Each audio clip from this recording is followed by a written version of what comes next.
Mayor Piper.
All right, good evening. Welcome to the City of North Miami Beach City Commission meeting of Tuesday, March 19th, 2024.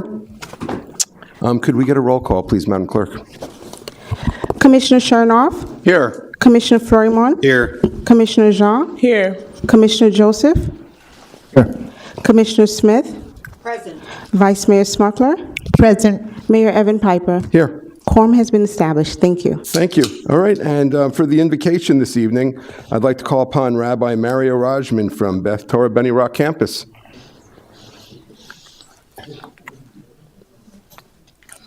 Welcome. Thank you, Mayor. It's not working, right? It will work. Here we go. Thank you for the honor, Mr. Mayor, Vice Mayor, Commissioners, especially as being one of the residents of North Miami for more than 20 years. It's a privilege to be here. You know, you mentioned the word invocation. It's true. You know, in Judaism, we use less the word invocation. We speak more about prayer. We speak more about Torah study.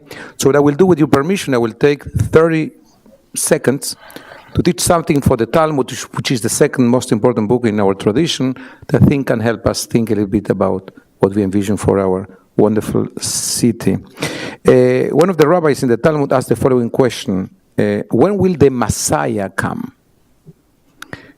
And one of the rabbis answered and says, go and ask him. What do you mean ask him? Yeah, you can go and ask him. So where is he? He's in the gates of the city. And I recognize him. It's very easy. You will see a person who is taking care of the wounds of other people. And this is the Messiah. So when I see this amazing group of people who are determines policies for our city and touching the life of so many people, maybe a right invocation will be to us that we'll never forget that we are here to take care of the wounds of people.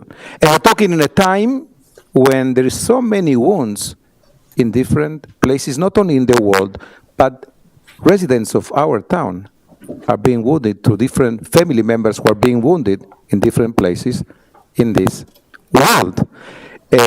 So allow me to include a prayer and a blessing for you and for us. Our God and God of our ancestor, we ask your blessing for our city, for the commissioners, the mayor, vice mayor, leaders, advisor, and for all who exercise just and rightful authority. Teach them insight of your Torah, that they may administer all affairs of this city fairly, with peace, security, happiness, prosperity, justice, freedom, may forever abide in our midst. Creator of all flesh, bless all the citizens of this amazing city of North Miami Beach with your spirit. May citizens of all races and creeds forge a common bond in true harmony, to banish hatred and bigotry, and to safeguard the ideals and free institutions which are the pride of this place. May this city, under your providence, be an influence for good throughout the world, uniting all people in peace and freedom, and helping them to fulfill the vision of your prophet. Nation shall not leap up sword against nation, neither shall they experience war anymore. And to conclude, may the gates of North Miami Beach be wide enough to receive all who hunger for love, all who are lonely for fellowship. May welcome all who have cares to unburden, thanks to express, hopes to nurture. May this city council be narrow enough to shut out pettiness and pride and envy and enmity.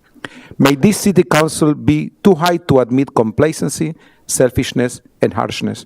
May the city of North Miami Beach be for all who well here the doorway to a richer and more meaningful life. And let us say, Amen. Amen. Okay, thank you very much. Okay, everybody please stand for the Pledge of Allegiance. I pledge allegiance to the flag of the United States of America and to the republic for which it stands, one nation, under God, indivisible, with liberty and justice for all. Okay. All right, please be seated. All right, next is requests for withdrawals, deferments, and additions to the agenda. Madam Clerk, are there any? Yes, Mr. Mayor. We have a presentation in recognition of International Women's Month that will be by Commissioner Daniela Jean. There's also going to be another added on item here for Paralyzed Veterans of America's Florida chapter, and that's being proposed by Commissioner Chernoff. Also by Commissioner Chernoff, item 15.6, under appointment, discussion item entitled The Rescission Repeal of Resolution R 2022-33, that will be withdrawn from the agenda. Per the request of Commissioner Smith, item 9.3 will be, can you hear me? There's something wrong because I couldn't hear the previous speaker either so well. Mayor and Commission, were you able to hear? Or do you want me to start Yeah. all over again? Yes, but there is an issue with the speakers. It seems like one of the, I don't know if the other speaker mic is okay or not, but that one was a little muffled with certain tones. But we also have the hand mics available too if worse comes to worse, so. Okay. Okay. So I'll continue. Per the request of Commissioner Smith, item 9.3, entitled to approve the continuing services agreement task order from Chen Moore and Associates, that will be pulled from the consent agenda to be heard right before legislation. And additional documents have been placed in your respective areas regarding 11.7 for your information. And we have an added, last item, an applicant to the Economic Commission Board that should be on the appointments, and I believe that that was placed also in your areas. That's for Alan Mackin. Those are the only changes that we have to this agenda. I see a raised hand from Commissioner Florimon. Thank you so much, Madam Clerk. I'd like to move up the manager's discussion, or report, I should say, and the attorney's report, if that's okay with my colleagues. Move it. Where do you want to move it? To the, we can move it either to the beginning of the meeting or after consent agenda. Okay, let's do the presentations and public comment, and then we'll do consent agenda. We'll do it right after consent agenda. Thank you so much. Thank you. Okay, all right. Mr. Mayor, Yes, under the city attorney's report, I asked two items be added. 17.3, engagement of the law firm Neighbors, Gibble and Nickerson to provide services to the city. Vivian, she was a stand-in yesterday, so we need to get her formally engaged so she can get paid. And so we'd request, and she's, I presume, would continue to do some additional work in conjunction with the city manager and ultimately negotiating the contract with the new city attorney. And then 17.4 is distributed to you all is the resignation letter and a new engagement letter that we've put for you. That we ask for those two items to be added to the agenda under city attorney's report. okay, got it. Madam Clerk, you got that as well? You got the two items on 17.3 and 4? Yeah. Okay, perfect. Okay, good. All right, so if we're all set with that, then let's move on with presentations. I guess let's do the... Yeah, Commissioner John's going to... Commissioner John, the presentation for Women's Month, you want to do that up front here, or you want to do it from here, or what? We can do it from here or up front, whichever matters the most. But what I wanted to do is honor my colleagues. I asked our city clerk to give me a history of all of our women who have led with the city of North Miami Beach. And as many of you know, leading as a woman leader sometimes has its unique challenges or opportunities. But as we celebrate Women's History Month, we acknowledge that Commissioner Smith is one of the longest serving, has the most tenured in the history of the city as a woman, as a female commissioner. So I think she should be honored. And also Commissioner Vice Mayor Smuckler is the only leader of Hispanic descent to ever have led as in our commission as a female commissioner. So I think also we're making history as we speak. So I wanted to honor them today and acknowledge them for their years of service and also for making history within the history of our great city. So we have just a special token from the clerk's office to honor you two ladies for all the great work that you have done in the years of service that you have provided to this great city. And I also, may I? Yes. You know, we women, we have to encourage each other. And Commissioner Daniela Jean called with this great idea, and I saw only fit for her to also receive Of course. a recognition for this. So one second. Thank you so much.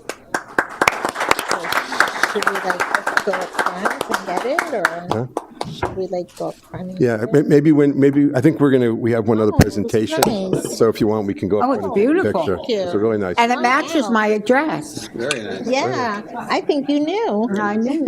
I think we should go up front after we do this other presentation and take a picture with all that there. So, all I right. think it's funny to have an honor. If your mother and father was Hispanic, you win an honor. And if you live long enough, you win an honor. You just have to live long enough. And of course, Daniela Jean is well deserving of what all she does well for the city, as well as our clerk, I might add. Okay. Okay, and then we have another presentation that we put in as well. Is there a proclamation, or what do we have for that? Okay, so why don't we all go, let's all go to in front of the dais for this presentation, and then take those so we can also take pictures with that. Test. Commissioner? You're good? Shana?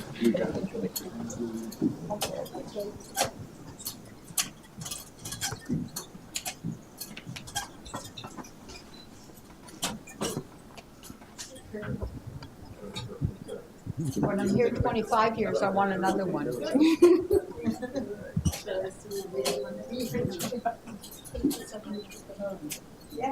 stand next to them, then you know the guys. You guys need to bond together a little bit more. I don't know if I should be angry that I'm being recognized. Wait, hang on one second. One second. You want to do your pictures with this and put them down, or you want to do all that while we're doing the proclamation? Oh, there's a whole proclamation. No, this is a different one. Okay, let's do one thing at a time. Put that down, let's finish this one. Let's let the ladies take the picture, Let's and then we not can. steal the thunder from the Yes. ladies. Should we get out of their picture? Should we get out the way? Or you want us out? Well, wait, let's do one together, and then we can do it separately. How does that sound? Okay. All right, perfect, let's do it. Okay.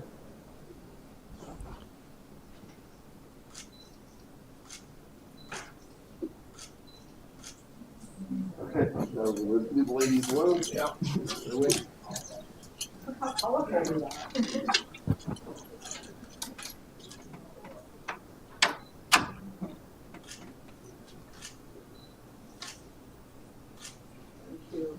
You know, it is funny because when I became a commissioner, I was the only woman with 6 men. So that's right, I was the first in that time period to come back, women to come back.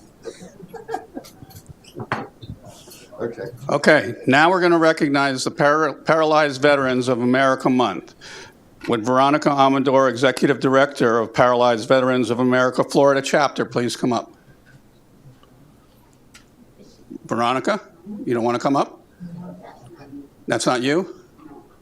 Okay. Is she representative for PVA? I am the president. So come on up. And your name? Yeah? No, she was here, but they didn't have it. Well, we're honored to have you. Please share. And what is your name? Maria Maria? Miranda. Whereas, residing within the boundaries of the great city of North Miami Beach, Florida, many of our neighbors have served as members of the armed forces, and in doing so, honored our community with exemplary dedication and Whereas it is important that we recognize the sacrifices made by our community's veterans who are paralyzed and whereas PVAF was chartered by the Circuit Court of the 11th Judicial Circuit in Miami-Dade County, Florida on September 13th, 1956, we achieved status as a nonprofit corporation under the authorized statutes of the state of Florida and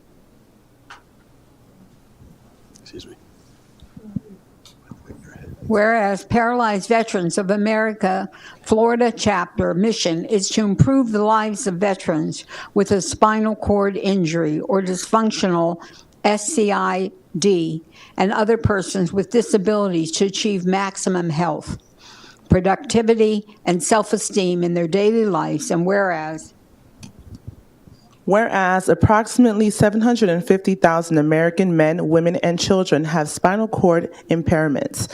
In most cases, until a cure is found, these Americans will spend the rest of their lives using a wheelchair for mobility and battling the obstacles of everyday life.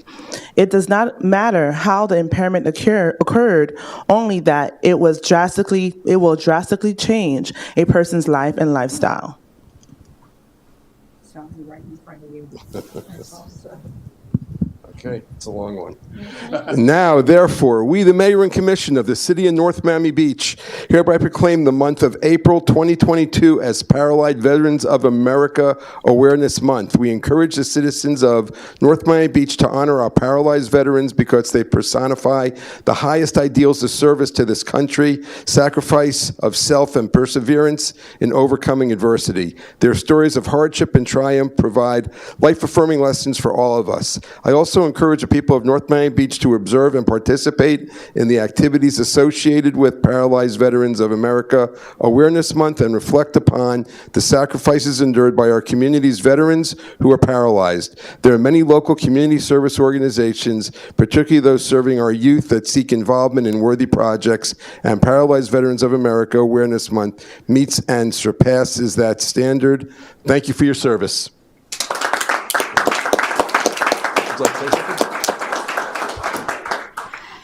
Thank you. Thank you so very much. It is an honor to be here. And we work, of course, with our veterans, but we also work with the community. And I am so glad and honored to be here with you guys. Thank you. Thank you. Thank you very much. Okay, picture time. Service, so what you do for Want to hide the everybody sponge?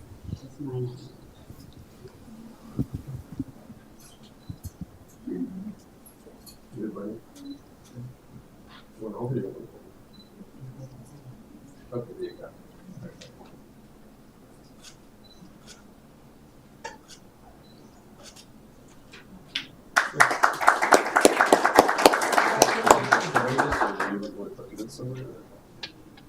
Yeah.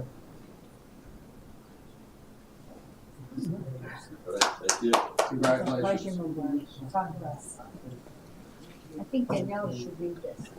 Huh? I think Danielle should read it. Okay. All the, what You, it said. the microphone's right there. It's here. Congratulations.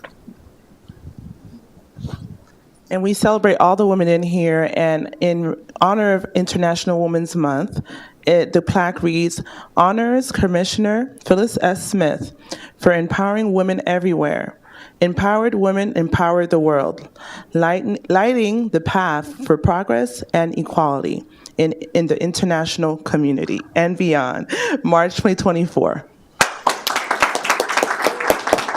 She didn't need to read my name, but she did need to read the plaque because every woman can empower someone. Every woman can empower the next generation. Every woman can be the root of the best world we could ever have. That's right. She said it.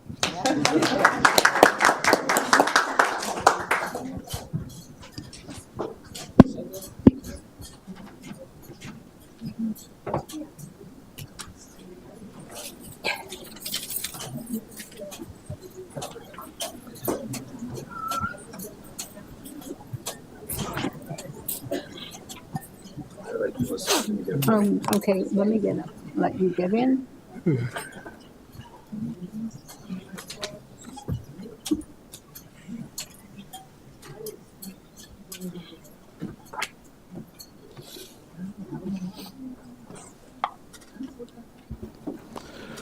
Okay, so the next presentation is 5.1, Better Bus Network.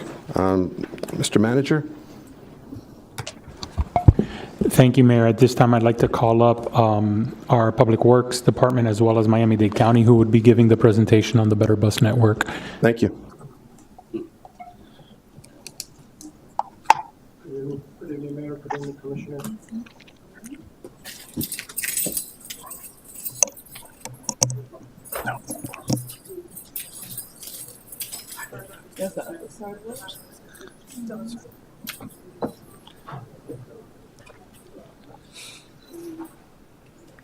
Good evening, Mayor. Good evening, Commissioners.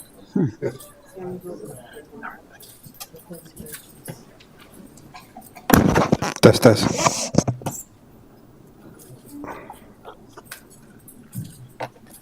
Good evening, Mayor. Good evening, Commissioners. It's a pleasure to introduce the Better Bus Network, Ms. Linda Harris.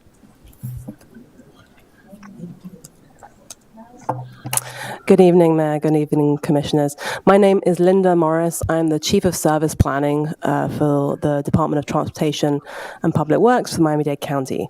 And I've been managing the Better Bus Network, also known as just our new bus network for the county. So I'm really here today to give you kind of a brief overview of what's happened in the last few months since we've done the implementation, and tell you a little bit more about how I've been working very closely with your staff to come up with some recommendations to move forward with for both our service to make things better and also your trolley service, which is an integral part of the whole bus network system. So just to briefly go over, we did launch the new network last year on November 13th. The whole point of the network is to make things better. It was the Better Bus Networks. We actually had 5 high-frequent routes to begin with prior to the network. And what that is a bus that comes by every 15 minutes or less. So we had 5 of those routes before the new network. Today we have 19 routes across the entire county. So it's a huge increase for accessibility, and not just accessibility to opportunity. That's what mobility gives you. And so with the new network, we've actually more than doubled the number of residents across the county that are near frequent weekday service. We added a lot of service on Saturdays, and we've seen that really result in a lot more ridership on our Saturday service as well. But also that just means that there's more jobs accessible within a 45-minute travel time, so about 10,000 more jobs on Saturdays. And we know that a lot of our shift workers coming out of the pandemic, people do work on the weekends. So this is a really key improvement there. And then finally, just about 20,000 more households without cars are nearer frequent service today than they were before. So that's just a general overview of why we're trying to do this work. It's really about accessibility across the county. In terms of improvements specific to North Miami Beach, what we did there was Route 3, we improved the service to essentially a 15-minute all-day service on Biscayne. We improved the service on Route 9 by having, again, a high-frequent service there with 10-minute in the peaks and 15-minute all day. We extended Route 17 into the mall, into the 163rd Street Mall, and again, increased the frequency there to every 15 minutes. We also extended Route 183 to Okeechobee Station to connect to our rail system and providing a better frequency there of every 20 minutes. Those were just kind of highlights of what we improved for the new network. But we know that we didn't get everything right. We absolutely acknowledge that. And we had some serious concerns within North Miami Beach that we actually came out to the community back in November last year and following up in January this year to really hear from the community, understand what was going wrong. And just to give you an idea, if you haven't heard already, people want to reinstate Route 16. We heard that loudly and clearly. We heard a lot of overcrowding on the Route 9 and unreliable schedules. And we heard that people wanted the service restored on Northeast 171st Street. So what are we doing about those issues? So immediately after the launch, we acknowledged that there were some areas that we didn't get right. And so the Route 16 was one of those areas that we heard very clearly. And we instituted an Uber voucher program. So we allow a subsidy of up to $25 for passengers can essentially go to any stop along the old route and get a Uber subsidized up to $25 anywhere along those routes. So that's still in effect today. We also expanded our Metro Connect zone. This is our on-demand service. So again, which covers the majority of North Miami Beach. So again, within that zone, you're able to hail a vehicle. It's not exactly like an Uber. It is a shared ride. But the idea is that within 20 minutes of you hailing that vehicle, you'll be able to get a ride anywhere within the zone, which again covers the majority of North Miami Beach. We also are looking to, or we are making service changes on April 29th this year. So it does take us about 5 months for us to be able to change our fixed route service. There's various ways of various processes involved, which ultimately ends up in we have a unionized operations, so we have to kind of go through a whole long process in order to do the analysis, do the scheduling, and then work with our union operators to make sure that they bid the work that's changing. So that all takes 5 months. So if you kind of go back, we had to confirm what was going to be changing in April back in December last year. So these changes are moving ahead, and I'm pleased to let you know that we are going to be rerouting the Route 9A to cover that section on 171st Street, which we've heard a lot of concerns about. So I know that's going to cover a lot of the issues we've heard from some folks. And we're also going to be doing a lot of schedule improvements for routes 3, 9, 75, 135, and 183, which should really help with some of the overcrowding we've heard and just provide better reliability for those services. We're also in June looking to launch a different type of service. Again, details will be forthcoming, but really to hone in on the issues that we've heard about Route 16. So we're looking to launch a different sort of service along that section of the discontinued route to provide that mobility for folks who had concerns about that. We are also working very closely with your public works staff, who have been a joy to work with, to look at the local trolley service. So again, I mentioned it really is a network of mobility, and key to that is figuring out where the local service can complement the more regional service that the county provides.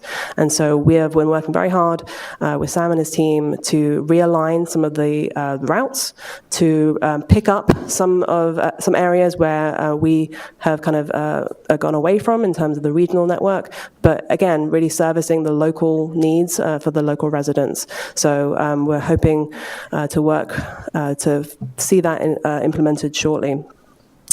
And I believe that is all I had to discuss, but I'm happy to take any questions. Mr. Mayor. Yes. Thank you. Thank you so much for your presentation. I know that this tour that you're doing is a painstaking one because there's a lot of feedback from the community because at the end of the day they're the ones that ride the bus. They're the ones that get up every morning and have to take the system, and sometimes there is a gap between what we may see from the perspective of your job or an elected official's job and what actually takes place on a day-to-day basis. Although this route does not come through our city, but a lot of our residents use it. I've heard a lot of feedback on Route G, which, if I'm not mistaken, either was completely eliminated or at least eliminated in the city of North Miami. So I don't know if that's something that's on your radar. I know that Route 10 was eliminated, and that's something that comes through our city, has been coming through our city for decades. And so while Bus 9 goes through 12th Avenue, I think, and you have a better handle on this, but perhaps a lot of that capacity from 6th Avenue in, between perhaps Miami Shores and going into 6th Avenue, North Miami, all of that is probably now being dumped onto 12th Ave. So the people who are used to riding Bus 10 on 12th Ave and have a lighter capacity on that bus are now being joined with people who normally ride Bus 9 as well. And so now you have those buses that are just over capacity, which is probably what you're hearing about Bus 9. I did watch your response on the media recently. One of our residents said that she had to leave her home, I think, three hours ahead of time in order to make it to work. So that's an additional perhaps 4 hours a day that she's spending, because she wants to get to work on time. So there's a lot that needs to be done. I'm glad you're addressing those concerns, and hopefully we can become that the best bus network, because I know you said we're not the best, but we're working on getting there.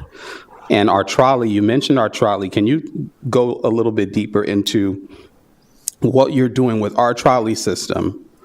Because the last meeting, I think it was the meeting that we had last month, I stressed the importance of our trolley system to supplement what's going on with Miami-Dade County Transit as far as that last mile of travel. So can you elaborate on that and tell us what you're doing currently and what you would like to do with our trolley system? Thank you. Sure, absolutely. Thank you.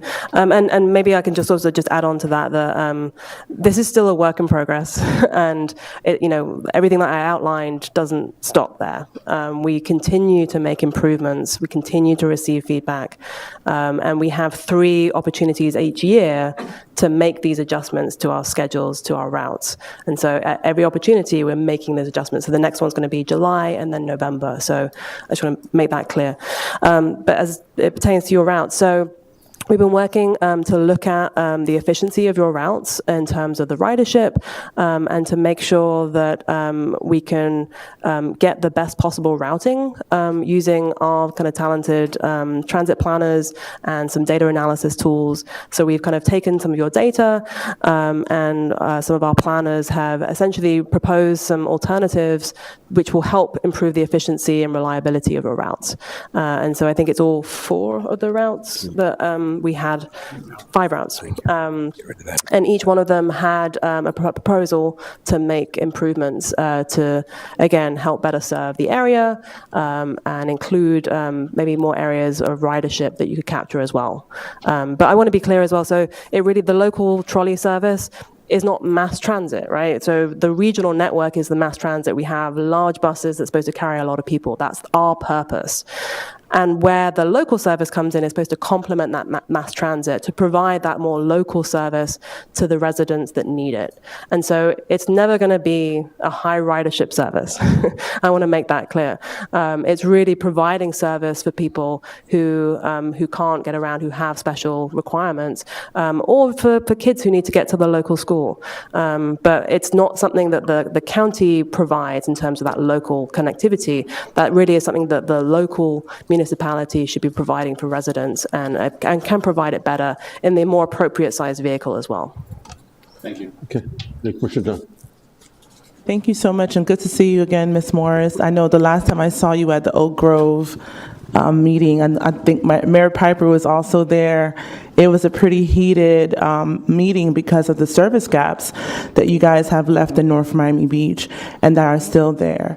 I had the opportunity to meet a resident that lives across from the Spanish monastery, Mr. Bluestein, who has to cross over the railroad tracks and get to Biscayne because the route was cut. And he has, we met out there, we were out there for hours, but his story is like many others because there is a service gap. And so when people have to walk 30 minutes, 40 minutes to a bus stop, and we're saying that it's going to take us 5 to 6 months to get it right. You heard from seniors who said, hey, I used to get groceries. I used to be able to ride the bus, and now those routes are gone. And so when we say it's going to take 6 months for us to rectify it, I appreciate your calm demeanor, but for me, it's an area of deep concern. You mentioned the subsidy as it relates to Uber. Can you kind of speak to that a little bit? Or Lyft or? Sure, no, it's a specific program with Uber, and so there you can go to the website, or if you have the app, you can actually call a number as well, and Sam has the details, and you essentially put in your request as long as it's within where one of the old routes were. So again, Route 16 in this instance, anywhere along that route, you'd be able to go on the app or call a number and say, I'm at this stop, I want to go 10 stops further down the line, and it will do that up to a subsidy of $25. And this is repeatedly, is there a limit? I think you can have 10 rides a day. 10 rides a day. So Yeah. usually if you catch an Uber, the average Uber is $20 sometimes, depending on the routes. And I'm assuming that's both ways. If someone's going one way and then has to come another way, they might max out that 10 credits within a very short amount of time. Well, 10 trips. 10 so trips. each trip is subsidized up to $25. Each trip. Yeah. Okay. What other question did I have? If I can just answer as well, so I know Mr. Blumstein very well. He's spoken to a lot of my staff and myself. And the one change that I mentioned, rerouting to 171st Street on 9A, Route 9A, that's happening April 29th, that is going to solve his issue. So he... Right, and in the meantime, we spoke about how he has to cross over the railroad track. I ended up taking him to work that day to the mall. I felt so bad to just get in my car, I'll take you to work. Because for someone to have to cross Biscayne and then wherever they're going and potentially get hit by a car, that's concerning. I think the H was also eliminated. Was the H route? It was changed to a different number. Right, so I think... the full list, I sit on the National League of City Advisory Board for Transportation, so that's why I'm so passionate about this. But you haven't really given us a full list of all the routes that have been cut in North Miami Beach, because it's kind of undermining what the reality is for our residents and the individuals in this community that actually use the service. You guys also cut your service to Golden Glades. Can you speak to that, the adjustments to Golden Glades? I'm trying to remember as it pertains to, because we still serve Golden Glades, and you do have your local service to Golden Glades. So it's the Route E. You also have a Route E, which does exactly the same as our old Route E did up to the mall.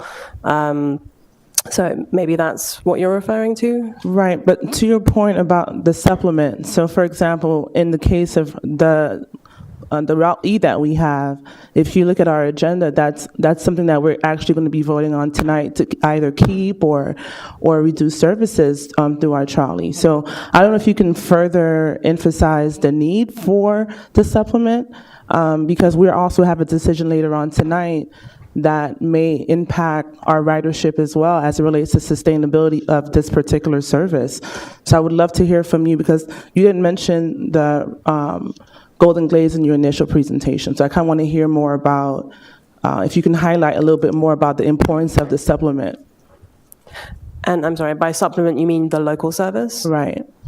Yeah, it's a key part of the system. So as I mentioned before, the county really provides the regional bus network for mass transit, and the local service that the municipalities provide, that's funded through, in part through the county. There is an agreement. There's both a financial and an administrative agreement with the county. The financial is through the CITT. The administrative is through myself and my team, and that's why we work together to make sure that the local network complements the regional network. We want to make sure that we're using tax funds, efficiently, and so it really needs to provide that local service to connect people to where they need to get to. So that's why I've been working really hard with Sam and his team to make sure that the service is as best as it can be, and we are committed to moving forward, working together in that way as well. The last point I'll make, I think Commissioner Furman mentioned it, because of the cutting of the routes in North Miami Beach, there's a lot of overcrowdedness. So sometimes 3 buses are coming at the same time. You mentioned the discrepancy in scheduling. Can you speak to any updates that you've guys been able to do based on that overcrowding? Absolutely. So I mentioned that there's going to be changes coming April 29th. And so those are going to be schedule changes that will help with the reliability. So you won't see those bunching buses back to back. And so you're seeing the overcrowding because of the schedule isn't quite where it needs to be, right? So you've got 3 buses in a row, for example. The first 2 buses might be really packed, but then the last bus is empty. So ensuring better scheduling, make sure that you're not going to have that overcrowding that you see. The last thing I'll say, sometimes we dehumanize the transit experience because all of us, mostly, if you live in South Florida, you have a car. And I want to speak to the advocacy for those residents who don't. And while the county is trying to get it right, people are getting to work late or whatever the case may be. And as you mentioned, our responsibility to ensure that these services are running efficiently. So I commend you for your work, and I want to really ask you to continue to allow North Miami Beach to be where you get it right sooner than later. Thank you. Okay, anyone else? Yes, thank you. So I appreciate so much that you came to the senior meeting last month and spoke to our board, and it was very eye-awakening, because I will tell you, not only did they depend on the bus, but they also are at a stage where that's their only transportation. Their licenses are no longer going to be of use. So I really appreciate that, and I believe you're coming to speak in front of the luncheon, or somebody from your office is coming one of the months to speak in front of the senior luncheon as well. My question is, when you reroute 3 times a year, how do you notify the public that the routes have been changed? Because that's where it was very discerning to a lot of people, that they went and there was no bus, they had no idea. So how are they notified every 3 times a year when you do change the routes? And do you ever continue to have the input of the public like you did when you went to Oak Grove, so that you can adjust it to their needs? Absolutely. Thank you for the question. So it was very clear that one of the areas that we didn't do so great on was outreach and engagement. And so we definitely learned from that, and we're trying to stand up a kind of a new engagement arm of our department that's going to be actively going out to the community and soliciting feedback. Okay. So we're standing that kind of piece up. But we are continuously taking feedback from the public as to how we put out the information. Again, we're going to be getting some ambassadors on an ongoing basis to be going out and talking to people at the bus stops. We obviously put things on the bus themselves, signs on the bus. We're going to be making announcements on the bus as well that changes are coming. Obviously, there's the social media aspect of it. We do general media, radio, TV. But I think it was clear from that meeting as well that I attended that we need to do more of that grassroots, really one-on-one effort, which is very resource intense, but clearly just vital to get those messages out there. So I'd be happy to come to the senior luncheon. Unfortunately, I won't be able to make it this Friday, but another month I'd be happy to come, because I think a large part of it is something we call travel training, right? Just telling people how to get from A to B on their journey, because every journey is unique. And so you really need to have that one-on-one conversation to let them know, oh, you've got this option, you've now got a Metro Connect, this is how you use it, or you can use this bus at this time. So it's really important to have those conversations for those specific communities that really need that attention. You know, one of the things that Daniela Jean had mentioned about crossing Biscayne Boulevard, one of the women, she had to take the one bus to the trolley, to take the trolley to get to the city bus to get to Aventura Mall, which is around the corner. I mean, it was 3 different transportations, and sitting in the heat or sitting in the rain, or the buses are delayed. So I think people call me all the time complaining about what it costs for cities to spend money for transportation, but I don't think today you could be a municipality without having public transportation. And I sat on Dade County Board of Transportation. So the importance of this is time-consuming, but to get it right, but it is very important and vital to a community. Thank you for being here. Thank you. Any other questions to the commissioners? No? I have an additional question, just for clarity. Thank you, Mr. Mayor. The voucher that you were referencing, the credits, are they on specific routes, or is that any route up to 10 stops? It's specific routes that were discontinued, and so I can forward you the list. I don't have it to mind, but I'll forward you that information. Okay, because none of these routes are in North Miami Beach. Well, you have here discontinued section, Old Route 16, 79th Street to 163rd. No, I'm saying, 79th to 163rd, so that includes some parts of North Miami Beach. And then you have Northwest 84th to 163rd. But the majority of the routes that are on this are not coming through our city. So how are you expanding that particular option, or what do you plan on expanding that option for the Uber credits? So that was very much a stopgap. We implemented that pretty much as soon as we launched the program, knowing that there were those gaps, because we are rolling out some more permanent improvements, right? So I mentioned that with Route 16, we're looking to stand up a different type of kind of fixed route service. So once we do that, the Uber voucher program will go away from there because there's the service. So, as we're able to bring online the more kind of permanent solutions, some of these different, ways of moving around will fade out as we kind of become more right-sized to the level of service needed in those areas. Okay, and I would be remiss if I didn't mention, all of Miami-Dade is a melting pot, but our residents here speak various languages, Haitian Creole, Spanish, primarily, Russian, right? Mandarin, Hebrew. Okay, so we speak a lot of different languages. And so our hope is that the efforts are really targeting the people who are affected the most by these changes. And when I say affected the most, someone may have a handle on Uber and be able to download the app and request that ride. But a vast majority of residents who may have to call their child to come change the channel or to figure out a smart TV may have an issue with that kind of a solution, because it's beyond the days where you used to open up that piece of paper and see all of the different times when your bus was arriving. And I'm talking about what I used to do when I was going to school, is open up that paper and look at all the times, and I know when I got to be at that bus stop for my particular bus. So we're a long ways away from that. And technology, a lot of people still are catching up with this ever-evolving technology. So the Haitian community, the Hispanic community, people who speak different languages need a different kind of way to be informed of these changes so that they can be fully integrated into this change. So I don't know what that looks like or what you guys are already doing, but that's a suggestion. Oh, I appreciate that. And yeah, we are very conscious. We do have a particular gap in reaching out to the Haitian-speaking community and very specific needs there, as a lot of it isn't written. So I know there's a lot of kind of more verbal outreach that needs to happen, that we're working with some community-based organizations to help reach those communities as well. And again, acknowledging that we haven't done as good a job of it as we have before.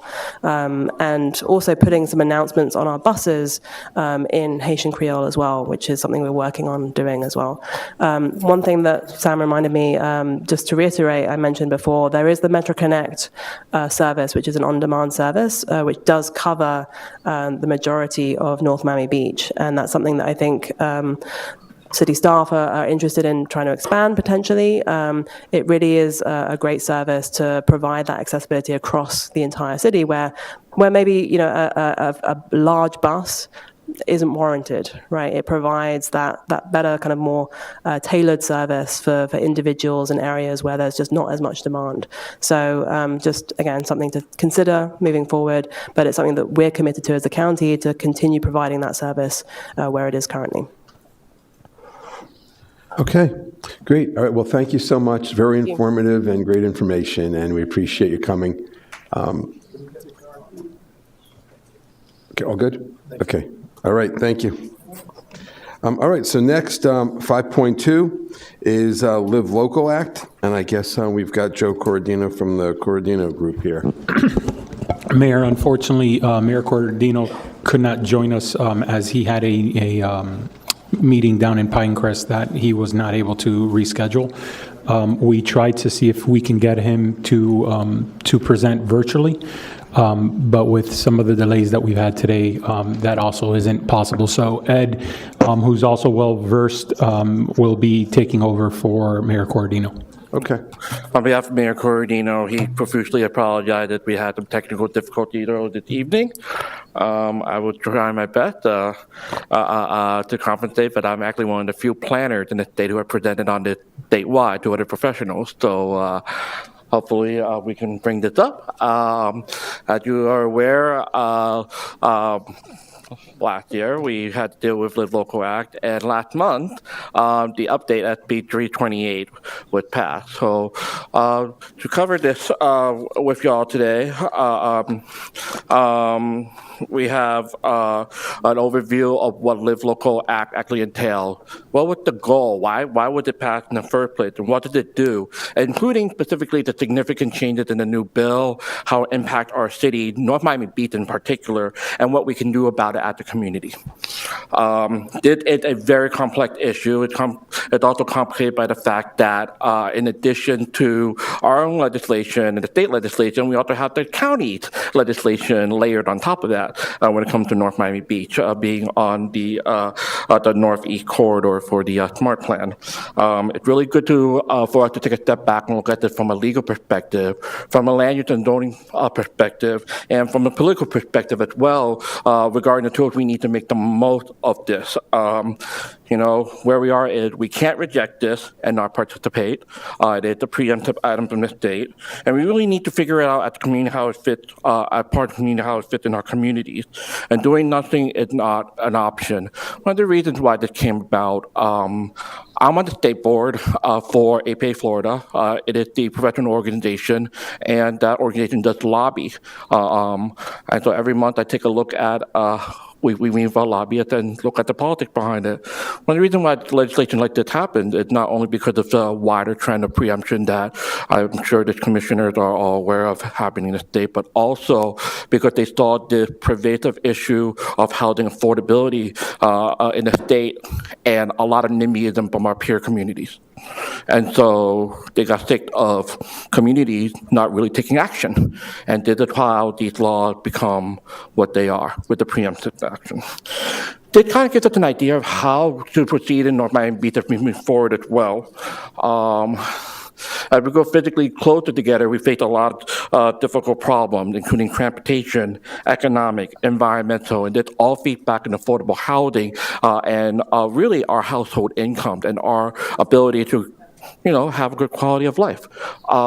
These issues are regional or statewide. They can't be solved by one city or county, but this law essentially forces each city to tackle it on themselves by their own. Solutions take critical mass. And part of it, as mentioned, is like the state is aggressively trying to solve these problems. Note that the Live Local had near unanimous support in the legislature, and what was passed last month was just a fix to the original bill. It's really undisputed that we have an affordable housing crisis in the county, and a lot of people moving here from other places with higher cost of living are squeezing out every other demographic of homeowner or renter. You also have the recent changes in the rate that's provided by the Fed, which actually does slow down housing construction over time, therefore also exacerbating the problem. And we're expected here to continue to grow by as many as 1 million people in the next planned horizon within the county, and something needs to be done, or essentially the area will become unlivable. And again, that's why the state understands why it's been so aggressive in trying to tackle this in coordination with some of the nonprofits in the state as well. So in looking at the Live Local Act, let's cover what this law does, what it means to North Miami Beach, and what we can do about it. The law implements a multifaceted approach to addressing statewide demand for affordable housing development in Florida. It does 4 main things here. It has preemption to the approval process and zoning consideration to affordable housing development, forcing us to also approve these things administratively. It requires local government to compile and publish a list of all government-owned properties within municipality that may be suitable for affordable housing. It provides new property tax exemption to incentivize property owners to explore affordable housing options, and I'll go back a little bit more in depth in a little bit, and appropriate over $700 million in state funding to the Florida Housing Finance Corporation. The land use preemption here really looked at affordable housing, commercial, industrial, mixed-use zones. The local government can't regulate the use density, floor area ratio, or height of affordable housing development if the project is multifamily or mixed use in any area known for commercial, industrial, or mixed use, and at least 40% of the units are dedicated to affordable housing for up to 125 AMI, which is area median income, for at least 30 years. And if the project is mixed use, at least 65% of the project is residential. We really can't do much in making them do a lot of variances either. Though that mentioned our youth density, floor area, and height are the major preemptions here. With the use, it had to deal with mentioning those particular zones, and you can't force them to do a rezoning or land development change. Now, we can still maintain based on what was passed last month on conditional use, but that's the correction of the law. With density, it's the highest current density allowed in any land in city or county where residential development is allowed. What does it mean for North Miami Beach? Our highest density is 125 dwelling units per acre, and that's what's listed. What's implied by our basket of right can be higher depending on how you look at it. So it kind of puts us in a little bit of a bind right there.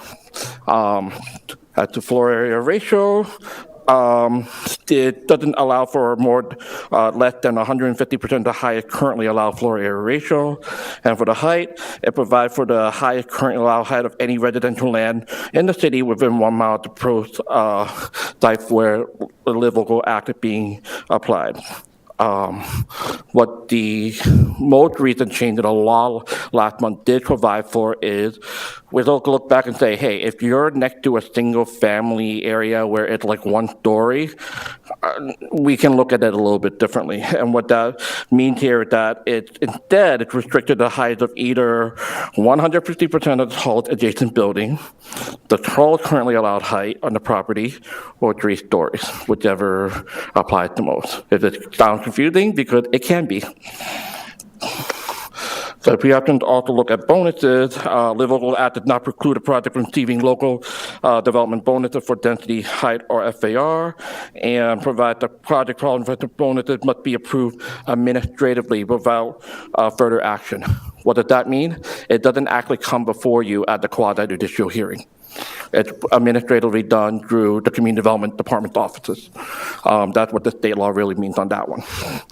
And that to, I guess, for them, to speed up the process based on the lobbying efforts of the that we provided.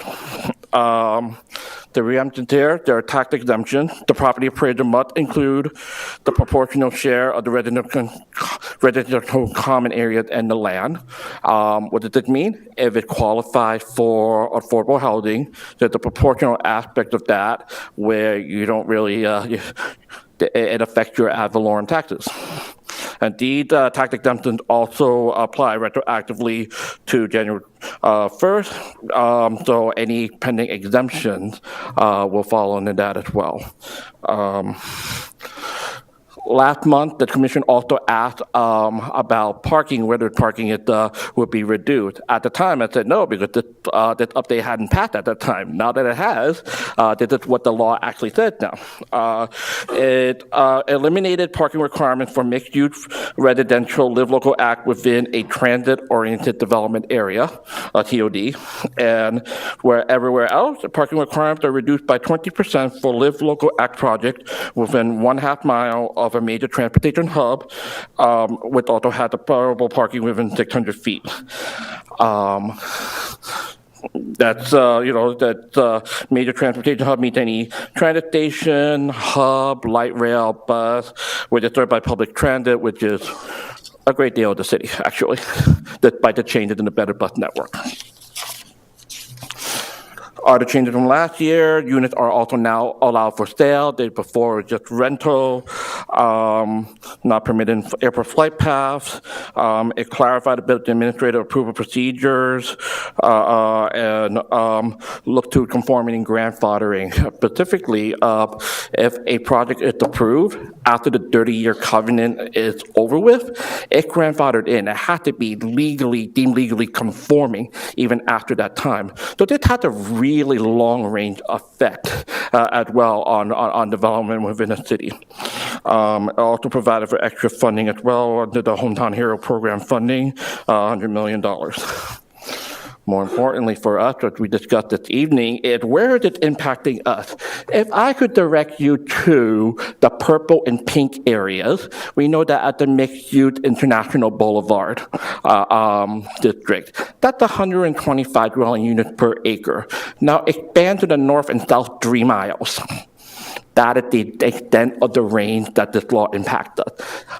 And then you look to the mixed-use districts, and you expand 3 miles from that. So MUTC, MUEC, and if you do a calculation of that, that's about 75 to 80% of the city. That's the range of effect of this law right now. As in the provisions, all the state and local laws applied, and as mentioned, it must be moved administratively, actually within 10 days. That's how much my office had time to actually review the project in its entirety, 10 days. If not, if we do not complete that review on time, it's considered administratively approved without comment. It's really hard to, with affordable housing, it's really hard to dispute that there's affordable housing crisis. There's a lot of confusion, and definitely, it gets confused a lot of what this program does, whether it's, thinking about low-income housing or really folks default to a very charged term that we hear about, like Section 8. And there's definitely a difference between what's called workforce housing, affordable housing, and so forth.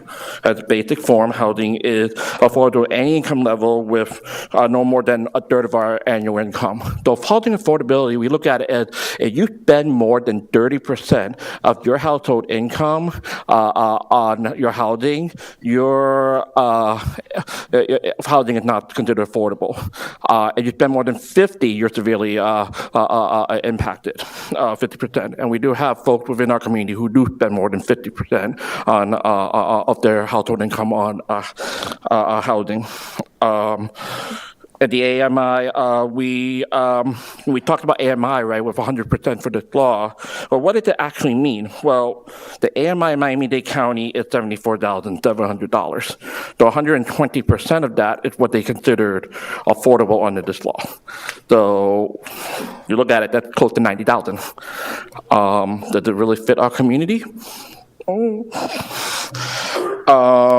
That's it. $89,000 a year considered high income, mid-level master degree professional, or well at higher level police and firefighters, and so we have to look at what the alternatives are when it comes to the middle class gap.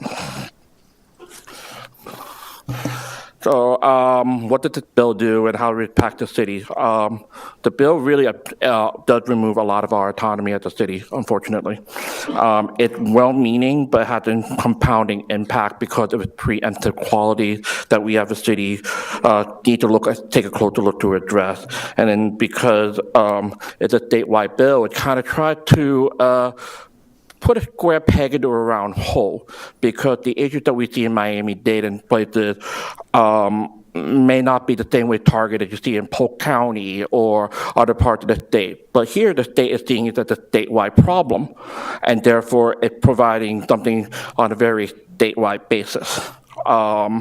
There's also a lot of issues that, on administratively about staffing, turnaround times. I mentioned the 10-day turnaround time, how we monitor these. It creates questions about losing your tax base, because if your project qualifies under the Local Act, you lose part of that ad valorem and income. It creates uncertainty about how to correct community character and quality of life. Like, right now, there are certain aspects of our commercial zone properties where if Live Local Act were to come in with the project, we have regulations that come with facade and the things that you would normally do with from a commercial standpoint. They don't apply from a residential standpoint. So how do we ensure at the community that what's coming in, even though it's mixed use, it's actually built in a way that is a quality development that is suitable for residences? How do we know that folks are not going to cut corners just to create a affordable housing, but of a lesser quality to make it affordable? How do we, in that sense, consider how we protect neighborhood character in places, particularly since we have a transit station coming in? And what's needed here moving forward is also taking all that and understanding that, and then clarifying the city's position as we continue to see investment from developers. And in the long term, there's also a need to think about how we administratively apply these items and think about how we track this affordable housing. 30 years is a long time. And, let's see, what was I? Okay, sorry, it wasn't changing. The law gives, again, the density for areas and height as long as they conform to other rules in the LDR. But we still, it's important to remember, have control over concurrency requirement. This law doesn't preempt certain concurrency requirements, doesn't just preempt other aspects of development. And the solution to this then is to look at how we as a community can use design-based approaches to guide the development, take a closer look to everything from setbacks to concurrency, block sizes, and so forth as part of the overall solution. What that means that we need to revisit our zoning code, looking at how we can construct our land development regulations a little differently, especially as Live Local Act items come in to ensure that the new developments are livable. We should consider exploring a bonus structure because this law doesn't preempt you from doing something in between, right? It gives you, hey, 40% is all you have to give, but you qualify that. But that's still a high number. So can we construct something that's intermediate, that's opt-in by a developer, that serves the affordable housing needs of our community? That's something that can be explored a little bit further as well. And the thought of bonus structure is a way to kind of think about how to counteract some of the more, what some folk will argue to negative considerations of this law. Affordable housing is also nuanced in that you have to consider what type of affordable housing you want and to understand the differences. Affordable housing is very diverse. It can be 120% AMI workforce housing, and then there's 0 to 60, 60 to 80, and so forth. All the intermediate aspects. You can really adjust your technique by looking at everything from zoning to minimum unit sizes. It's all part of consideration for how the zoning can be redone. How do we work to preserve neighborhood character? Well, most people tell you the height should be a quarter mile from the transit station. This law allows it really far from the station, right? So with traditional zoning, you have separate uses. Newer form-based codes are, however, designed to have aesthetic priority. So moving towards a more form-based code is what you see your peer communities, like Fort Lauderdale had begun to do. And ultimately, again, looking at land development regulations, you have to think about how you can implement ordinance policies that will provide better clarity, clear statements on which zone districts are eligible. In that sense that, you have certain rules for the envelope of the building, design of the building. Pre-application reviews are something that your peer cities have begun to implement in response to this. Clear statement on which multifamily regulations apply to receive administrative approval, compliance monitoring requirements, and so forth. These are all techniques being used by other cities as they think about how we tackle this law. Let's see, and land use restriction agreement as well. Again, it's an important part of this, 30 years. But, in terms of how that complies, again, looking at for the terms, looking at it a little bit differently to see how we can have the requirement for monitoring, including income certification. And I know it's a long presentation, I apologize. This is the last one slide. In conclusion, what we found is that this bill is well-meaning. It would really built to try to solve an extremely difficult and disruptive problem in the state. But however, it is, as mentioned earlier, a statewide attempt to solve something that should have a little bit more local basis in how we adapt to our actual needs as a city. And it's, like I said earlier, budgeting a round peg into a square hole or a square peg into a round hole. It's layered on top of different efforts, like the rapid transit zone, so it kind of muddies the water a bit. And as we move further to the city, part of the process to unmuddy the water is to actually create distinction. That's the most important part here. That's the important part of the solution that's required for the city. You have to create clarity within the process now that the waters have been muddied a bit. That's exactly what we have to do. And ultimately, when we do that, we have to look at affordable housing, NMB, LDRs, and form-based codes versus zoning, diversity of form of buildings, and combine that all together in something that makes sense again. Mayor and Vice Mayor and Commission, to kind of summarize, it's a very detailed presentation with very profound impacts on the city. A Live Local development project essentially bypasses a lot of the regulations that the city has by right. And not only that, but the city could potentially lose any ad valorem revenue from the development. So it's long-lasting in its impact, apart from just the building, right? So what can we do? One is we have a open door policy in which we try to meet not only with residents, but also developers or anybody who's interested, from the community development department as well as the building department, to have pre-application meetings, explain what's going on, be able to walk someone through, because what we're trying to do is foster a partnership with anybody who's looking to build or do business with the city. We do that purposely so that we don't get stuck in this type of situation where, for the most part, people are going to throw up their hands and say, you know what? I'm just going to do this. Because at the end of the day, to qualify for affordable housing in Miami-Dade County, you're essentially talking about $90,000 in salary. That's not a fast food worker. You know, as we indicated, that is a professional, that is someone with a degree, that is our police officers, those are firefighters, those are teachers. It's a large scope. But we have to recognize there isn't a housing crisis going on, not only throughout the state, but in Miami-Dade County. And so what we need to do is be able to prepare and have opportunities to work with interested parties so that they see the city as a partner. On top of that, staff is looking at various different aspects to make our code more in conformity with modern standards and state regulations. We're looking at doing an update to our comprehensive plan. We're looking at various other code changes, looking at our TOT districts. We're looking at creating a mixed-use district over by Biscayne Boulevard. All of these things to ensure that we have the right type of partner that comes in to do any type of proper development.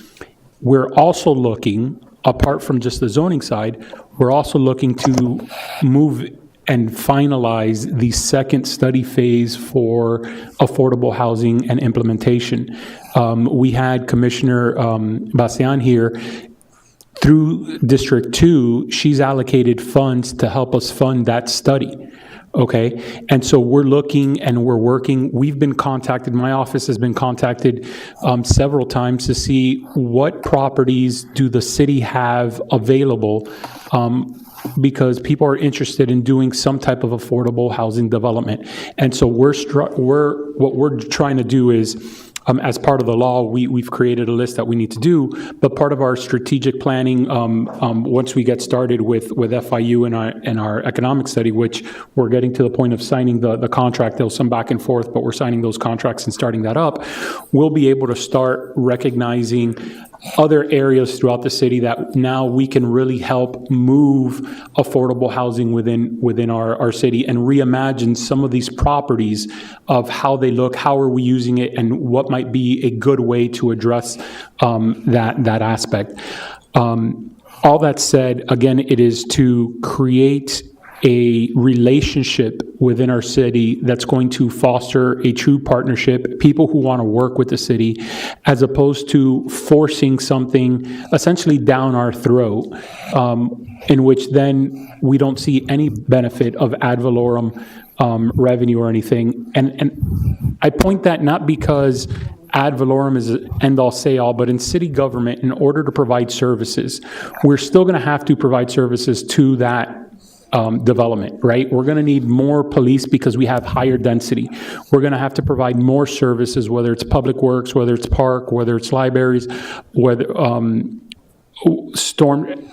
slew of different services. Yet, more often than not, it's when cities don't want to work with these partners that they say, okay, well, I'm going to take this aggressive stance or path that's available to me to develop, then the only one that gets hurt is the community. So it's finding a way to keep that in a way that we can work with those who come and talk to us. I think that kind of helped cover everything. We'll be bringing back over the next several months different items for you all to be considering. And I think once we start some of these down the line, we may need individual, either a special meeting or a workshop to go really into depth with some of these. But we did have several months ago, Commissioner Jean wanted us to explore this and come back with a date certain of a presentation of how this impacted North Miami Beach and what we're doing to move the needle on workforce and affordable housing. So we wanted to bring this report to you and kind of really show you, because there's been a lot of talk, but not a lot of talk of the actual impact to North Miami Beach, right? So we wanted to bring this to you, but we will be bringing back other actionable items for you all to consider, and I think those would need to have either special meeting or workshops available to kind of get into the weeds of the matter. Okay, thank you. Commissioner John, thanks for initiating that process. And I think it was informative. I think it's complicated, something that we need to start digesting little by little, but something that's obviously going to be relevant to us in a lot of ways. Yes. Thank you, Mr. Mayor. I just have one quick point. I know you mentioned the mixed use, but have you looked into how you could update our R2 residential areas because we have certain lots in Sunray West, Sunray East, as well as Sky Lake. These are big lots. And see what possibly allowing these in-law type developments on those properties, so you won't have to move. I mean, they've been doing it in a place like in Doral because of the housing issues there. But I just wanted to give that out for food for thought, because I know we talk about mixed use, but also to consider R2 zoning as well.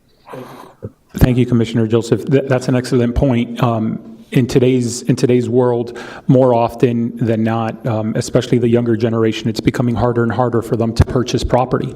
And so you're seeing more families, multi-generational families living in the same home, whether it's where they grew up or they all come together to buy a single property. So we'll definitely be looking at that, especially during our comp plan updates.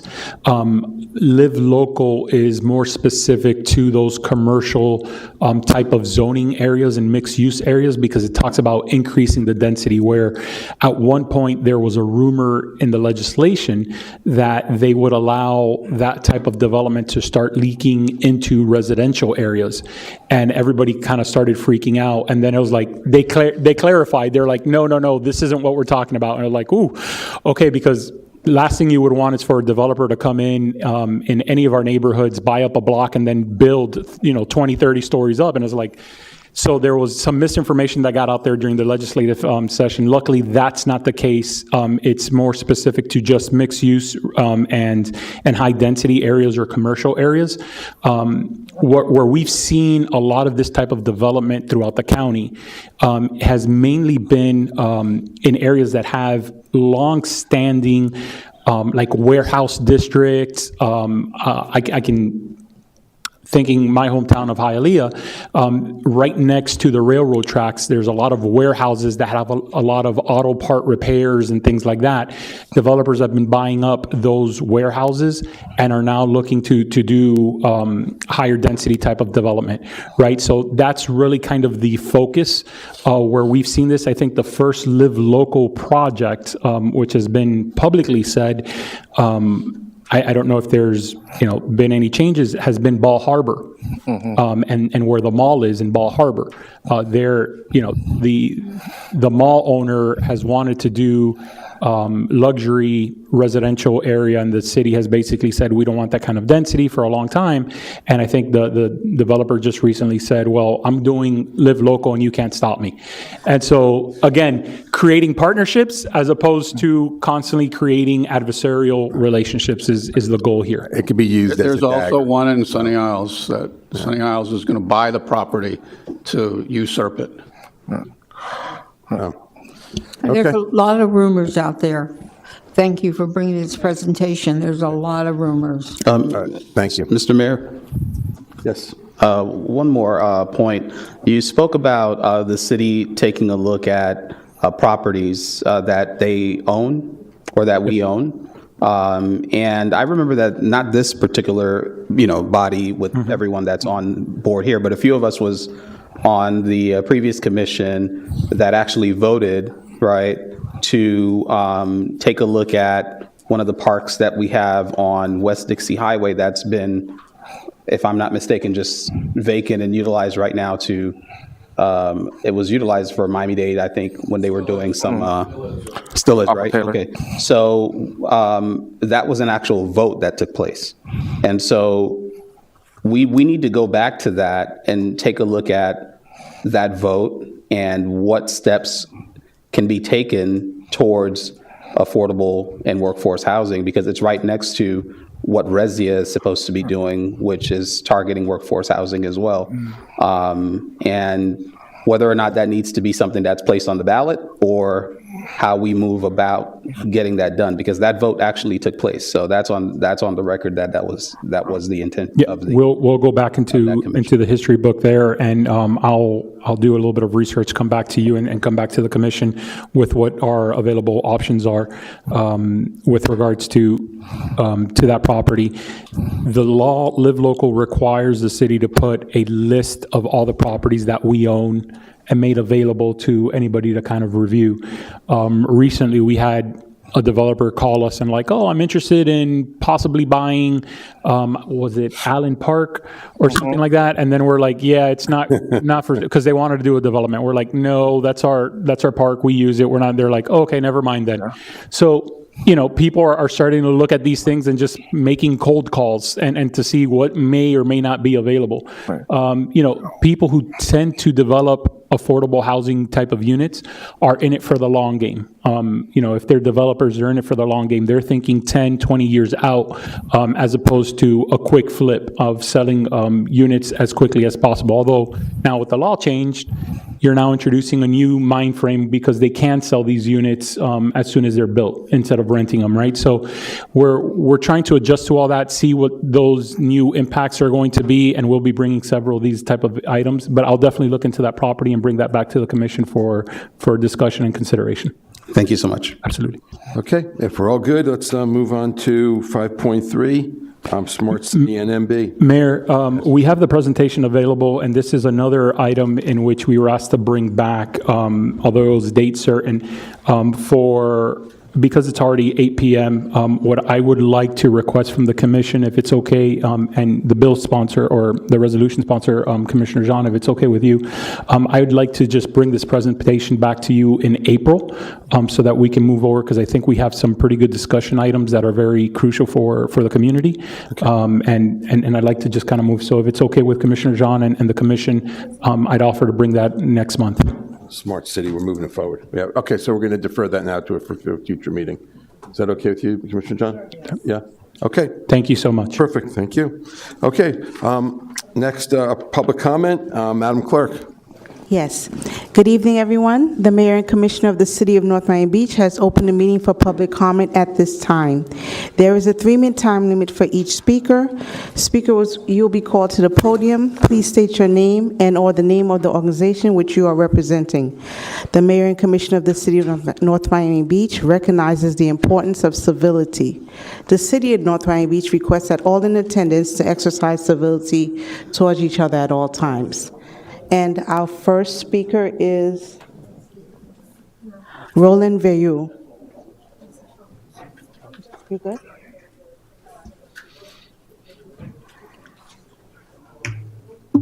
Good evening, Roland. Good evening, everybody. A name and address for the record, by the way. My name is Roland Veilleux. No, it's okay. It's working. You just have to move it closer. Yeah. Move the microphone closer. All right. Okay, Good. perfect. Okay, my name is Roland Veilleux. I live at 13730 Highland Drive, North Miami Beach. But I was supposed to talk about a subject, but now, since you're talking about construction, I'm going to bring it up. Next door to me, they built an 8-story building. And when they built that big den, some of you were there to give them the permit to build that kind of building over there.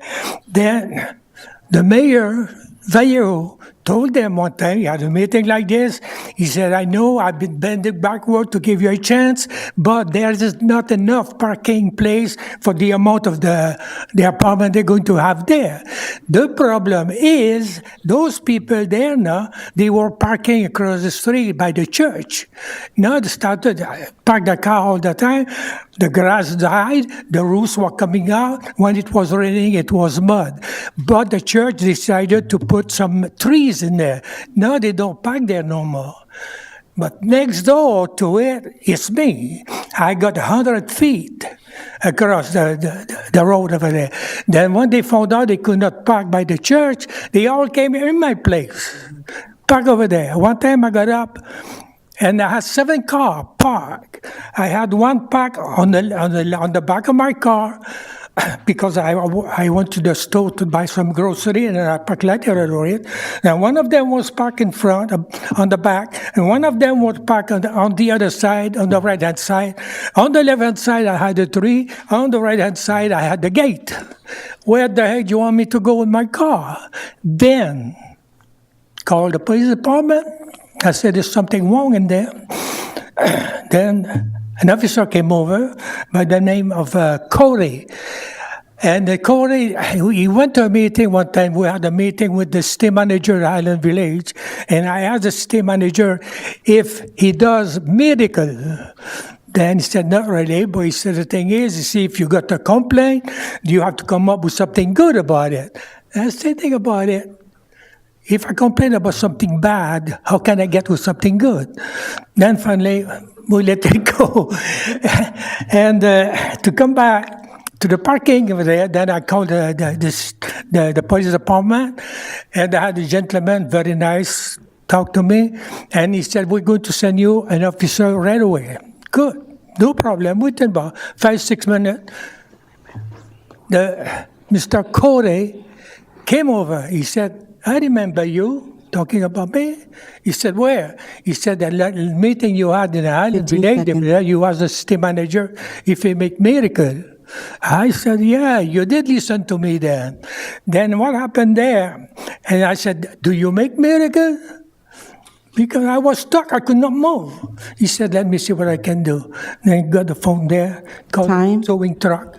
He got 3 of them towed away. Then I was free to move my car. But now what I did, I put Your time's up, by the way. No, no. Actually, you went over a little bit. Somebody else want to give me 3 minutes?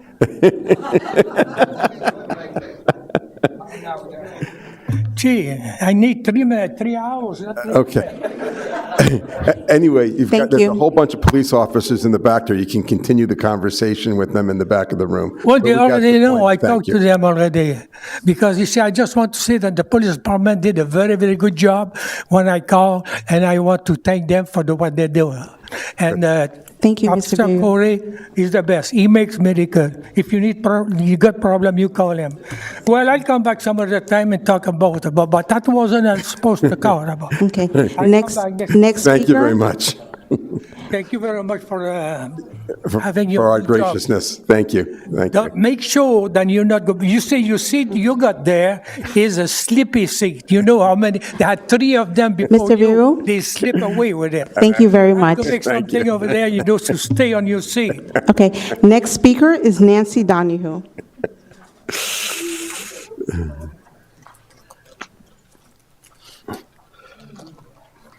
I'm just for moral support. I'm not speaking again. On a lighter note, I know about you, but I'm gobsmacked by the report. So, okay, but this is about our favorite library. So, Mayor, Commissioners, and City Manager, thank Excuse me, you Speaker. for your support. Speaker, can you please state your name for the record? Oh, Thank you. Sure. Nancy Donahue, North Miami Beach Library. Thank you for your support of our Leif Allen Memorial / North Miami Beach Library. The city planners and public servants like yourself were very wise in the careful choosing of the location of our library. The Pew Research Institute states that successful communities have a library within 2 miles of their home. This is the new target for the Miami-Dade Public Library System. At North Miami Beach, we have already reached that goal.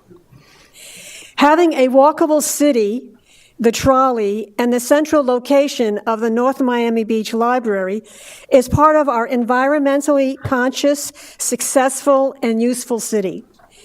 Last year, the North Miami Beach Library received 261,716 visitors, with an average of 796 daily visitors, a number that is rising. The number of community members that are served by our library professionals and paraprofessionals is the number of community members that are satisfied with their community services and therefore your service to the community. In the upcoming budget season, we hope to see resounding support for our library, an increase in staff in order to maintain the level of service, and the renovations that will improve the lives of the community that we serve. Thank you. Thank you.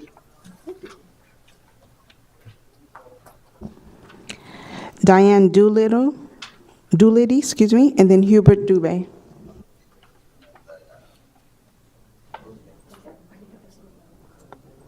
Diane? Mr. Dubé, please.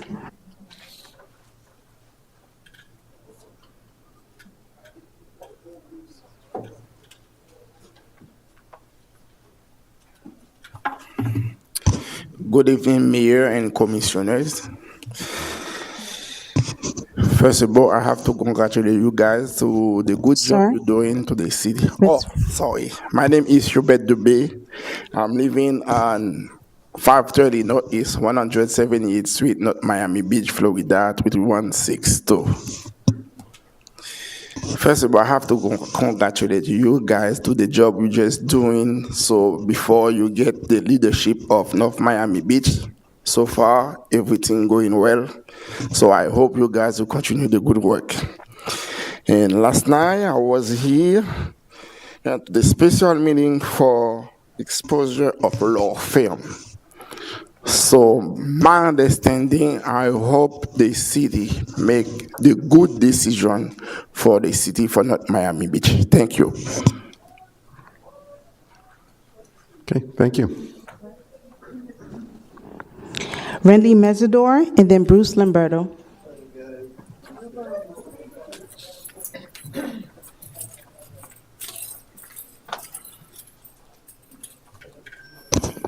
Good evening, Mayor and Commissioner. So my name is Wendley Mesero Ogrove. Yes, first of all, I would like to say thank you for the great job you guys do in the community. Commissioner Smuckler, congratulations on your award from the League of City. Even though I wasn't at the biking event, I was able to watch online. I was here in spirit. So, Vice Mayor, thank you. Mr. Shonoff, thank you for the great job you done. But what I wanted to communicate about was the better bus network. I think Commissioner Florimont kind of touched the topic a little bit, but he looped around it, like in terms of technology for the people who are not so technology savvy. So this is more of a question than more of a statement. I wanted to know, what would you do for those people who don't? Sorry. I wanted to know, is it Linda, right? Is she still here? No. Okay, but I think she might be watching the commission meeting. So I wanted to know, what would you do? What solution do you have for those who are not technology savvy when it comes down to the Uber incentive? Because not many people know how to use the app. I could attest to that because I know a couple of people. I think, like I said before, like I brought up earlier, Commissioner Florima touched the topic on top. He kind of touched the topic a little bit, but he swayed around it. But I wanted to know, what would you be able to do for those people who don't know how to use the app? How would they be able to get the incentive for the Uber? And also, I don't take public transportation, but I wanted to know, the 246, the overnight bus, like, does it still operate? I want to know, and the 3 as well. Thank you for your time. Okay. Would one of the commissioners be able to get back to me with that? Like, what solution would they have for those who don't know how to use the app, who don't have anybody to help them? How would we be able to go around that? So I actually spoke a little bit to the manager about that this morning, and there's a 800 number to call. So there's a phone number you can call if you don't have the capability of using, or the know-how of using the app. So how would they be able to get that incentive? I wanted to add to that. I think that's part of the Smart City is our initiative to also help residents learn how to operate their electronic devices and also learn. So that's hopefully part of the ask that I had of the manager for us to start those classes and help people learn how to use an app, learn the basics, and hopefully that will eventually translate into them being able to be self-sufficient in that way. Thank you so much. Appreciate it. My time is over. Thank you. Good evening. Before I get started, I just want Commissioner Michael, to your RU2. Sir, please state your name for the record. Bruce Lamberto. I was hoping to just get in before we start my time. I was going to comment on that RU2 issue that has been signed into law by Mayor Cava for the county. That mother-in-law's quarters, it's 800 square foot countywide is allowed. Not in the municipalities, but in the county.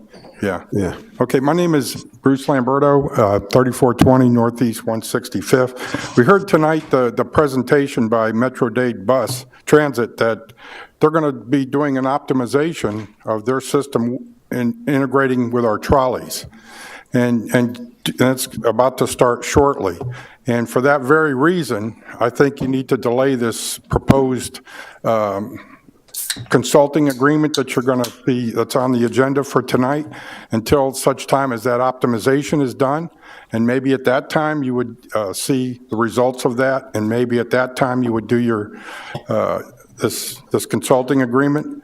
Because if you implement this now and they make changes during the course of that consultation, that consulting, it may invalidate the actual results of that contract. The other thing I wanted to mention to you is that what some of the proposals were, and you've seen this, I've communicated with all of you, either by phone or email or both, that the proposal would be to eliminate 4 of the 6 trolleys that they have very little low ridership. The ones that have the heaviest ridership, the ones that go to Washington Park, Highland Village, those would remain. And then we would come up with alternatives for the few people outside of those routes that are residents of North Miami Beach that we could actually address. We can do the Uber. The mayor had suggested in my conversation with him that maybe we can use the 10, 12 passenger rec van that we have and have a dedicated driver just to catch those people in the that get missed by the former trolleys. But I've ridden the trolleys, and there's very little low ridership, and we can make better use of that money.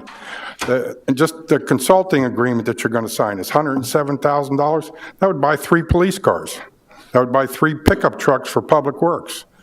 And that $107,000, once it's gone, it's gone. It's gone. You don't have nothing to show for it.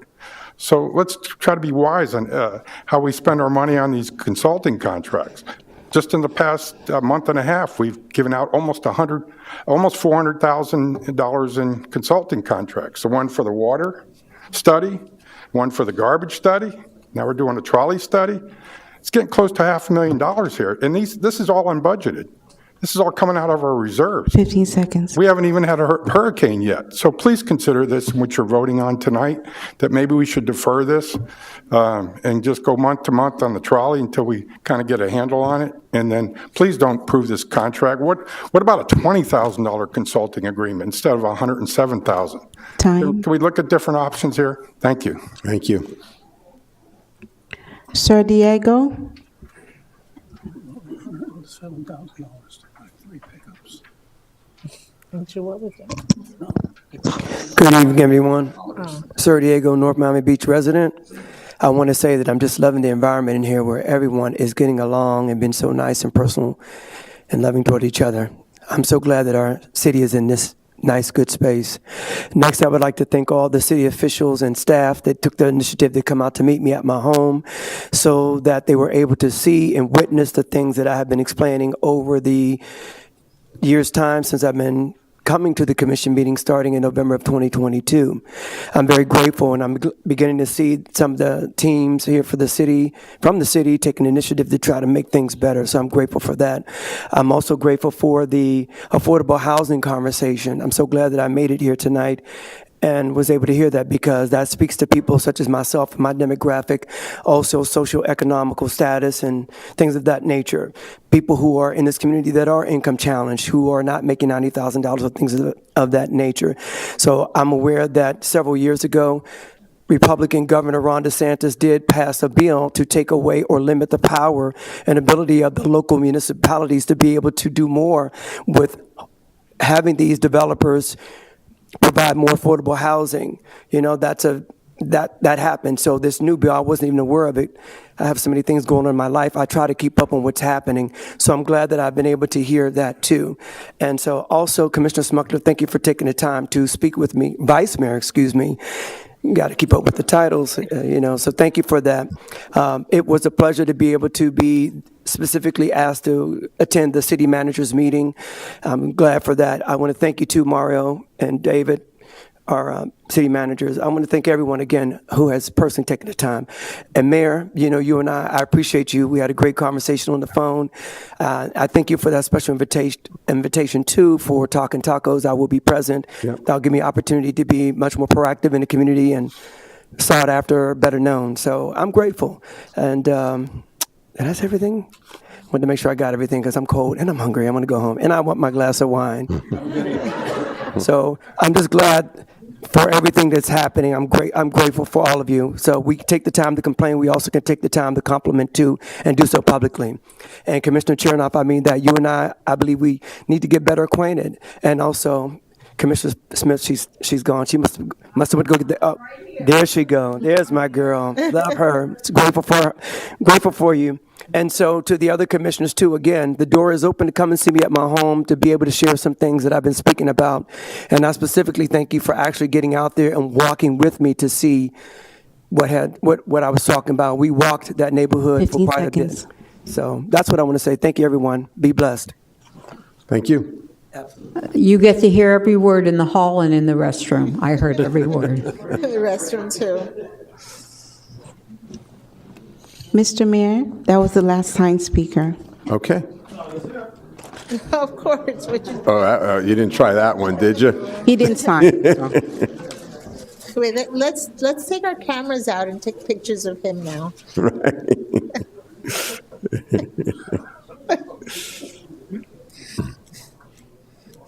I'm going to bother him and do that. Come on. Good evening, everyone. Hello. Can you hear me at the back? Okay. Good evening, everyone. My name is Mubarak Kazan. I want to talk a little bit about yesterday. The speaker previously talked about how much $500,000 alone we spent on the experts. And you guys hired experts to vet the law firm or the lawyer that is going to come and represent us, the city attorney. And that study was literally cast aside. You did your own thing. The number one rank vendor, you cast to the back. And the number third vendor, you brought up forward. And you selected that. Why are we paying for all of these studies and you don't even care about it and you do your own thing? That is why the city keep crashing. The number one ranked vendor was the vendor that Mr. John Herron represents. That was the number one vendor. He had like 282 points. And the last ranked vendor had 202 points, and you all jumped for that. I'll move on. The CRA. I think the CRA is miserably a failure in this city. I heard a CRA guy tonight, I do not know what position he holds, but he wants to buy the Singer building from us. That Singer building is over $2.1 million. He's going to buy it from us so that he can get more office space, and he's going to rent the downstairs. What happened to all the actual monies that the CRA actually was to do was to help the businesses around, to spruce them up, to make them look more sprightly. You go down 125th in North Miami, you'd see how the CRA is working there. Our CRA is not working. For the last 20 years, it's a failure. And what you do, you take this money and you give it to the new owner developer who's going to put up some high rises, and you give him hundreds of thousands of dollars, whilst the mom and pop businesses that has been in the city for the last 20 years have been donating to the CRA. They give nothing. I look at some derelict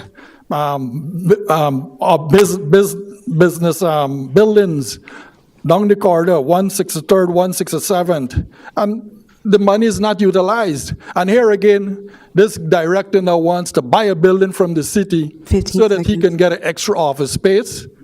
What sort of nonsense am I hearing? You guys, I know you're good. You've got to bring it out. You've got to say no. Thank you very much for having me. Thank you. Mr. Mayor, if I may have a point of personal privilege. Kazan, we did not pay the evaluation committee. Evaluation committees do not get paid. Thank you. I do not know what you mean. For the attorney's office, the committee that vetted the attorney's office, the three finalists, we didn't pay them. Thank you. Okay, but we didn't pay them, so there. There were experts. There were more experts. Okay. I certainly hope that they were more experts than me. Okay, next speaker. Linsu Reef Club Condominium, and Mayor, Commissioners, and staff, directors of the City of North Miami Beach, thank you for your service. What Sir Diego said just now, I said if I'm really close friends with him, should I call him Diego or Sir Diego still? But Sir. Sir, right? Yeah, there you go.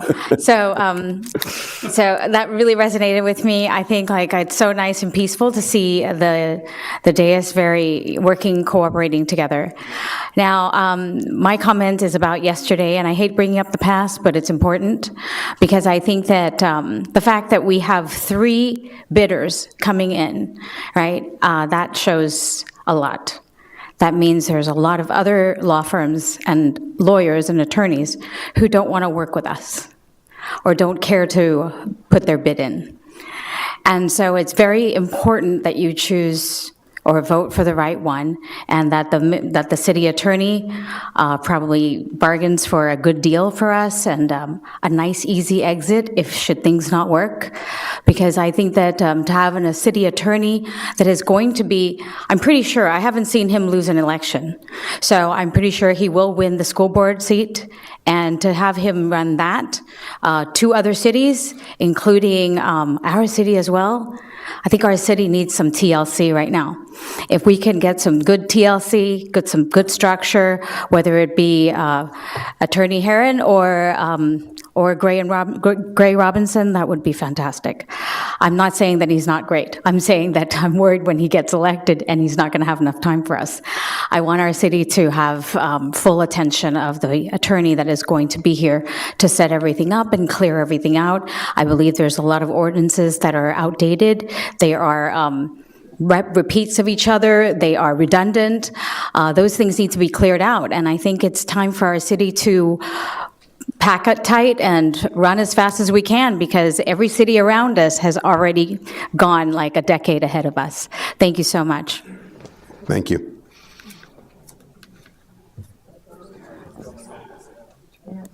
Any other speakers? Someone raise their hand in the back. Yeah. I'll speak. Kazan wants me to speak. Yes, I want you to speak. Why not? Well, good evening. Hopefully this microphone works, because it's been horrible all night. And I will say that it was really awful when we couldn't hear. Name, please, by the way. Oh, I'm sorry. You don't know who I am? but- Barbara Kramer. We couldn't even hear the invocation, and that to me was a little embarrassing. But anyway, with what the previous speaker said about last evening is true. I don't understand, in all the years that I sat up there, I mean, maybe I'm wrong, but I don't remember taking a suggestion from people that were asked to be our professional advisors, and you all didn't even ask enough questions on the person who ended up getting the approval to be our city attorney, how that happened, how you go from the 3rd rank and make them the 1st rank. And it was interesting because so many of you asked questions about the ability of the person who seems to be the one that's going to take the lead with Greenspoon Martyr. Now, Greenspoon Martyr is a fantastic law firm, I'm sure, and I don't have my doubts about the attorney that is going to represent us. He's the one that actually came to the meeting without a team, barely a presentation compared to the other ones. And again, he's running for school board. He's, I think, interim attorney in Doral. He's an attorney in El Portal. He's attorney in Bay Harbor. And you think he's going to be here 4 days a week, Commissioner Smith? I mean, it's...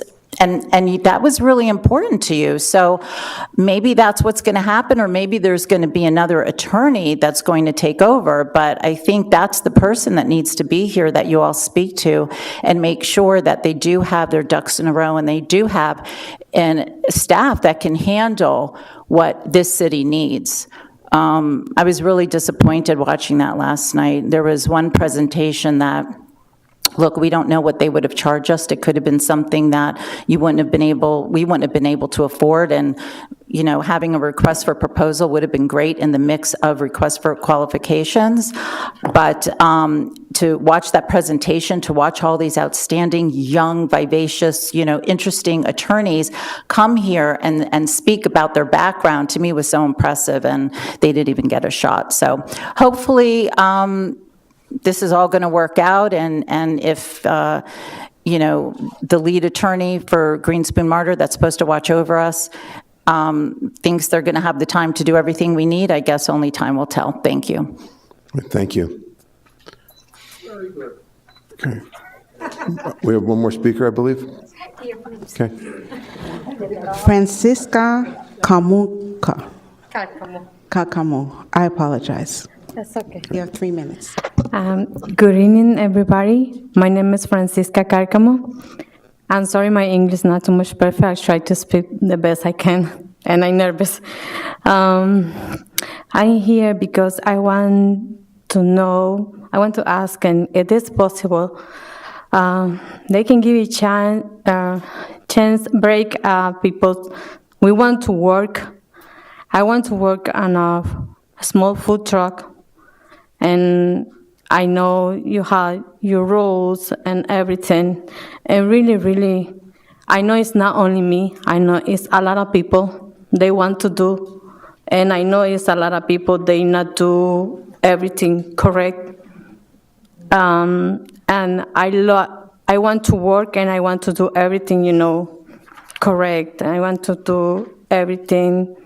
I don't want to break the roof, and that's my question. I come in especially today because somebody told me, the meeting is public, you can go and you can ask, and it's really, it's very necessary. Sometimes we want to work, and I'm the woman, I had 3 kids, I want to work. Sometimes I cannot go to work the office or something like that. I love cooking, and the people say my food is good.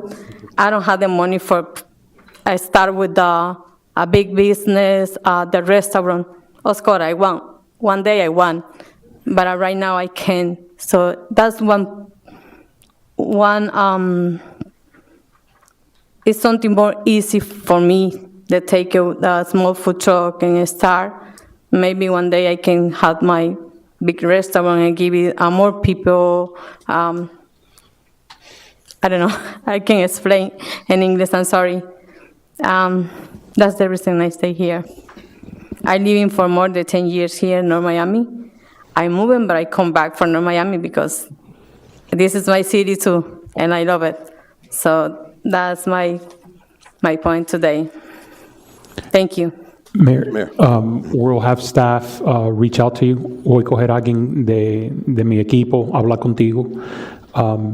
Para ayudarte, porque lo que nosotros tenemos son reglas que va a ir con el Estado. Okay. So, ellos te van a explicar exactamente lo que necesitas para que tú puedas hacer tu propio camión. What I explained is that our ordinance is essentially aligning with the rules that the state has, and that our staff will speak to her and kind of guide her through that process, so that she can have her own food truck should she wish. Okay, thank you so much. Thank you.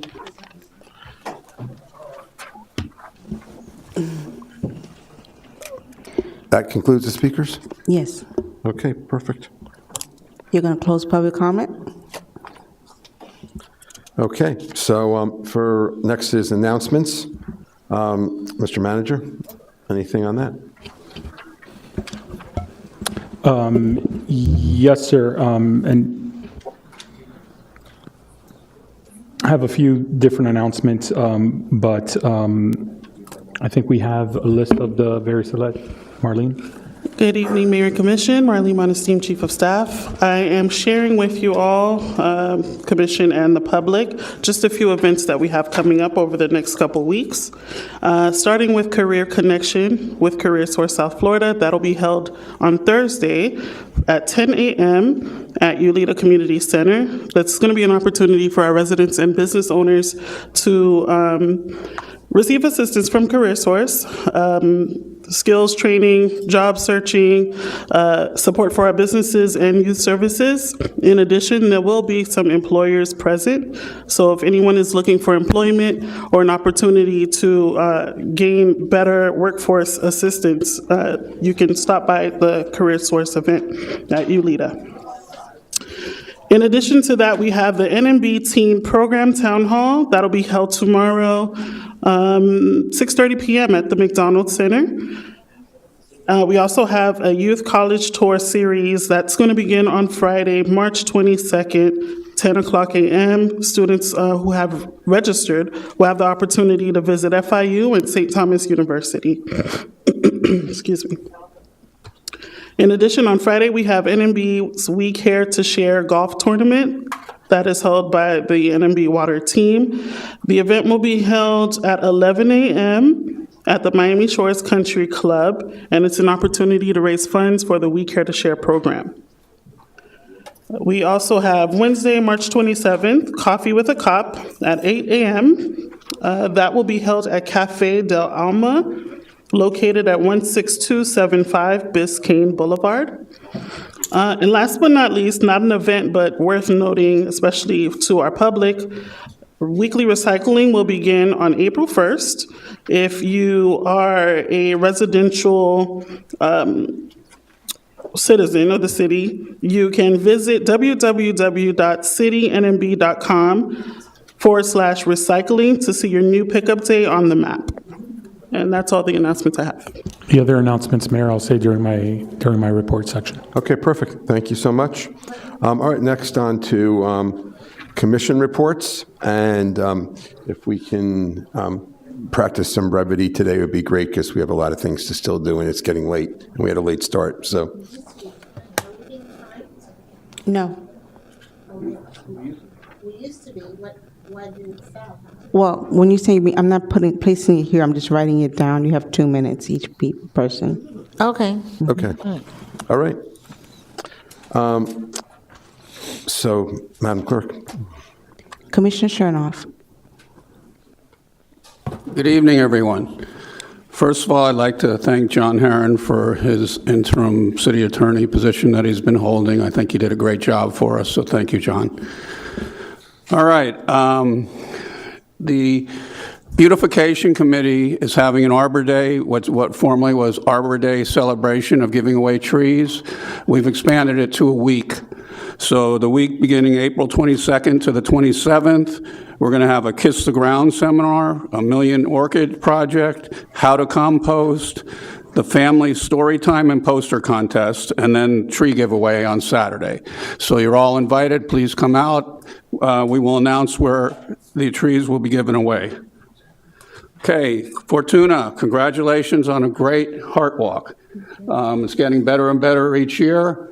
And also, you're our hometown hero from the Miami-Dade League, so congratulations. Florida. From the Florida League, excuse me. Thank you. So congratulations. Thank you. Thank you. To all of us, we won Bike 305 Municipality of the Year. Congratulations to all of us.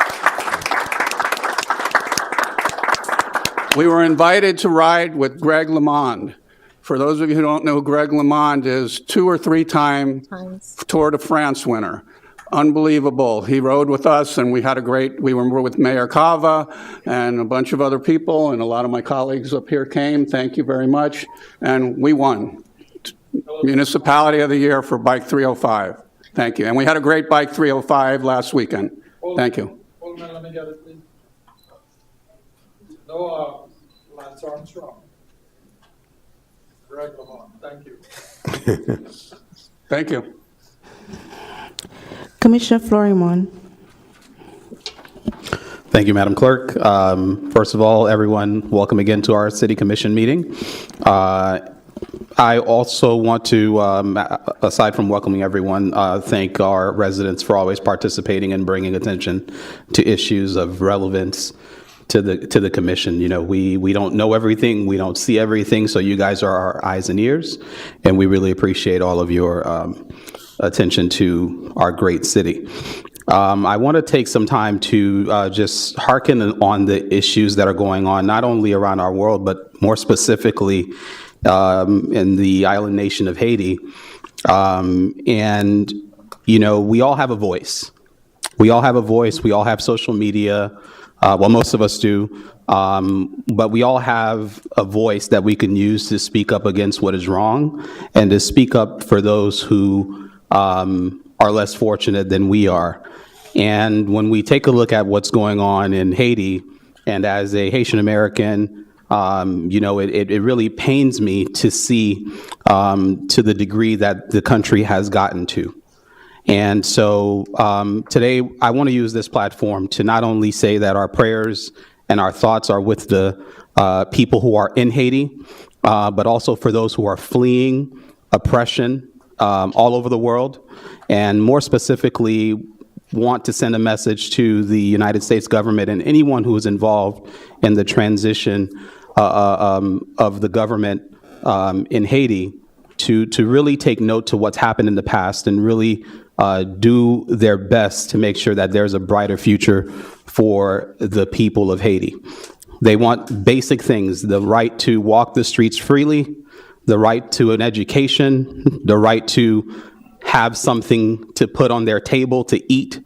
Just the freedoms that we here in America sometimes don't realize clearly that we have. And so I know that all of our commission members would second those thoughts, but our prayers are definitely with the people of Haiti, and we'll continue to do what we can here to assure that brighter future. In addition to that, I just want to say, because we have some holidays over the next couple of weeks, we have Purim for our Jewish residents, so happy Purim. And we also have Ramadan, which is currently being observed right now for our Muslim residents. And for our Christian residents, we have Easter that is being observed. And when I think about Easter, I automatically think about it from a Haitian perspective.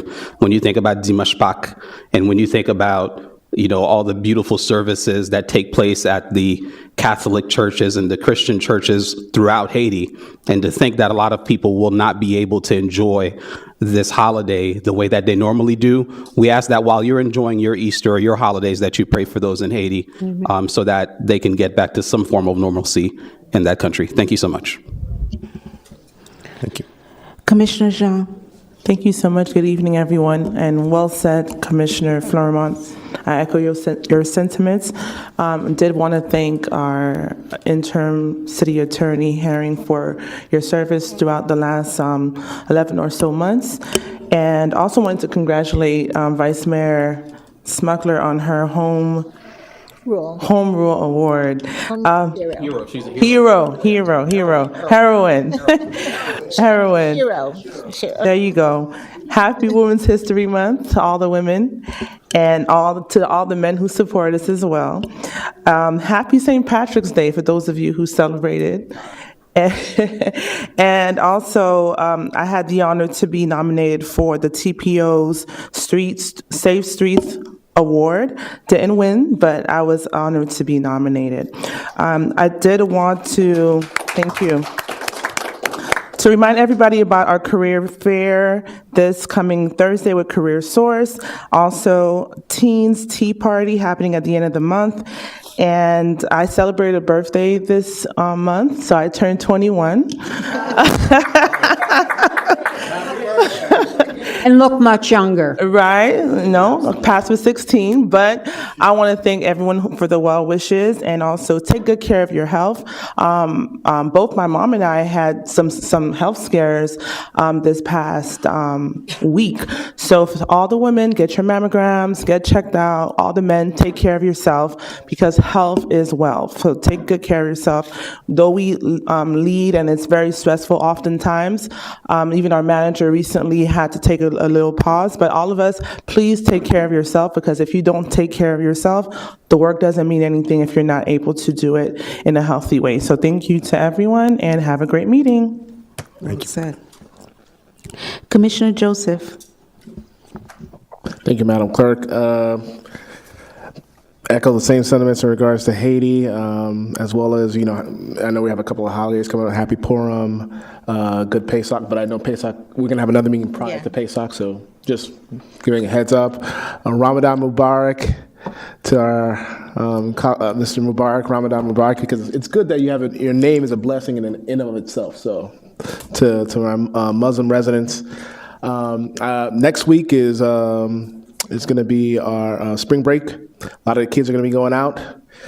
My kids are going to be out, and all I can say is, get ready for it. Teach them how to swim. It's a good opportunity. It's gonna, it's always good to give them that ability and to get it early and soon. Especially in my demographic, it's something that it's kind of endemic, and we're trying, something we got to work in our community to try to keep, especially in this in Florida and near water, anywhere basically. So I wish everyone well. Stay safe. Stay blessed. Thank you. Commissioner Smith? Thank you very much. Sunday morning had an amazing section on Haiti and the history of Haiti. You can Google it and get it back. I will tell you that having gone to Haiti and watching the news and seeing those streets demolished and seeing these wonderful people running just to save their life, the history of Haiti has always been a very fight for freedom. And I have to tell you, what you said, I hope the public listened to. I hope they realized 3 things. A, they need our help. B, doesn't matter who you are or where you're from. We're all in this together. And the most important thing to remember is how blessed we are right here in the United States. I want to mention to Sir Diego how appreciative I am. You have pounded what I have begged for years, to clean up this city. Clean up this city. And when the CRA today, for those that don't watch the CRA, wanted to hire somebody to clean, sounds good. Sounds good. But our code enforcement has to make sure that when you're responsible to keep your swale clean and clear, you have to do it. I want to thank Bruce Lombardo, who makes my life miserable. But these are people, Karen, Bruce, Kassan, these are people that only want one thing, a better city for all of us. That's all they want. They're not asking for money, they're not asking for a job, they're giving up their time, and that's the only thing they want. I wish that we had 50, 60 people for public speaking, so that all of us could have more input how we as commissioners can serve you better. I definitely want to thank John Herron. Don't discount Mr. Herron being gone. He could be back. He could be staying. We don't know. The contracts haven't been negotiated. But a wonderful and good attorney has taken care of us for almost a year. And I mean that from the bottom of my heart. I have to tell you, there's so many holidays, and happy birthday to my colleague who, at 21, she looks like she's 17. So happy belated birthday. But all these occasions that are coming up are time to make memories with your families. So whether you're celebrating the Jewish holiday, or you're celebrating the Muslim holiday, you're celebrating the Christian holiday, or my husband with the Irish that he couldn't find his, his shirt from the bar and his green and his hat. And you know what? You're making memories with your family to pass on. So please, make sure that it's in the spirit it was meant to be. So I do have announcements, like tomorrow is the seniors luncheon, you have to register. But the most important thing is that we all recognize how what's going on in this world affects us, even if we're not standing on the same street. Thank you and good night. Vice Mayor Smuckler. Well, first I want to start by thanking Parks and Rec for helping the Commissioner on the Women of Status have an amazing Heart Health Walk once again. Also want to thank the library for, along with the Commissioner of Status of Women, for doing a beautiful event for Women's International Day. Thank you, Adenia.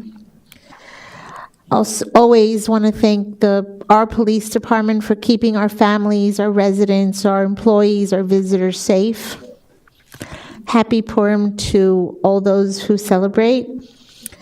Congratulations to our city for winning the what is it, the Bike 305. Bike 305 award.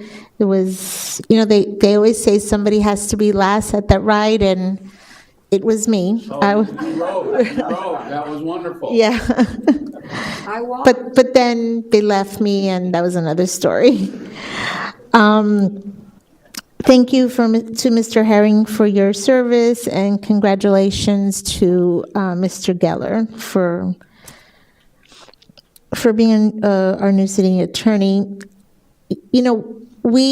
Our city got very lucky this year. We were spared from a bill in Tallahassee in reference to the service charge. And I really want to thank our manager, Mario Diaz, because you really put in that effort to make sure that everything our city needed to do was done so that that bill would not pass.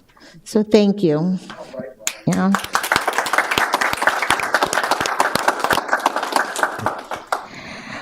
I want to wish peace to Haiti, peace to Israel, bring our hostages home, and peace to Cuba as well. And most importantly, happy birthday, Saul. Oh, and I forgot, I had written down, congratulations to Commissioner John for your nomination. A nomination is always an honor. It's just the acknowledgement is always an honor. And congratulations to you, Vice Mayor. Thank you. That's a major award. Thank you. Mayor Evan Piper. All right, thank you. Good evening, everybody. I think I'll just ditto what Vice Mayor Smuckler said. She thinks she covered every single thing and then some. But anyway, just in the spirit of brevity, just a couple things real quick. It was an honor to be the mayor to accept the Bike 305 award from County Mayor Cava. So that was really, really a nice thing to do. I also wanted to remind everybody that, we do have a vibrant Chamber of Commerce in our city, the North Miami Beach Chamber of Commerce.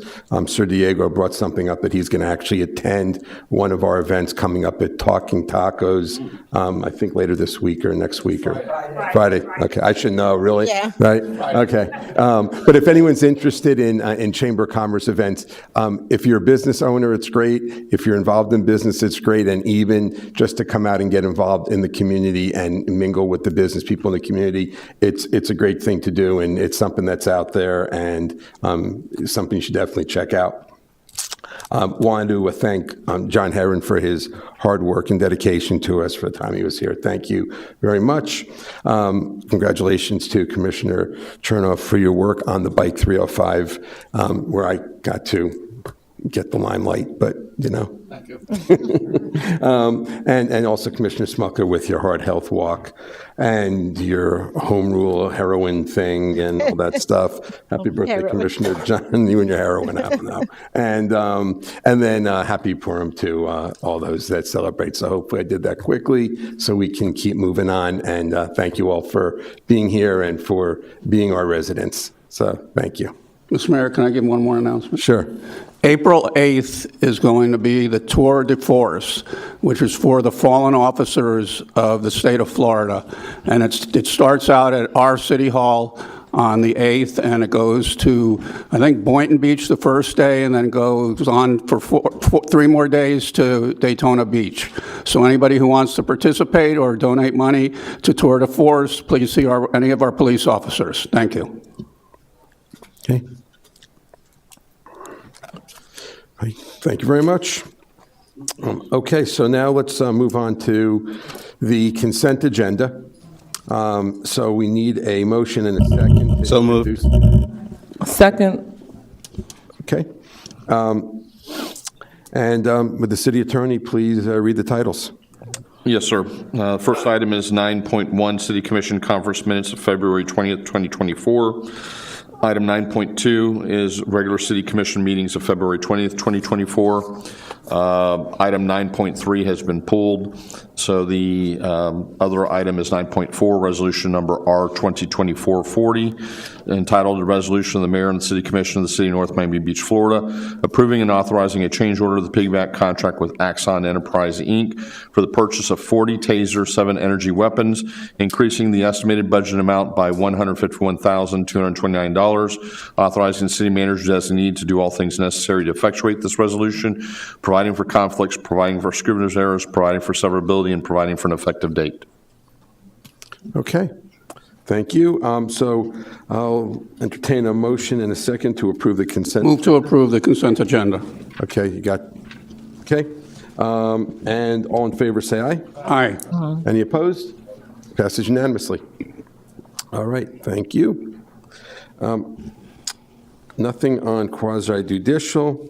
And Wait, weren't you moving? actually, before we go on to legislation, we're going to do the manager's report and the attorney's report. I don't know if there's any particular order on that. But. Madam Clerk, item 9.3, does that go before legislation or before the reports? Right before legislation. Okay. Mayor, Vice Mayor, Commissioners, the reports provided in the agenda as backup are noted there. However, there are some key facts that I'd like to kind of just highlight. One is we recently started earlier this week the Allen Park roof repairs. And so we're hoping to be able to repair the roof, which will then allow us to repair the basketball courts, that the flooring is damaged due to water leaks and so forth, which will then allow the area to be reused not only for basketball, but for indoor pickleball as well. So that's, we're happy that that project's moving forward. We are also about 80% complete with the Mishkan Park project, and we hope to be completed by the end of the month. Staff is beginning to put together a program for a ribbon cutting that will include our little leagues. And once we have dates and events scheduled, we'll be making sure to provide that not only to the community, but to you all. And we'll be coordinating various dates with you all as well to make sure your availability. The police department is now wrapping up their implementation with IT and Carbine. This is an item that earlier last summer was something that's very important with regards to the safety for our community. We were having calls dropped when someone would call the non-emergency police department number. So we are now happily moving forward. We have some flyers here that will begin pushing out, as well as a video that will be pushed out this week. The flyers are in multiple languages, so that's going to be great to kind of move forward. The first full implementation and everything would be Thursday, is when we expect, everything to be fully live and operational. Next, I just wanted to point out again the weekly recycling that the commission has championed starts on April 1st. We have already been pushing that message via our digital campaigns, and that has been ongoing via video, email, and social media. On Sunday, this past Sunday, we also began promoting the information via radio, and next week, all the mailers and door hangers will be going out to all the residential properties.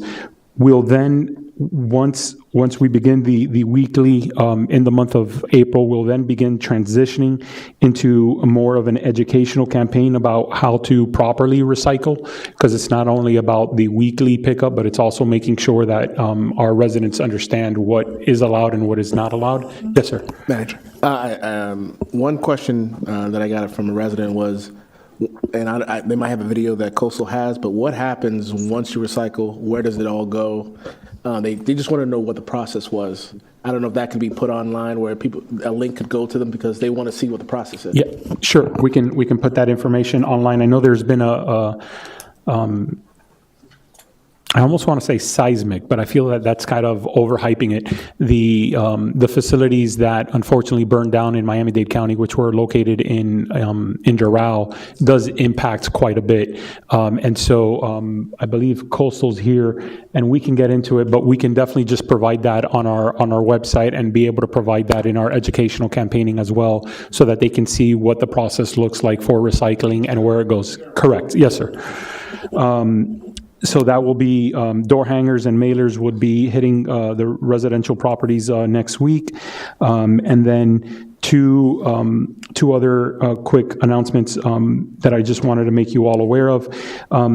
We have been reevaluating the email system in which we use, I guess it's constant contact to push communication out.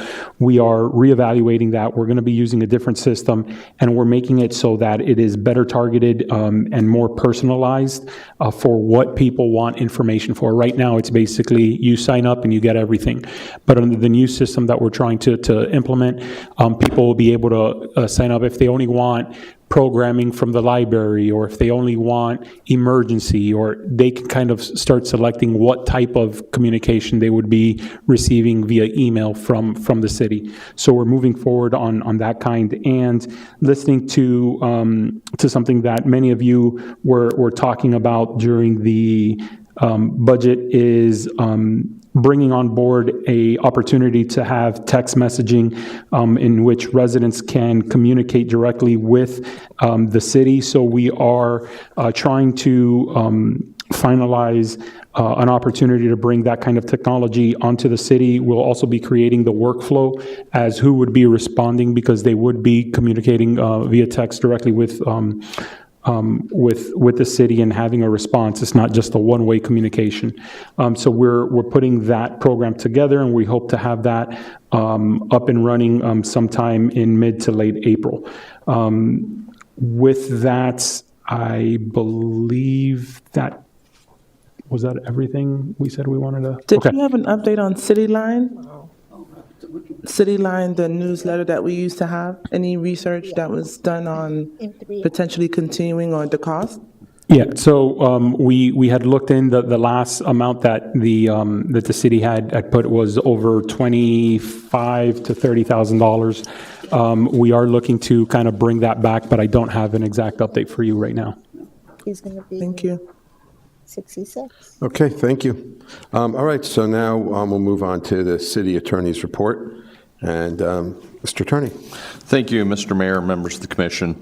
I previously discussed with the city manager item 17.1 and the decision or whether or not to move forward and ask you all to take or to give authorization as being discussed, partly because that authorization is not going to fall on me. That's going to fall on the next city attorney. And so I felt uncomfortable after the agenda was prepared and in light of what took place last night to seek authorization from the city commission to initiate action against the property owner of the subject property as set forth in the agenda. But I do know that the manager wants to speak to that. There is some backup in the agenda materials showing you the condition of the property, the amount of fines that have accrued, and our ability to, subject to commission direction, nominally or likely under the auspices of Mr. Geller and his firm to move forward in seeking injunctive relief or foreclosure on the code enforcement liens that the city has accumulated on this property. It's not just this property, but it's also the property next door that the city has a series of outstanding liens on, and the same ownership. What ended up happening with the property next door, which is vacant, is the city actually physically went onto the property to clean it and to maintain it. So we have the equivalent of what's called an assessment lien that's slightly different from a code enforcement lien. But at the end of the day, as reflected in the photographs that are in the backup materials, this property is in significant disrepair. It's become a nuisance. It's a place for vagrants, for just all kinds of debris to be left. And ultimately, the city has significant concern after multiple attempts in trying to reach out and communicating with the property owner that their response has been nothing whatsoever. There are a lot of, shall I say, lip service, but no actual action in improving and cleaning up the property. And so, very rarely, in my experience over the years, do we take this type of action and bringing this type of situation to the commission's attention. But as staff, we felt that it was necessary and to seek some direction from the council, from the commission, as how you wish for us to proceed. Through the mayor. Yes. Thank you. First, thank you, City Attorney Herron. He has been instrumental in kind of guiding myself and our code and Ed, our community development director, through this process. And the CRA was even involved at some point as we were trying to talk to the property owner as to trying to get the building demolished. We call it the graffiti building. If you're passing, it's just down the street from us here. And we've had about 3 meetings that I've been on, and the property owner is, yes, we're doing this week, we're moving forward, I visited the property, we're gonna do this, we're gonna do that, and at the end of the day, it's been about 2 months and they haven't done a single thing. And so what we would like is to tonight to continue to receive your authorization, and we'll move forward with that authorization with the city attorney's office to be able to not only receive injunction relief with regards to the various liens, which is closing in on $1 million, but also looking forward to address the property as a whole, whether that's foreclosing the property, going to Miami-Dade, I think it's called Bora, to demolish the property. We have vagrants who are essentially living there. I see people going in and out of the building all the time, but there's not really much that we can do. From the outside, from where we are allowed to look at the building, we've had our building department go out, and there's not something that's very glaring that would cause it to say, hey, we need to rush in and inspect and look at whether the building's unsafe or not. So we're very limited in our process. So I'm asking for your approval to work with the city attorney's office in the coming months to move forward, not only for the collection of the liens, but to initiate any type of litigation that we may need to do to foreclose on the property and potentially demolish it, which at this point, in my personal opinion, I think a empty lot is better than what we have there. I might add that one of the current code violations that goes directly to some of the issues that we are discussing here is that required 40-year recertification that the building is safe or otherwise needs to be repaired. And of course, the property owner has taken no action in providing that state-required report now to the city. I have a couple questions. Okay, go ahead. Thank you. So what happens if you don't file that report with the state? Code fines would begin to start to accrue. That's what it is code fines? Yes. I remember that they got permission to demolish a house in Eastern Shores, and it was about $30,000 at that time. We're going back about 7 years ago. So if we would push forward to demolish, then that would still have to be a lien or what they owe on the land, the value of the land. Well, the lien wouldn't go away.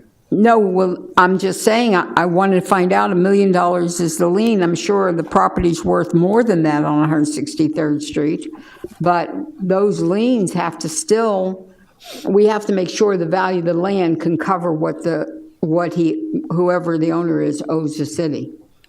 Correct. And because once you demolish, it'll just be the value of the land, obviously.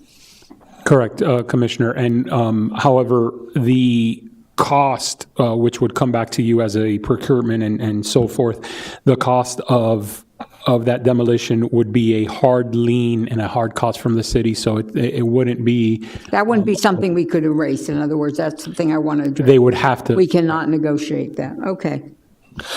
If I may, for clarification, there's essentially two routes to proceed, and they're not mutually exclusive at this point.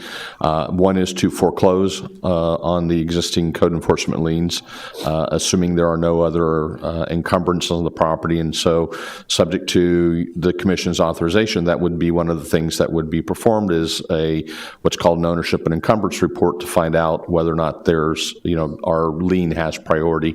Or alternatively is to seek injunctive relief, going to the circuit court and saying, we have these code enforcement orders, they're final, they're accruing fines, this property owner is in non-compliance with our city code, it constitutes a nuisance, and we're asking the court to grant the city injunctive relief to either order the property owner to bring the property in compliance, or ultimately, if appropriate, to give authority to the city to demolish the structure and again place that hard lien on the property. Okay, so, Do we need to approve it? well, I guess the point is, you want someone to say, go ahead. Yeah, quick question. Does this property have a site plan approved by the city? I believe it does, but they're quickly running out of time. And I wouldn't give an extension or recommend an extension on that unless that building's completely gone and they've brought everything up. And at this point, like we said earlier, there's a lot of I promise, but there's zero action. So how long does that site plan approval still have on it? The site plan approval in question, what the site plan approved at Biddy. It was approved in 2015 with an additional update in 2018. Due to state tolling due to hurricane that it extended the timeline. Their current validity, I believe, is through 2025. Oh, it's 2025. However, we would note that in terms of hard lien costs, we note $700,000 on this property, the one next door. By the end of this month, it's probably going to be about $130,000, and those two properties combined constitute the actual development. I would note that if they don't have money to maintain their property, they're not likely to be able to build. In fact, one of the reasons why we looked at recommending this to the commission is not only the continued decline, but I personally went out in the field and we had to do things like remove razor wire. We had to remove razor wire from the perimeter of the site that was only held on by a rock and was flapping into the sidewalk before we had staff go out and get cut up, essentially removing razor wire that was due to lack of maintenance by this particular owner. Same owner on both of them? Pardon? Same owner on both properties? Yes, we understand that there may be some dispute behind the scenes. One of the owners had passed away, and the item was registered under CRA did research and found that the property might go to auction next month. So for us, that was like, well, we need to know where we stand as a city on this because it is a nuisance property that has decreased in quality over time. I counted the weeks where every week there was another derelict vehicle added to the site over the period of 5 weeks. We went from 0 to 5 in a month and a half of derelict vehicles on site, on top of the trash accumulation and so forth. It is a nuisance that isn't being abated. Thank you. Okay, so I guess the question is, what's the options to proceed right now? I guess I'm asking both of you. What we're asking is approval for the city manager's office to work with the city attorney's office to pursue whether it's to initiate a foreclosure or injunction relief whether it's nuisance litigation or going to BORA or any of those, we'll work with the city attorney so that we can just move something forward, and then we would bring back what that process is, and if we need to hire any outside counsel or what that process may look like, we will come back to you, but we want to be able to start, with your approval, start moving forward. And I think your support also sends a very clear message to the property owners of the city is tired of the derelict property, tired of the lip service. We want our community protected and maintained, and you're on call. Right. Okay. And we would ask some of the information that was made available by staff to us is essentially to extend the authorization to include both properties, because the item on the agenda is 2151 Northeast 163rd Street. But we'd also ask for the same authorization with respect to 2101 Northeast 163rd Street, which is the vacant parcel next door, which we already have, and we've already gone on and cleaned up that lot a while back, and there is a hard lien on that as well. Okay, so you need a vote, in other words, to initiate the authorization? Yes, sir. Yes, sir. Okay, all right, so we'll entertain a motion. So moved. Okay, we got the motion, we got the second. All in favor, say aye. Which one? Well, the motion is to give the city manager the authority to negotiate getting into either foreclosing or whatever other remedies are at his service for both properties. It's one or the other. So do you want a direction on one or the other, or Well, do you no. want the right to do one or the other? Yes, That's what I'm because asking. until we get the authorization Okay. from this commission, we don't want to incur the time and expense without knowing to then do the title report so we can determine which is the best option. This is authorizing them to start the process. Correct. Right. Okay. All right, so all in favor, say aye. Aye. Any opposed? All right, passes Thank you. unanimously. Okay. Thank you. Second item under the city attorney's report is commission approval to pay attorney's fees and costs to Brodsky. Don't ask me to pronounce the second part of the law firm's name, for legal services provided on behalf of Commissioner Michael Joseph as prevailing party under Thornburg versus City of Fort Walton Beach, Florida. The case citation is there. The total amount that we have identified and have invoices for would be $47,593.87. Okay. And any background discussion, questions? I would like him to put on the record what the request is for, what was the Yes, fee for. this is related to the litigation where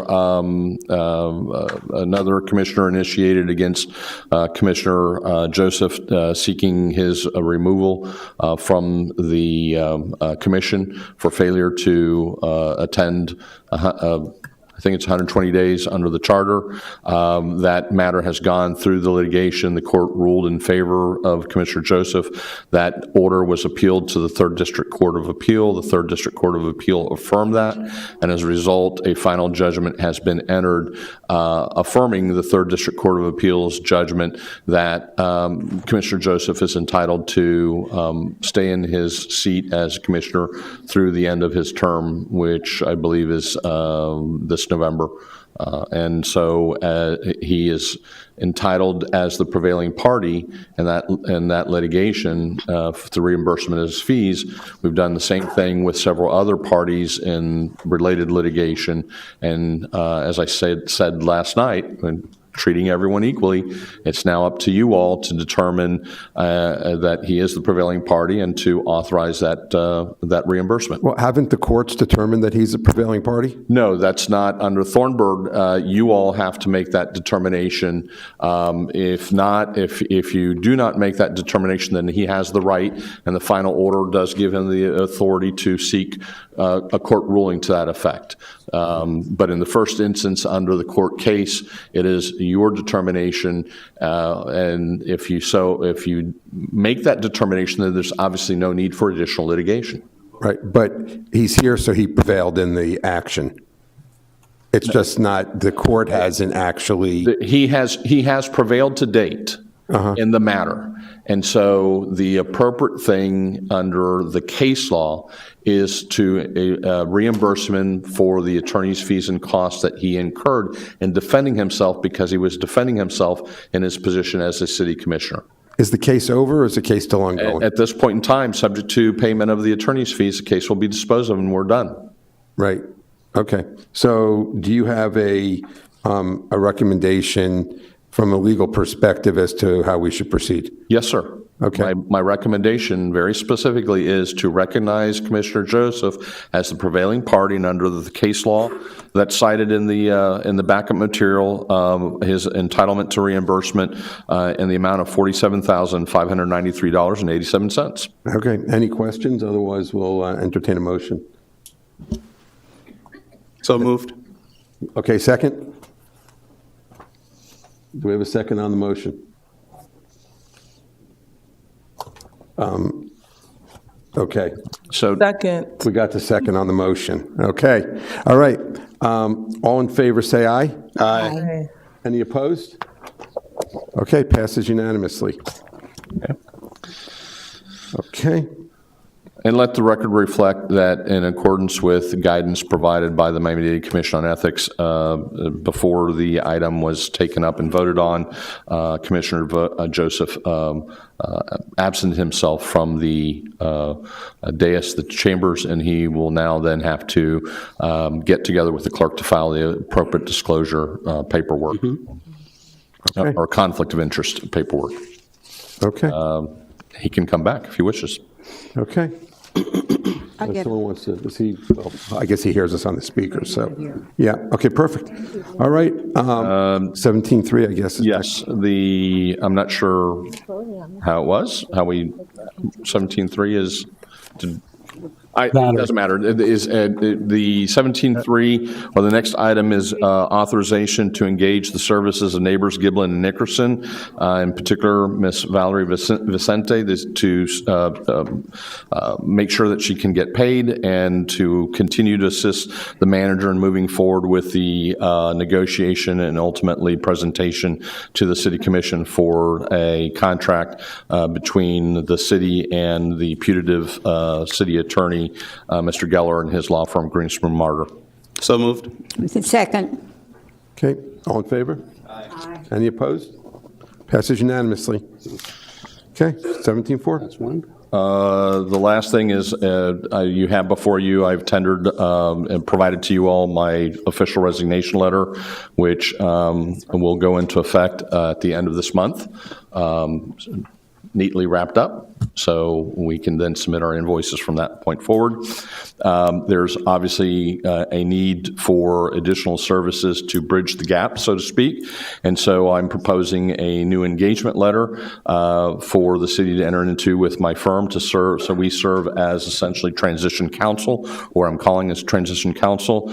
We're proposing, subject to the city commission approval and negotiation with the manager, a flat fee of $30,000 to provide those gap services through April 16th, which is the date of the next City Commission meeting, and in which at that time I would hope that the first item on the agenda after the invocation, the Pledge of Allegiance, is the engagement of your new city attorney, so he can sit here. Otherwise, I won't be here. And then it will be up to him whether or not he wishes to, and his firm, to recommend to the City Commission for our firm to continue on in that capacity, which we would do at an hourly rate of $350 an hour for as long as needed. Okay, so what I'm understanding is that the resignation is effective as of the end of this month. Correct. And 2 weeks notice. Huh? 2 weeks notice. Okay, great. And then you mentioned something about $30,000 for another month? For 2.5 weeks to provide gap services because there's no one else to. And during that time, you'd be providing the full services that you would typically do as usual? Yes. And then, obviously, putting together and working with city staff to transition and organize all the materials that will then have to be provided to Mr. Geller and his firm to come, when they come on board effective presumptively the 16th of April, then, we'll file the appropriate notices with the court, transfer the files electronically and paper if that's how they wish.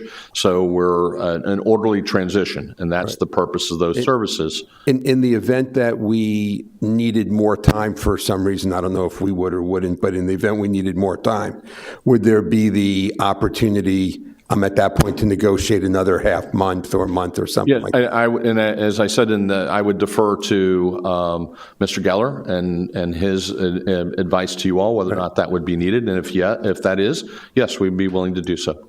Right, well, because right now the new contract, we don't know exactly the date that the new attorney's contract will be effective.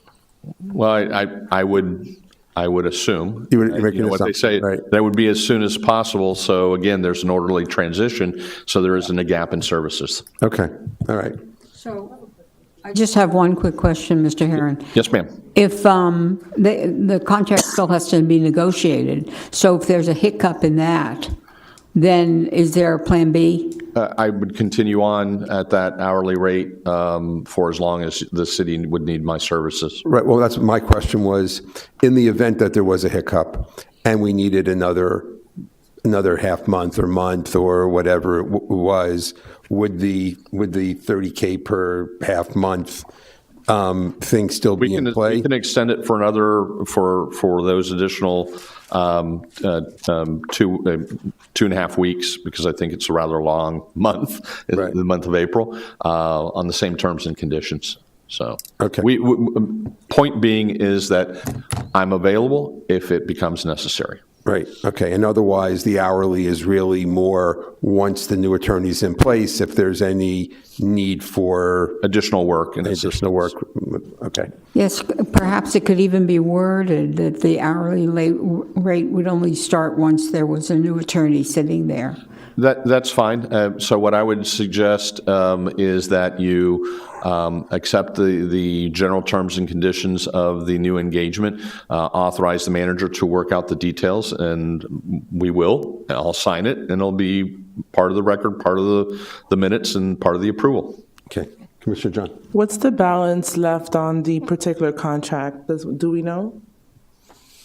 The money balance or the time balance? The money balance. You mentioned at the end of the contract, you'll then be submitting invoices?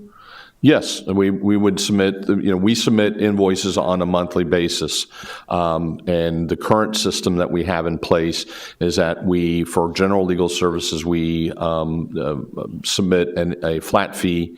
And then for the hourly work that's been carved out, we obviously submit invoices for that. That's primarily a litigation matter. So we would do that through the end of this month.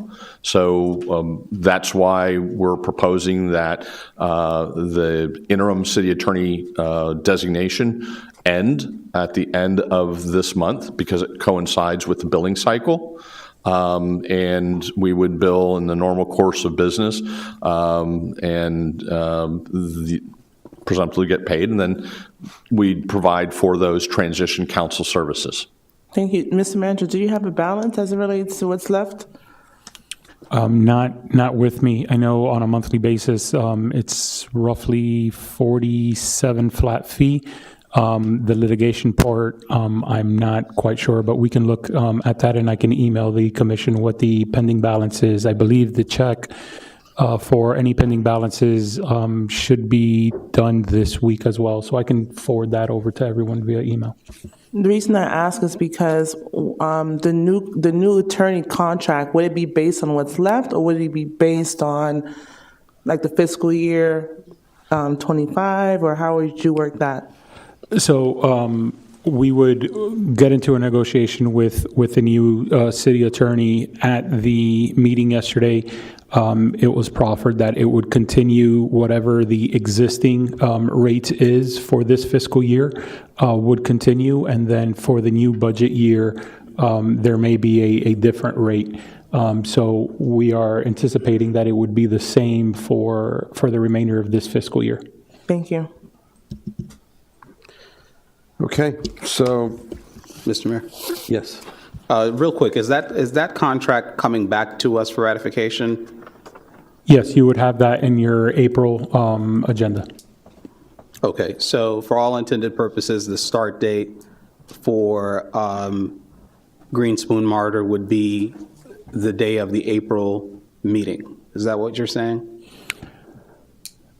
That is the anticipation, unless there is a way, and I would need legal advice, to have an earlier start date and then have the contract be retroactive to, say, April 1st, for example. I'm not sure if we're able to do that with it, but we can definitely look into if you all authorize us to do something. Yeah, the reason I'm asking that is because of this particular resignation and new engagement letter. It's saying that effective April 1st, is that where that 30,000 comes in? Correct. So after that, we would then bill that flat fee for those 2.5 weeks until Mr. Geller comes on board. Right. So we're not working under has the flexibility to negotiate that contract, and we will end our existing financial arrangement as of the end of this month. Right. But in a perfect world, I would prefer that you stay on the last 2 weeks and Mr. Geller start those last 2 weeks so that you can shadow you. That is at the will of the city commission. Right. Okay, repeat that again? There needs to be an overlap in order. That they overlap for 2 weeks so that the new attorney can work with John and let John show him the way. Well, I think that's in essence what he's saying, but on an hourly basis, right? No. Well, from what I understand, if we can reach an accommodation on a flat fee and the extension of the flat fee, we'll do so in lieu of the hourly rate. Either way, we're flexible. And so that was what my comment was, is to accept the resignation and authorize the manager to work with me on the finalization of the new engagement letter to reflect that overlap. That flat fee, the 30,000 flat fee is more than your prior rate or your normal rate, right? If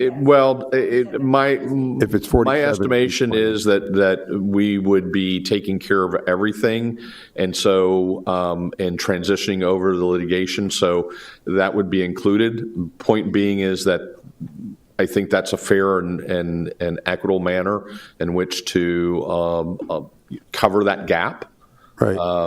Past the end of this month until Mr. Geller and his firm are up to speed, or the city staff feels that they're up to speed. So, and again, I want to defer to Mr. Geller as the new city attorney as to I wanted to ask his comfort level of us continuing on. We're willing to do that, but I think that he, at that point in time, would potentially have a say in that. Well, another question is that apparently there's some cases that you are in the middle of. There's some litigation ongoing that you're doing that's above and beyond let's say the base contract, right? There's some other cases that your firm, not necessarily you per se. Yes, our firm is handling. The city is self-insured, so all the tort litigation that the city, that's filed against the city where the city's named as a defendant, we're handling those matters. We would sit down during this transition period with Mr. Geller and his firm and decide what, if any, of that work we were potentially to keep. I don't anticipate that there would be much, but what we're proposing would give the city the flexibility to do that. Right. Okay. I mean, it's a possibility that if it was going to be something that was going to be additional or outsourced anyway, then, there'd be no reason not to continue. What is the rate that you're charging for that additional? $275 an hour. Okay, so in the event that we were to have you continue the litigations that you're already doing, would that still be at that $275 an hour, or is that going to flip now to the $350? That would go to the $350. Okay. Mr. Manager, you heard all that, right? Just so you know for your, okay. Okay. So, Mr. Manager, I'm sorry, But there may be negotiation possibilities there, too. did you say that, We're flexible. that Flexible. Green Spoon Mortar will do the same rate, or you're hoping they'll do the same rate? He said, okay, he said it. Okay, I wasn't sure who. Everything. Okay, I wasn't sure. Yeah, he So said the yesterday question is, that they would continue this fiscal year at the state rate because we've already budgeted for that, and so not to create any kind of chaos within the so budget. the question is it wrong of us to, now at this time, to accept it? Can we accept it now? Except what? His services. Well, we don't have an agreement. You have to in front of you negotiate a all, and there's contract with a and there's certain different terms. I mean, we're essentially accepting the rate per se, but that is only through September, right? And so we'd have to see what type, if any, increases would happen as of October 1st, and if there's any other type of other provisions within the agreement. Terms and conditions. Yeah. That you would have to, so I don't feel comfortable you all approving an agreement that no one's seen. We don't know what the agreement is. We can't have approve. it scheduled out tomorrow, No, I don't agree, but there's a thought. Are we still in the cone? No. Well, Yes, according to Sharice. You remember, right? And Yeah. Right. We went back. I just want to know because I was like, wait, are we? No, we're all in violation. right, that's why we're really trying. Thank you, Mr. Attorney. No, because Well, I mean, our again, attorney- that's our why we're attorney not should have told talking us about the that, new, so. we're not talking about the new contract, we're talking about the old deal. no, I understand that, but like, We're talking about the new. but Well, you guys started doing that. Well, I don't think we. No, we're losing focus. but no one stopped us. All right, so Okay. Confused me. No, what we need Mr. Mayor and to members of do. the commission. Okay. As you're still interim city attorney, it is my recommendation that you refrain from any discussions, any interactions with regard to the new contract with Mr. Geller and his firm, and until there is a proposed contract before you for you to consider. Right. I just wanted to be because I was like, whoa, something clicked in my mind. Maybe we should- I was like, whoa. I'm glad it clicked. Just approve this? The only item is my resignation and substitute engagement All letter. right, so motion to approve. Second. Okay. All in favor? Aye. Any opposed?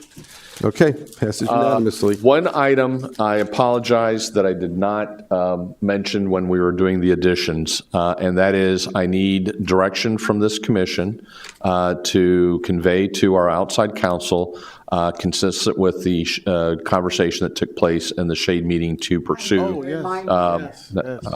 Please I do. remember. So I need a motion. So moved. Get Second. Permission. All right. Okay. All in favor? Aye. Any opposed? Okay, Thank you. passes. That's it. Okay, thank you. All right, so now we're back to legislation. No, 9.3. Huh? 9.3. Okay. It was pulled from consent. Okay, now we're doing 9.3 again? Hang on.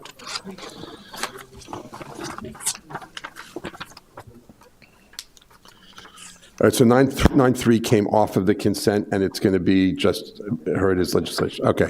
All right, so 9.3 is going to be the first one. Well, I guess we need a motion and second to introduce the item. I make the motion. Second. Okay. And, go ahead. Mr. Mayor, it's item 9.3 on the agenda, resolution number R 2024-39, a resolution of the Mayor and City Commission of the City of North Miami Beach, Florida, approving a task order for engineering services for the project management of a trolley route optimization study in an estimated amount of $107,330 under the continuing services agreement with Chen Moore and Associates Professional Consulting Services, and authorizing city manager designee to do all things necessary to effectuate this resolution, providing for conflicts, providing for scrivener's errors, providing for severability, and providing for an effective date. Okay, thank you. All right, so any comment from the commission? Mr. Trump. I have a problem with doing a task force to do the trolley right now when we should be doing a workshop with all of us, because like me, I'm here since November. I don't know much about the trolley. I'd like to learn a lot more and understand it a lot more. And I don't see us spending $107,000 for a task force. Okay. Mayor, before commission gets into discussion, it may be good for staff to present the item. That would probably be a very good idea. What the request is. Thank you. Okay, go ahead. Good evening, Mayor, Commissioners, staff. I have for you a presentation on our NMB line.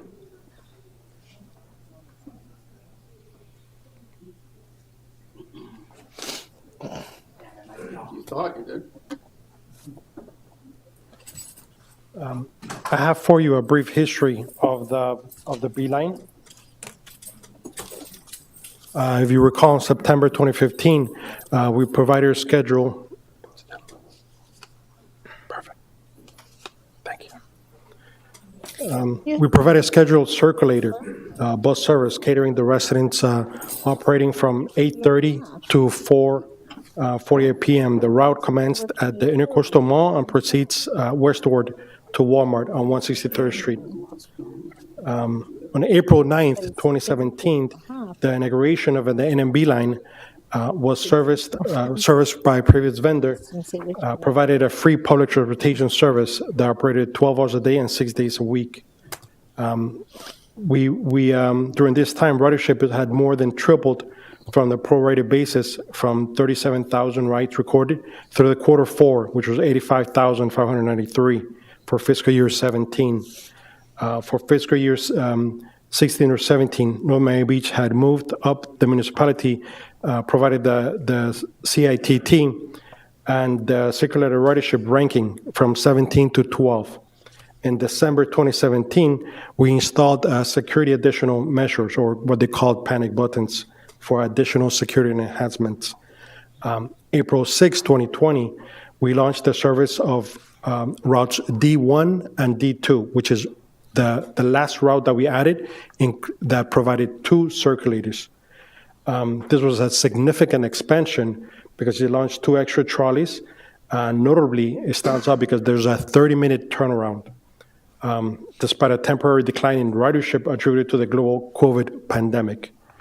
The ridership still continued to 79,410 riders. April 8th, 2021, Pro Transportation, or Procel, was awarded the contract to operate the NMB line. Procel is our current operator. October 24, 2022, the city launched the most recent route servicing Aventura Mall, Golden Glades Interchange. This Northeast Regional service, connects the Miami-Dade Transportation Hub, as well as the 4th largest shopping mall in the Americas. Route E is consistently maintains monthly riderships exceeding 2,000 passengers, ridership for fiscal year 22. October 1st, automatic passengers counter were installed. The current contract expires April 24th of this year. The contract with Pro Transportation is up for renewal. The original contract provided an initial 3-year term with 2 options for 1-year renewal each. I mentioned the scorecard. Here I'm sharing the scorecard for all the municipalities in Miami-Dade County. And if you noticed, North Miami Beach has a total of, if I scroll here, what this ridership identifies is that at the time for fiscal year, it identifies at $12.75. $12.58, I'm sorry. So that is the cost per rider for the system. You're able to compare the cost, the rates for the rest of the municipalities, which vary throughout, but we're consistent. 2023 Mobility Scorecard.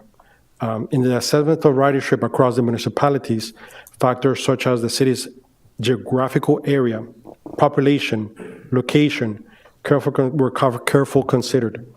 Notably, North Miami Beach has demonstrated a noteworthy achievements by sustaining a ridership level that is double that of comparable cities, with a frequency higher than most municipalities.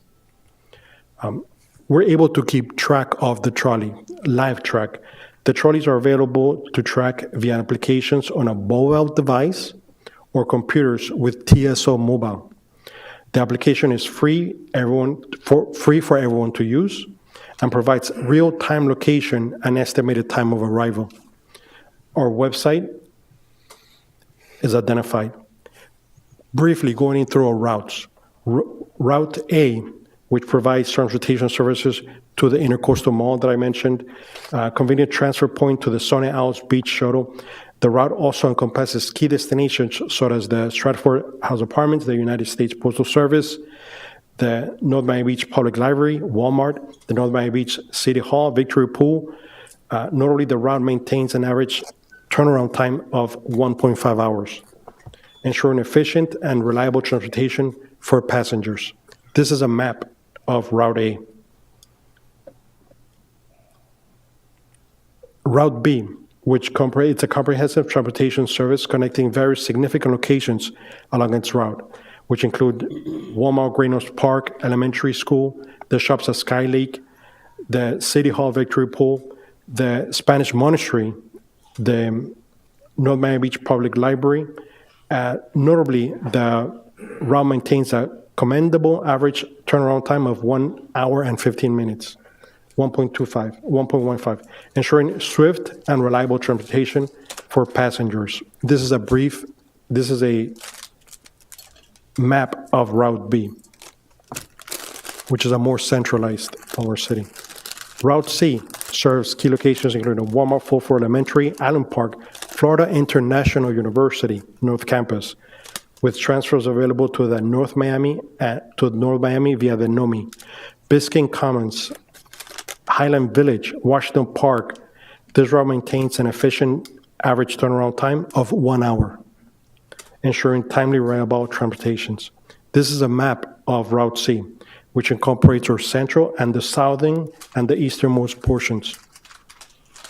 Route D1 and D2. This route is the Northeast Regional route, which, as I mentioned previously, it includes North Miami Beach High School, John F. Kennedy Middle School, Sable Palm Elementary School, Allen Park, which provides services to Fulford Elementary School and Bethel High School, Oak Grove Park, Ulita Park Community Center. Currently, Route D stands as the sole trolley service that accesses the majority of our local schools. Route D features an efficient turnaround time of only 30 minutes. This ensures a prompt and secure transportation for our younger residents, allowing them to reach their destinations safely and punctually. As you can see, this is the route of service. This is the map that I'm showing of Route D1 and D2.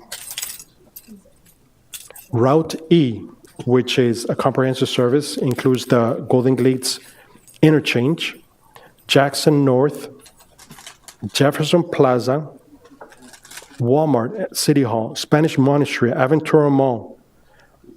It connects to Miami-Dade bus services, Aventura Shuttle, Sunny Isles Beach Shuttle. This route is designed for a 2-hour turnaround. This is a map of our regional route. It extends the furthest west and the furthest northeast to the mall, crossing 163rd Street and 171st Street, 172nd Street, and north to Biscayne Boulevard. The ridership within the year, going back as from between October to December, we're at 39,360. January, 39,729, and the current 32,604. The residents and riders are able to identify the route with their bright colored signs identifying the route, the stop, information for residents. What we have for you today is a route and stop optimization study. The city will be conducting a 16-week transportation study. We're using one of our continuing service consultants, Chen Moore and Associates. Their first task is to obtain data, gather and research route maps, trolley cycle data, ridership information provided by the city collected, organized, and analyzed, determined trends and patterns within the data set. Consultants will undergo a grassroots effort to conduct interviews with NMB line riders As part of the data gathering, and research consultants will visit existing trolley stop locations at various times of day for each route, peak and off-peak times where we observed, and gather a deep understanding of popular origins and destination information. Consultants will also work with the city to review proposed zoning and redevelopment plans, what future buildings will provide ridership, for the purpose of pre-planning modifications to the trolley. Task 2, route and stop optimization alternative development. Consultants will develop multiple alternatives for the stop optimization based on their observations made regarding the ridership data. These alternatives may include route reconfiguration, adjusting of times when one or more trolleys are running on a given route, and potential for individually trolley servicing multiple routes. These alternatives could include the elimination of an existing trolley, stop should ridership data reveal or if they're underutilized. Additional stops and/or routes may be considered as well, based on projected development within the city. Thank you, Sam. You're welcome. Commissioner, Mayor, Vice Mayor, and Commission, essentially, one of the topics that we've been having both here and individually has been, are we optimizing our routes as best as possible? Do we have the right amount of stops? Each one of our routes has about 7 different stops. Do they each need 7? Maybe some of them need 6, some might need 2. This is the study, and these are the expertise to be able to identify that information and to be able to say, you don't need this route to go into these areas. You can eliminate these 2 stops because this other route picks that up. And that's what the purpose of this task order is for. It's to be able to do that. This is not something that the city has staff, whether from capacity or from an expertise side, to be able to do in-house. So when we're talking about how do we make the routes more efficient, how do we know if we have enough stops or less stops, how do we know that we need 5 routes, this is what kind of gets us to those recommendations. And that is why staff has brought this forward to you all, so that we can do the necessary study and bring that forward for your consideration. Okay. All right. So I guess back to commission. Anyone has questions? Mr. Mayor? Oh, we have a public comment first? Okay. Yeah, I'm a little out of whack because it was on the consent agenda, and now we're bringing it back to a regular item. So I'm, okay. All right. Hey, we're making it happen. It's all good. Not okay. Now, respectfully. Sorry. I was going to kind of wait till you had some discussion here. Bruce Lamberto, 3420 Northeast 165th Street. I heard the manager give his eloquent speech on why we need this.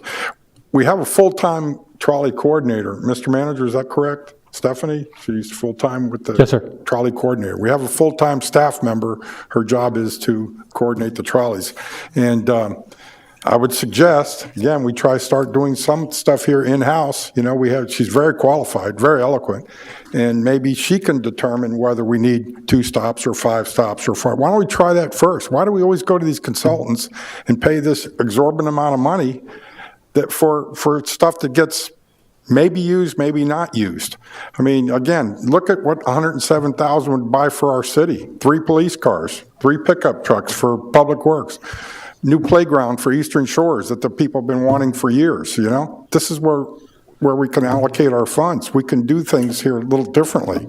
And again, I'm not so sure with this optimization that's going to go on with Metro Day Transit. You heard the lady here talking about it tonight. It's about ready to start.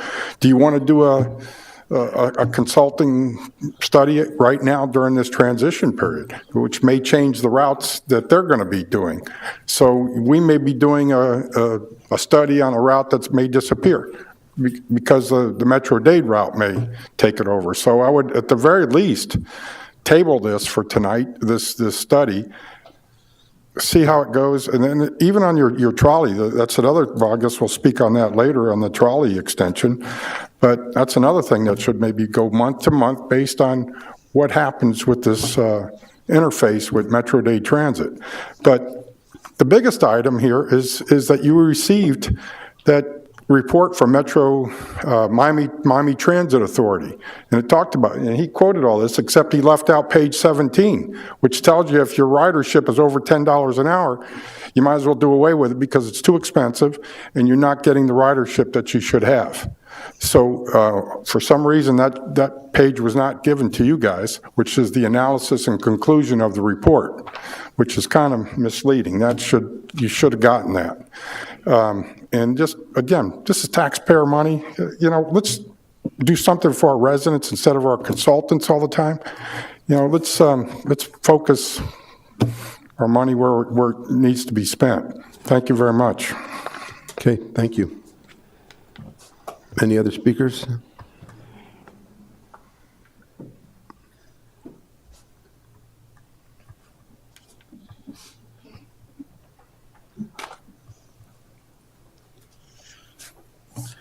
Good evening, Kelly Gonzalez, ProCal Mobility. I'm Kelly, the CEO of ProCal Mobility and owner. Our team was here for an interview earlier today, and luckily they were able to come. This is Mitch Ferner and Eduardo Carrion, our COO and our Vice President of Operations. The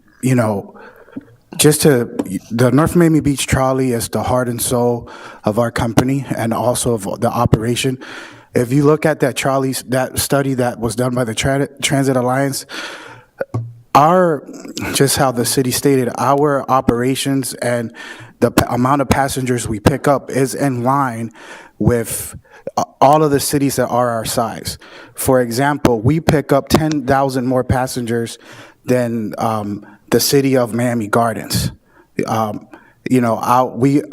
passenger, the cost per person is about $12. As you heard earlier today when they was talking about the average trip for Uber was $20. In a trolley for you could pick somebody up for $12 per person, and you can multiply that to 26 people at a time. So the trolley service is very efficient. As you saw in the numbers, it's multiplying, it's increasing. And that Transit Alliance, the only thing that was red when they did the study was the GPS tractor. The city worked hard. They got the GPS tractors fixed. One of the things that the commission wanted when we first started the service, we were using clickers. There's automatic passenger counters in the vehicle that our firm installed at no cost to the city. When somebody goes in, goes out, it collects the data. The service is so good here that when we first started this trolley contract, we only had 2 contracts in our company. In the past 3 years, we're in 13 cities. Also doing the SFRTA that covers all 75 miles corridor from Miami all the way to West Palm Beach, supplying the Tri-Roll, Hollywood Airport, services in Osceola County, Duval County, Palm Beach County, and recently Broward County. So just to, I hear a lot of, comments about the trolley service, and we always invite it. We get together with the city to try to improve the service. I'm very proud to do the work here, very proud to work with the city. We're here for all suggestions. I think this is a great idea to get the experts, because, even though we do have a planning side, getting somebody that could plan for it, and we operate it. So I just wanted to come up and just, thank you for the opportunity for allowing us to do the service, and just wanted to introduce our team that's here today. And we're here to answer any questions you might have. Okay, thank you. Any other speakers? Okay, let the record reflect no one's come forward, and the public comment is closed. And now it's time to go to the commissioners. Commissioner Smith. Thank you. Being as I pulled this. Nothing else from you at the moment, right? Just to clarify, Mayor, Commissioners, there was a lot of misstatements, incorrect statements that were said previously, but if IT is able to help me share my screen, the 2023 mobility scorecard that the municipalities in Dade County show, what you see here, even though it's smaller writing, but you have in your package, is 26 municipalities. Out of those 26 municipalities, 16 of them are over $10 per rider. It's a fact, is in black and white, is the actual cost. Every municipality shares or information with the county, Miami-Dade Public Works and Transportation, Citizens Independent Transportation Trust. So what the agency does is they monitor the funds that we spend. All the data that we provide to them is accurate. So that's 61.5% of the municipalities are over the $10. We're only $12.58.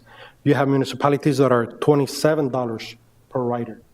You have municipalities that are $78 per rider. So just to make sure that you understand that where the data come from and how is it validated and who is our reporting agency, which is the County Citizens Independent Transportation Trust. Thank you, Sam. And to further clarify, the recommendation that was mentioned in the report is that if a trolley service essentially is over $10 per rider, that it should not serve as the exclusive local service. And it's not the exclusive local service. We have on-demand service as well, and we recently received the DOT grant, which should be funded in this upcoming state year to double the size of on-demand service. Okay. Okay, so before I start, I want to ask, when the trolley started, how were the routes at that time established? How did we establish the routes then? I don't have that information with me tonight, Commissioner, but I'll be able to provide that for you. Hold on. Give me 1 second. Yeah. Good evening, Commissioners. I can answer that because I was the consultant who created the trolley route in the first place. We had established what we call a comprehensive operational analysis back starting in 2015 as a study, the same type of study that you see being asked permission for a work order tonight. It's important that these type of studies exist because you need to look at your origins and destinations and how you are actually going to be able to move people from, say, getting their house to their Walmart and to align their route in an appropriate manner. What this type of study does and how we established that was we did a study where we looked at where your anchors are, where your capture routes are, and look at the spread to say, hey, this is how we're going to be able to connect people. But that's the story of the trolley, right? What you see before you this evening is very, very standard. It's no different than any comprehensive operation analysis. I would note that at the industry standard, you should be conducting these approximately every 4 to 5 years. We're in about year 7. So we're a little behind the ball on that one. All right, well, thank you very much, Mr. Nang. There's a few things that I found to be askew watching the monitor and watching the presentation. For instance, in Eastern Shores, in the condo side, there's 2 streets that the trolley rides down on the north of 165th.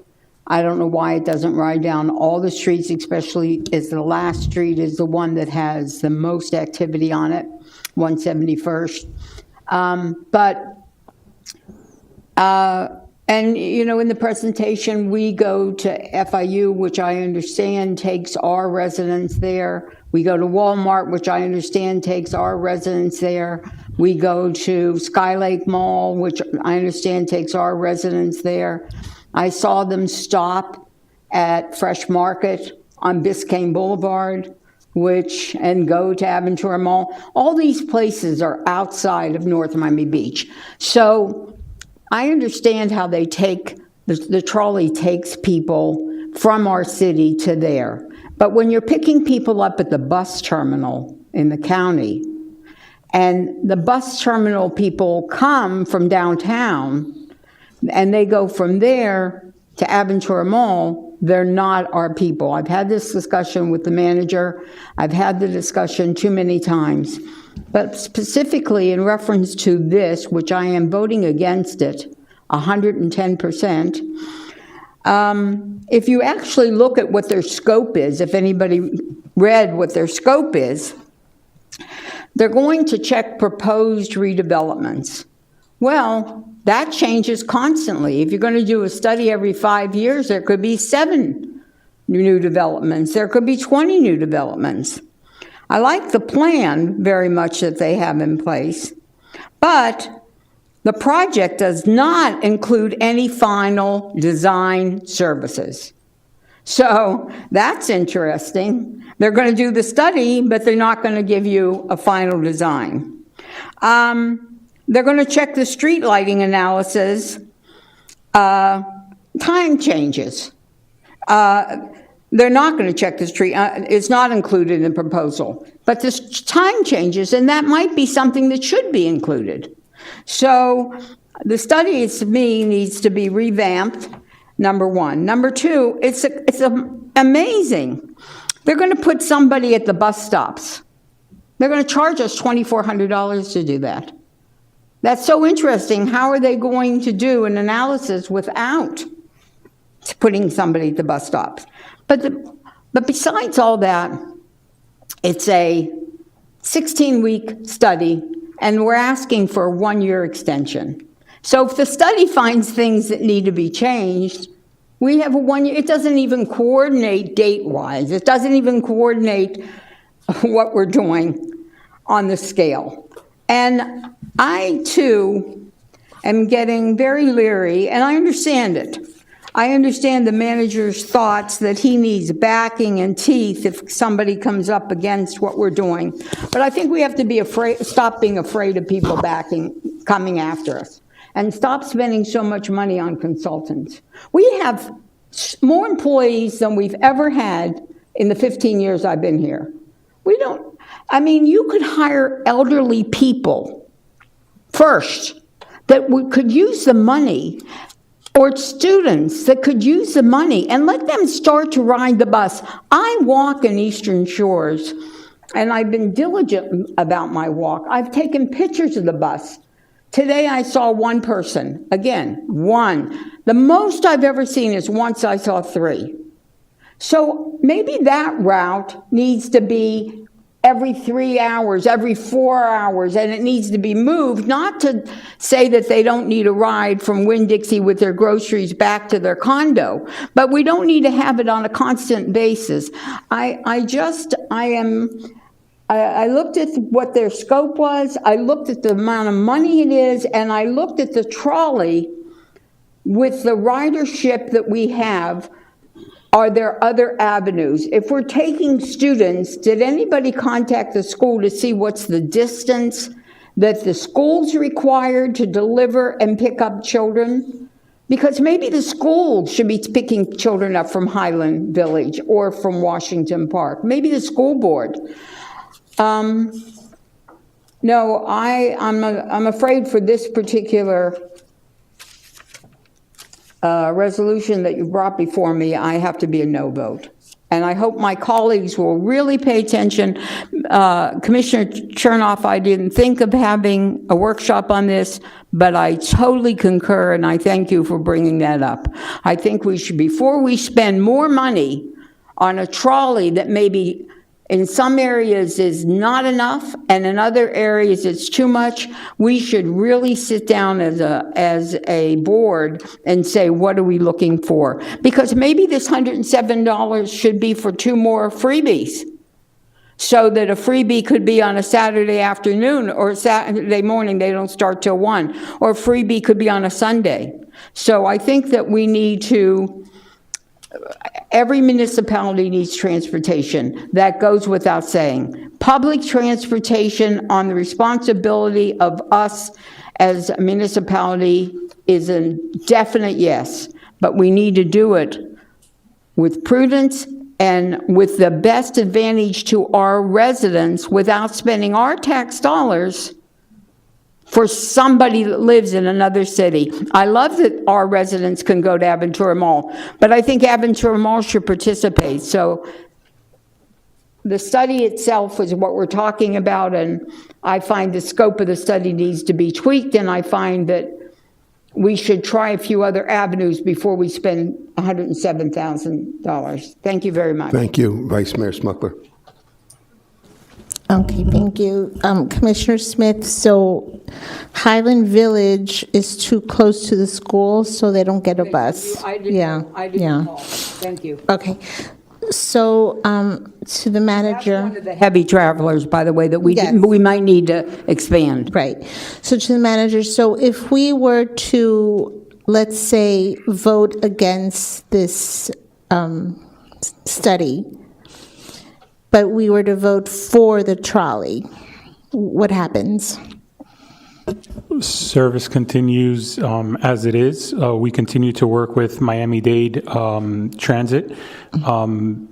This would kind of be in line with their study, and we would continue to coordinate. But if the study doesn't move forward, and you do move the extension forward, then the routes continue as they are. We're seeing about almost 11,500, 12,000 riders per month on our trolley service, right? Different times of day, we operate throughout most of the day, so different times and different routes will have more at one point than others, but the least used route is D2, and that has over 1,500. So, I guess it just kind of depends on what the commission deems is successful. You're never going to reach the numbers that South Beach or Miami Beach or the city of Miami has. They have over 10 million tourists a year. It's unrealistic to compare us to them. They also have double the size of residents that we have in a much denser area. So it just kind of depends on what the expectation of this commission is.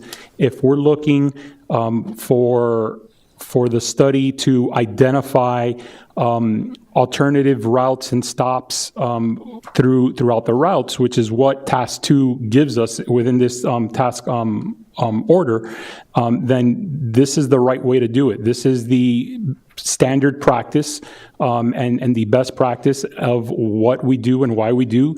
These are, we don't have the expertise in-house, even though we do have an amazing coordinator.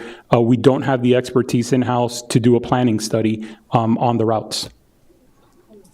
All right, thank you. All right, thank you. So, I don't know where to begin. But I guess I'll start with making some comparisons. For example, I have different degrees in different disciplines, right? A paralegal cannot do what our attorney is doing. Don't if tell we're going that to to do my paralegal. But what I'm saying is there's always a degree of expertise that comes with our different professions. So if you want to do a workshop, then we would need all of the routes, all of the stops from, what's the operating hours of the trolley?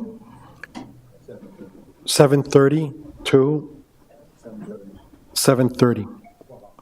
Okay, that's a nurse's shift.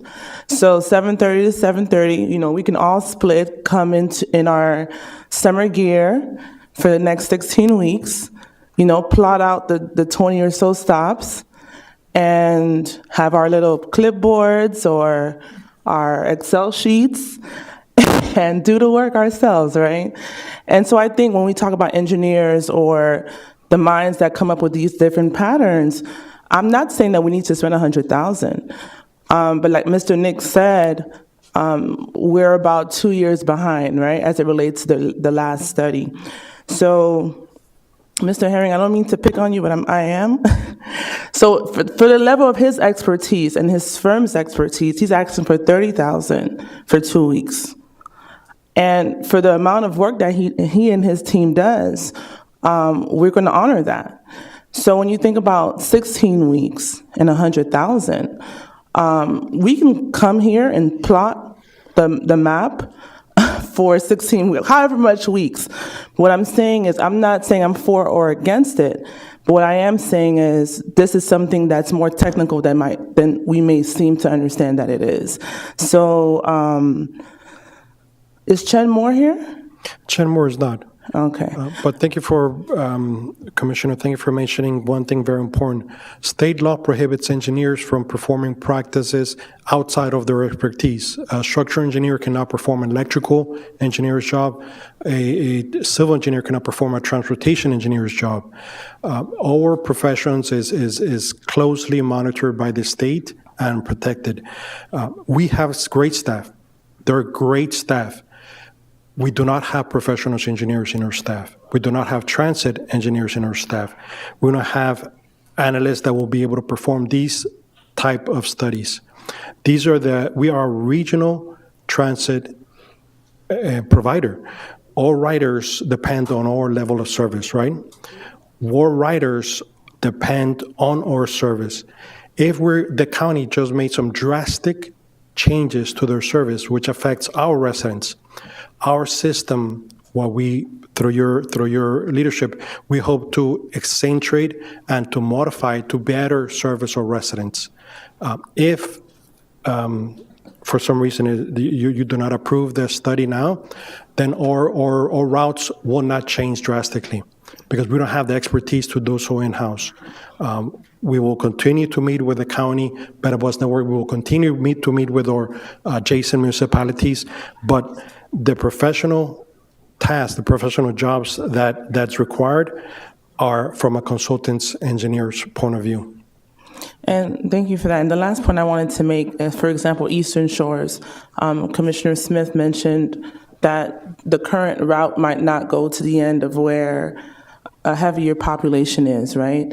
So in essence, we all have our input, so that would merit a workshop. But at the same time, if we're really going to workshop it, we would need maps, we would need time, we would need so many different things to really make a fair analysis because we're not technically in the field, I'm not for or against the study itself, but we can still continue to do antiquated routes and then pay for a service that seemingly people feel like it's not needed in our city.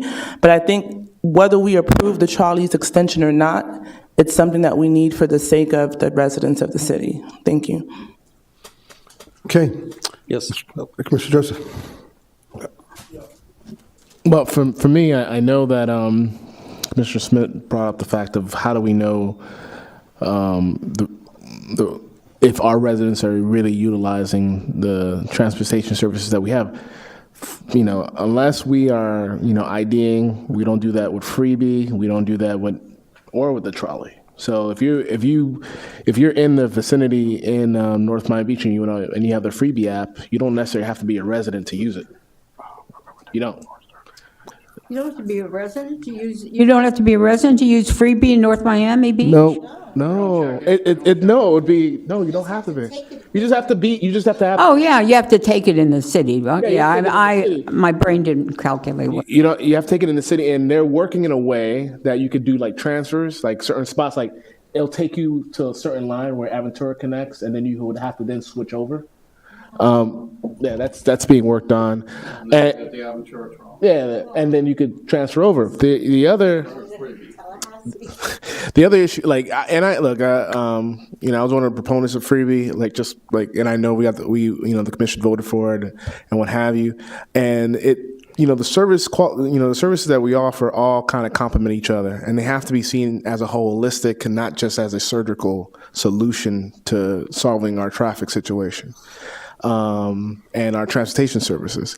So one big part, I see it as a working vascular system heart wise. I know I'm an attorney, but you have to see certain things do certain things, like mass transit or in regards from a trolley can pick so many people up.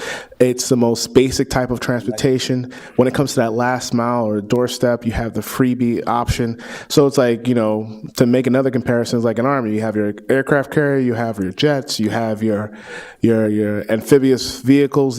They all play a part to actually doing the most effective job. And if you take one from one part or whatever, it makes you less effective in really providing the services to the community that they're expecting. Also, we have a digital divide, and that's why you can't really rely on just the trolley doing it or just Freebie doing it, because at the end of the day, not everybody can have the access to a phone or to just be able to monitor what the current conditions of Freebie. And from my understanding, Freebie has a wait time in almost like 35, 45, 50 minutes. It's 1 hour right now. 1 hour. Because it shows that there's a great need for it, and I see it a lot in the city. It makes me very happy. Like I said, I really push for it. I'm glad that it's being worked. I knew we were the first city. Then you had North Miami following suit or whatever. We're supposed to be ahead of Aventura, but it got delayed. But eventually, it's really flourished in our city. But for me to end on this point is that we have to see it as a collective approach, a holistic approach of really providing quality transportation service in our city. It makes us more create mobility for our residents. It makes us more attractive to people that want to actually I guess interact with our community, our businesses. But you don't necessarily have to be a resident to actually use it. And we just have to keep that in mind. It'd be nice if we can card everybody, but I don't think it'll be conducive to really, being as connected as we could be. Thank you. Okay, Fulham. Thank you so much, Mr. Mayor. When I think about that half penny tax, if the county were to say, we're going to, give you a particular amount based on, what we, assume, or maybe correct me if I'm wrong, but this half penny tax, how is it delivered to our city? How is it delivered specifically to our city? How does the county determine the amount that we receive? It's based on population, and then we're required to use minimum 20% towards transit services, and then the remaining 80% we can use towards transportation type of projects. However, the goal for CITT is not to have just a minimum 20% transit. They'd actually prefer to see 100% goes towards transit services. We are over the 20% because we do offer both the trolley and the freebie services. Sam, do you know what percentage we're at for usage? Give me 1 second. I have it here. Percent of riderships or percent of share? Of funding for CITT, how much are we using towards transit services versus?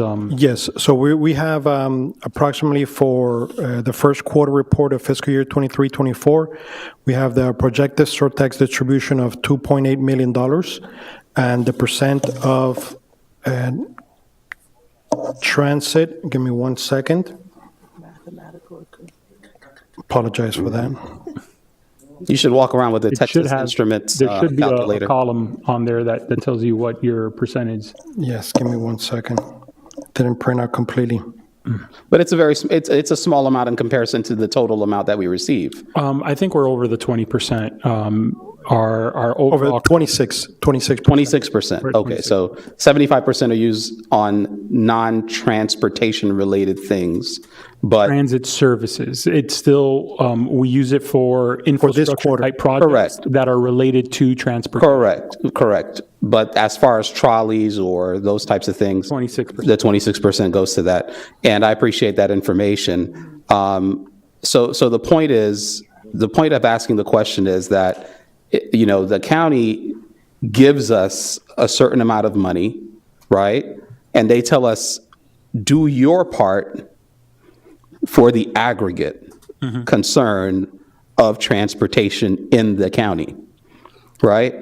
And the aggregate, that word is really what we need to focus on, because our role is not only for the residents of North Miami Beach, but it's to help in the connectivity of the entire county.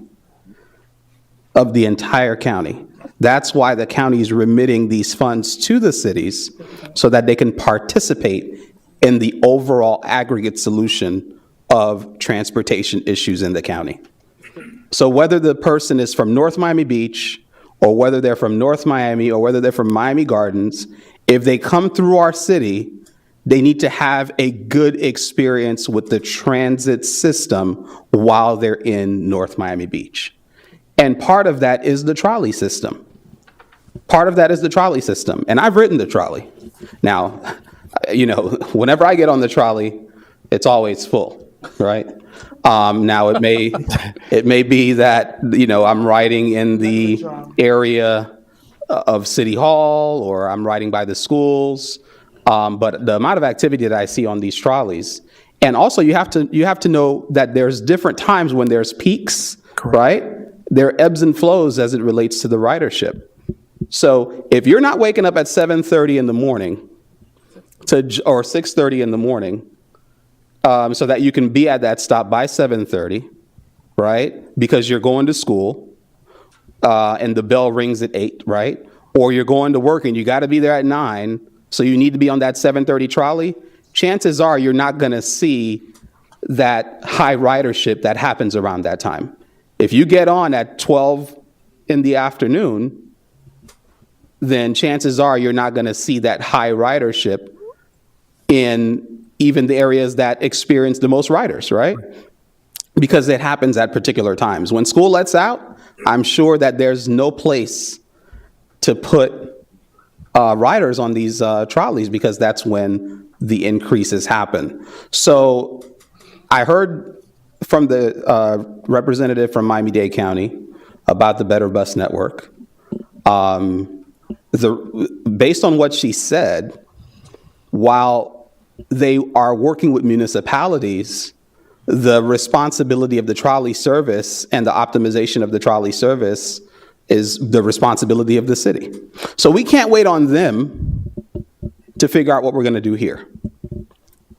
Our goal is to make sure that while people are in our city, while they're visiting our city, while they're driving through our city, whether it's, using a vehicle to go through our city, or whether it's using a trolley to go through our city, or whether it's a resident that's going from their home to a location within our city and back, everyone needs to have a good experience and a timely experience. And so when it comes to the trolley, there's no doubt in my mind that this is an important service. There's no doubt in my mind that this is an important service. I see it every single day. Children rely on it, parents rely on it. With the influx of people moving into our city, from the southernmost parts of the county or the central part of the county that's more expensive, and people are coming into our municipality to try to save money, right? As hard as that is to believe, people come here to North Miami Beach to try to find more affordable rents, right? And so what I'm starting to see are a lot more people using the electric bikes, a lot more people using the scooters, right? And a lot more people using the trolleys, and a lot more people biking, right? Because those are some of the most affordable ways to get around. Those are the most affordable ways to get around. Okay? So Commissioner Jean is saying to reel it in. I'm very passionate about this. I know you're a transportation aficionado. Finish the meeting early. Remember, you I did say I was going to finish the meeting early. Oh, you're right. Wow. Okay. So you remember that? Okay. That was a couple hours ago when I said that, but you remember. Anyways, the importance of the trolley, we can't negotiate it. We can't negotiate it, because at the end of the day, we saw what happened to Better Bus Network, right? They did it from their offices and looking at data and different things that they thought would work, right? And they removed routes. And when they removed routes, the people suffered, right? So for the trolley, I think the solution is that we need to continue with the trolley service. We need to optimize it by providing people more options, okay, and more ability to be able to find the service of the trolley where and when they need it. And I think the best way for us to do that is through this this agreement, because everything I'm hearing up here is how do we better provide a service. And we're not the experts, and you're saying that you're not the expert. We need the experts to tell us what to do. And so I support it, as well as expanding that contract. Thank you so much. Okay, thank you. Mr. Triff. Yeah, I would like to propose that we table it and move it to later, when we just had the county here telling us that they're changing their routes to coincide with what we were complaining about. And if they do that, then it's going to change the ridership. So why don't we wait till the county does I'll second that. what they're doing? I'll second that for a vote. Can I respond to that? And Sure. And I just wanted to say one thing. I am definitely for the trolley. We need the trolley. Don't Yeah, we're not misinterpret saying my get rid of the trolley. conversation. We need the trolley, but we may need three trolleys on one route and a trolley every 4 hours instead of every hour and 15 minutes on a different route.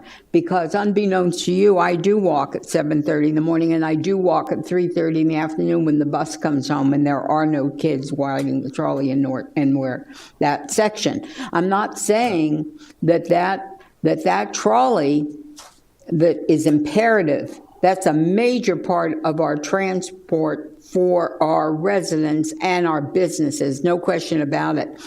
But I'm just saying to regulate it in the right way. And if we're going to hire outside counsel, let's get the agreement to an agreement that in the end we have all, and at least as many answers as we can have. This agreement that I looked at was lacking, but I concur that, and I know you want to speak about it, I definitely concur that if we table it, maybe we could get some more answers. All right, one other question is that, Mr. Manager, with this study, what was the procurement process for coming up with $107,000 number?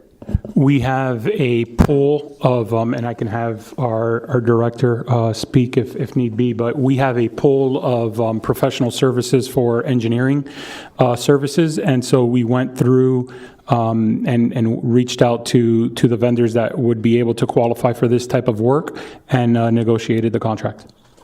Okay, so I guess the question is that how many, should you put it out for bid? How many? No, we have a pool. So the way the pool works is you already have a procurement that's in place, and then you qualify X number of consultants. So as the work comes up that is needed, then instead of going out to an individual procurement every single time, you go to that group of vendors and you negotiate that work order for them. And you have to do it in a certain way so that the work is distributed among the entire pool, not just, we're just going to give it to one vendor. So how many? So how do we know that there's not someone out there that's the same qualification that could do it for 50 grand? Do we know that? I don't know if the procurement manager needs to talk about that, or I don't understand the process. I'm just trying to get a handle on that. We have a pool. Mayor, if I may? Yeah, we approved that pool, did we not? We approved the pools for all of the categories. Good evening. The CCNA, the Consultants Negotiation Act, that is a pool where several consultants come and they're qualified based on their level of their industry of expertise. So earlier he mentioned about different engineers and different disciplines. That's how they're qualified. So for instance, for this one, he may have gone out to that list that we actually added new consultants to last year and asked for someone to do a transportation study. So he would look on that list for the one that had the transportation disciplines and then go out to them. Those rates, those hourly rates are industry market rates that pretty much are the same along this across the board. Oftentimes they may be, $20 off, give or take, but they're industry professionals with market rates. And the process is spelled out by state statute Yes. of how those pools are created. So there wouldn't be anybody out there to do it for half the price? So, if I may, the selection of the consultants that create this pool is through a process under state law. It's called the Consultants Competitive Negotiation Act. You are specifically prohibited under state law from looking at price in the selection of the firms that ultimately get continuing services contracts. You're prohibited. So as the manager indicated, what happens is that you seek as many as possible of the qualified for each area of expertise. And so we may have 4 engineering firms that do engineering studies. We may have 3 who do traffic. We may have 6 that do structural engineering. And so you then go to those in that category and you say, and you look at their qualifications, you determine who you believe is to be the best within those categories, and then you enter in negotiations for that specific task order. At that point, you're able to consider, in theory, price, but only for those who you've already selected. You can't go outside the pool and seek other bids or other proposals outside of the formal process established for every county, every municipality that has to follow the CCNA. Mr. Attorney. Can't be bid against each other. Yes. How many did we have in this category? I would have to pull that list to find out, but we have several consultant firms, over 40, I believe. So I would have to look at that, but like, they can't be bid against each other. So, and we select them, the departments select them based on either past experience or, their portfolio of similar work. So you have to go to one vendor, one consultant, tell them what you want to do, talk to them. They give you a price based on their hourly or what that work entails. If you're not, you can negotiate that. If you're not happy with them, then you would have to move to another, but they cannot be bid against each other. That is prohibited. Okay, so we have a motion and a second to. Yeah, we have a motion. Can I call the question? Yes, procedurally, Yes. have a motion on the table, you all need I just called the call. Right. To table? Was that the motion? Yeah, the motion was to table, so we have a motion and a calling the second. Madam question. Clerk, you got that? I just called the question twice. Right. Beyond any additional discussion. At this point in time, you have to vote on the motion that's on the table. Okay. All right, so all in favor of tabling this, say aye. Aye. Aye. Okay, so who said aye? Okay. And who's opposed? Opposed. Any opposed? 3? Okay. And my vote will be to table it. So it's 4-3 to table it. Good. Thank you. Okay. Can I ask the commission for direction on what it is that you would like us to bring back? Well, it's a good question. Well, what I would like is once the county study comes out, then we find out what routes they're either giving us back or what they're doing, because they indicate that they're doing something for us. Okay. If I understood what they said today. But I just think we need to, I think we need to get a little more clarification. I think we need to also find out how the changes in the Metro Dade bus route might affect it also, so that we don't do a study and then it gets skewed by whatever they change their routes with, because a lot of what they were saying was interaction with their routes. Yes, sir. Mayor, just to clarify, what the Better Bus Network does is they perform to optimize their service every 3 months, is what Ms. Linda explained to us. So they Year. correct, 3 times a year, quarterly. So what the department does is they look at the ridership, they perform these changes very often. We don't have that money. I would not come to you or make, through the manager, of course, make that recommendation for us to perform that same level of service. What you already tabled was a one-time, every 7 years study. Yeah. But we're here for your service. We're going to Yeah, get more. roughly a month, Okay. that's all I'm asking for. Well, We'll work with Miami-Dade Transit and bring it back. Thank you. right. Okay, so since we're talking about the trolley, can we just go to the trolley ordinance or Yeah, I agree with that. You want to take the or trolley item out resolution, of order? whatever it is? Okay. All right. So with that being said, Madam Clerk, is there any issue with taking the item out of order? No. Shouldn't be. Just No. checking. Just don't want to find out afterwards it's a problem. What is the item number on that? Sorry. It's the 11.7. 11.7? Hang on.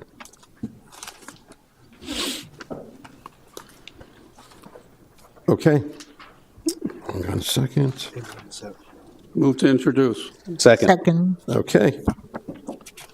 And then can you read the title, please?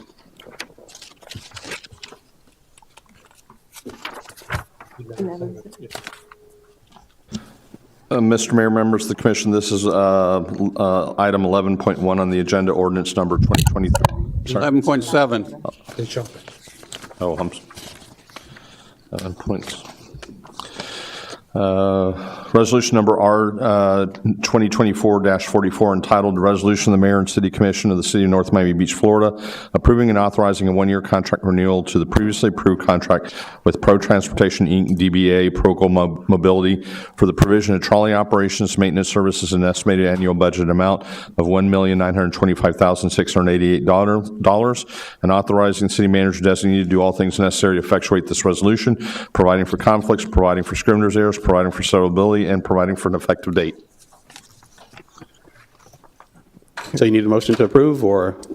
No, we need to call the presenter. Oh. Thank you, Mayor, Commissioners. Currently, our agreement with our CERC or operator expires this month in April. And what we propose to you is to extend for a one-year, exercise that one-year extension agreement for a total of $1,925,688. Thank you. Okay. And we already went through the same presentation. For the lack of time, we won't do that again. Yeah. Thank you. Perfect. All right. Could I just ask him a question before he leaves? Sure. We were just brought, which I haven't had an opportunity to read, additional information in reference to this. What is this additional information? Could you tell me what it is? Good evening again. The additional information that you have is the renewal or extension of the first year of the original agreement. The agreement that was advertised and awarded back in 2021 is a 3-year term with 2 one-year options to renew. And so what we're doing is renewing that 1 year. We've co-termed a few months ago when we came to extend that Route E for 6 months. We co-termed all 6 routes. And so now we're going to extend, or we're requesting to extend utilizing that pre-approved first year of the renewal. Okay, in that original contract, excuse me, Mr. Mayor, let me just finish this thought. In that original contract, is it subject to not the pricing and not the contract being terminated prior to a year, but is it subject to perhaps changes in the routes during that year? Can we do it? Oh, of course. In there. I just got it. No, and I understand. I read it twice sometimes. Most solicitations have where we can make changes to the frequencies, routes, some of the service levels, contingent upon them being in the same scope. Okay, so therefore, it's just the renewal and the price that it's going to cost. Yes, it's a renewal of now 6 of the routes as opposed to 5 and 1. We've co-termed them. The date is through April 30th. I added an extra week there simply, just for kind of continuity. If we continue to do another year, if we go back out to market, if we purchase trolleys, whatever we do in this next year, it'll be easier financially and with the billing to do it at the beginning of the month. So originally it was through, the first one was through April 8th, and then the Route E was through April 24th. So when we co-termed them, I moved it to the end of the month. And during this year, we're going to do extensive market research regarding the whole life cycle of the cars that we're using, which are outdated. The route optimization, if it passes, however we do that over the next year, will be utilized to further assess our next moves for either the final OTR, option to renew, or if we're going to go back out to market. And during that year's, your study will also show you that if you go out to bid and maybe they have their own trolleys or a whole different setup, we'll do that study so we can make a educated. Our department is going to go out extensively to find out about all of that. Thank you. No problem. Okay, Madam Clerk, we need public comment. Good evening again, Bruce Lamberto. What's amazing to me is on the size of this contract, 1.9 million, again, there's no explanation of any of the costs, any of the capital expenditures, fuel. There's no PowerPoint, no handouts, no information other than a price that we're agreeing to. It is an optional renewal, so I understand that part. So we are doing that. But again, we got this interface that's going to be taking place with Miami-Dade. They may come back and eliminate a route. They might say, hey, you know what, this route over to Eastern Shores, we're not going to support that. We're not going to do anything with it. I think you want that option to be able to make that change. If we have the study like Commissioner Smith mentioned, if we did have that study, it takes 16 weeks, but you're extending this for 52. So what do you do if they say, well, we can eliminate the Eastern Shores route, where our determination is that there's no riders, and then you're still stuck with this contract? Can't we go month to month at this point? I think because of these impending changes, there's no reason to do another 1-year extension to this. It's puts us in a bad light. It takes the flexibility out of your decisions here, what this board can decide to do. It's, again, this is continuing.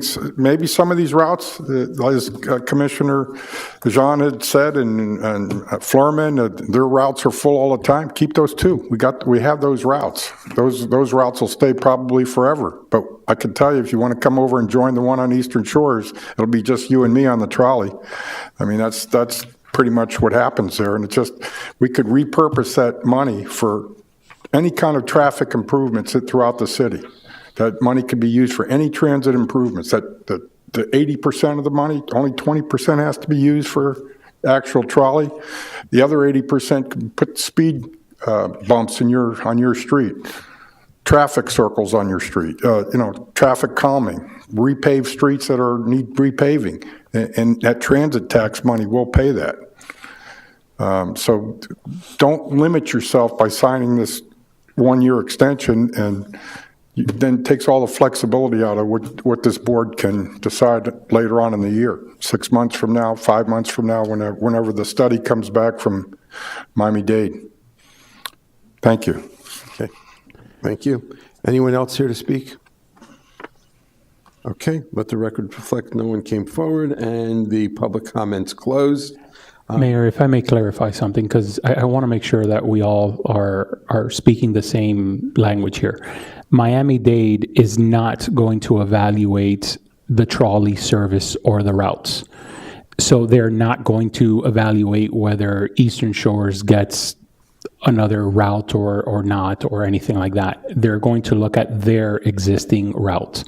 To my knowledge, Miami-Dade Transit does not go into Eastern Shores, and I may be wrong. Staff can take a look, but they do for one or two stops, and so they're not going to be looking at what route. And so to determine if a trolley needs 3 on one route or 1 or none, you would need a study.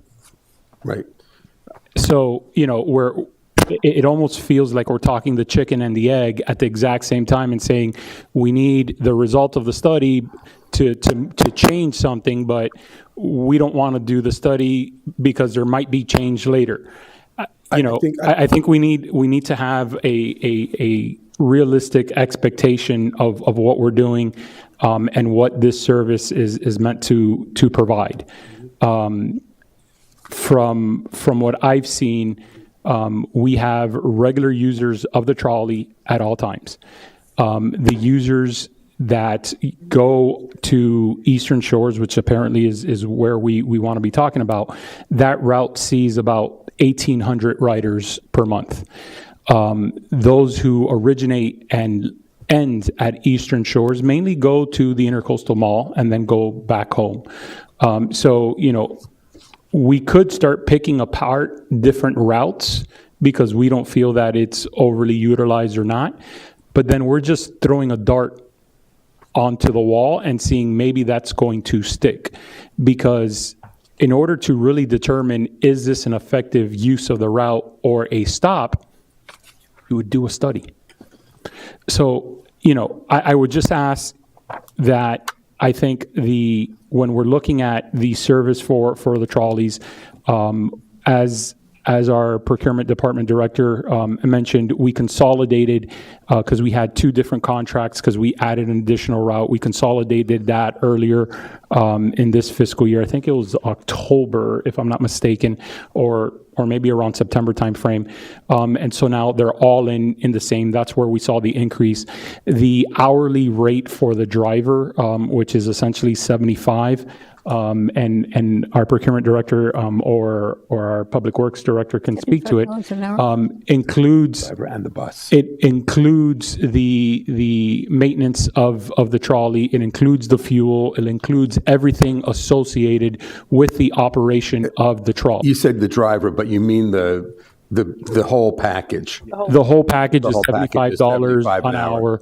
Right. It is our trolley. It's but- everything that goes but into the it. maintenance, It's the not- fuel, We It's don't everything own that all goes the into- trolleys.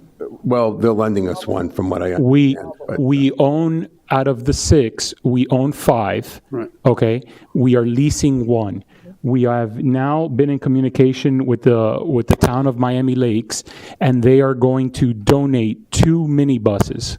Those 2 minibuses we're going through to make sure that they're properly maintained and all that kind of stuff, and that will allow us to eliminate the leased trolley that we have. Okay. When does that take effect?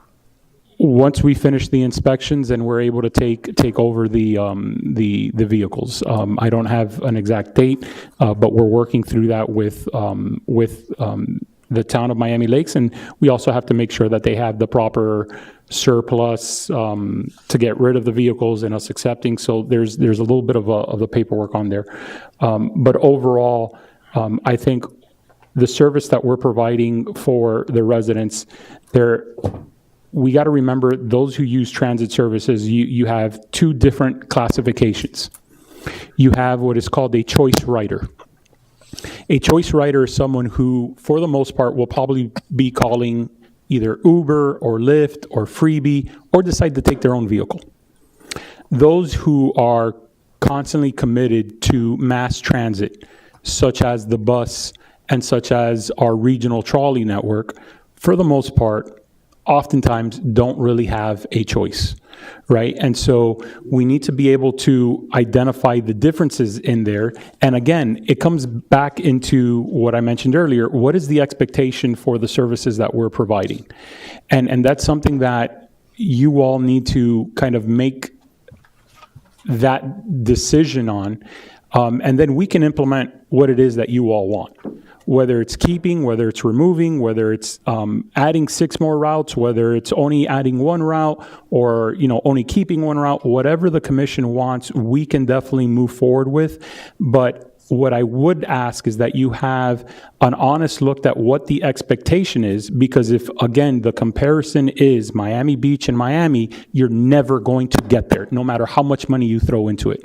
You don't have the resident capacity or the tourist attraction that both those cities are to supplement the numbers that they see within North Miami Beach. Okay, so I think that what I'm hearing, and I'll let the other commissioners chirp in on that, but I think what I'm sort of hearing is that what we don't want to find out is that we go ahead and we spend $107,000 on a study, and then we come to find out that the next day, week, or during the study, they put a second bus going through Eastern Shores, and that changes everything. So we want to just make sure that we're using some degree of. Well, that's not a good example. That's not a good That's a good example, because they're not going to add another bus. That's my example. It That was doesn't his matter- example. It doesn't matter if it's a good example for you or not. I'm just telling you what my But example. Mayor, his- during that study, during those 16 weeks, we would be talking to Miami-Dade Transit, who is also telling us that they're going to get into that, and we would be coordinating that, and we would be sharing that information with them.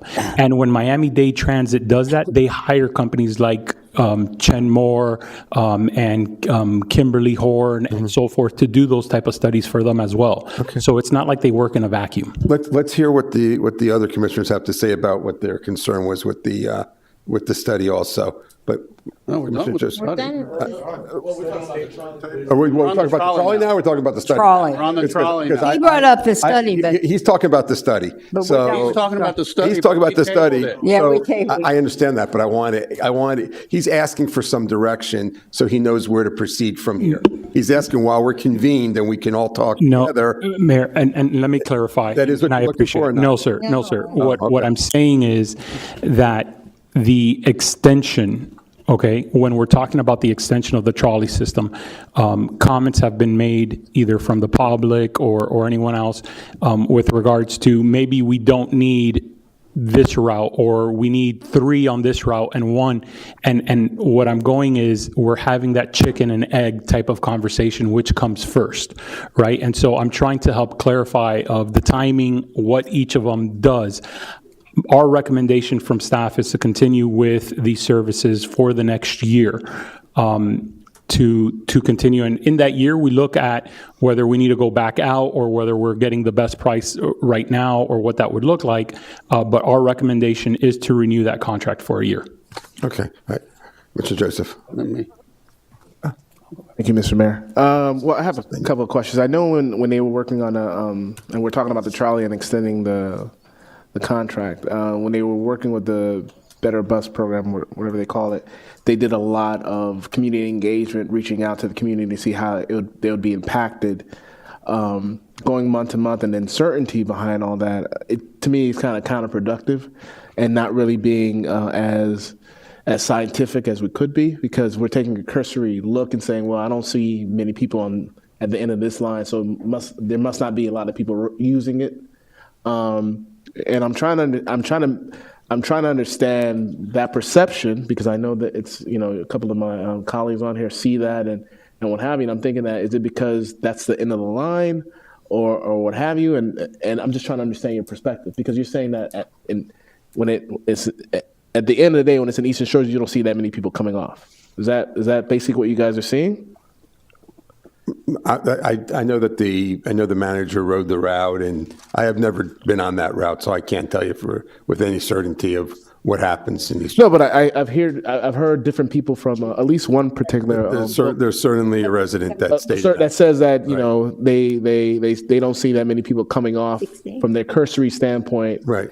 And there must not a lot of people, and that means, at least from his assessment, there must not be that many people utilizing it.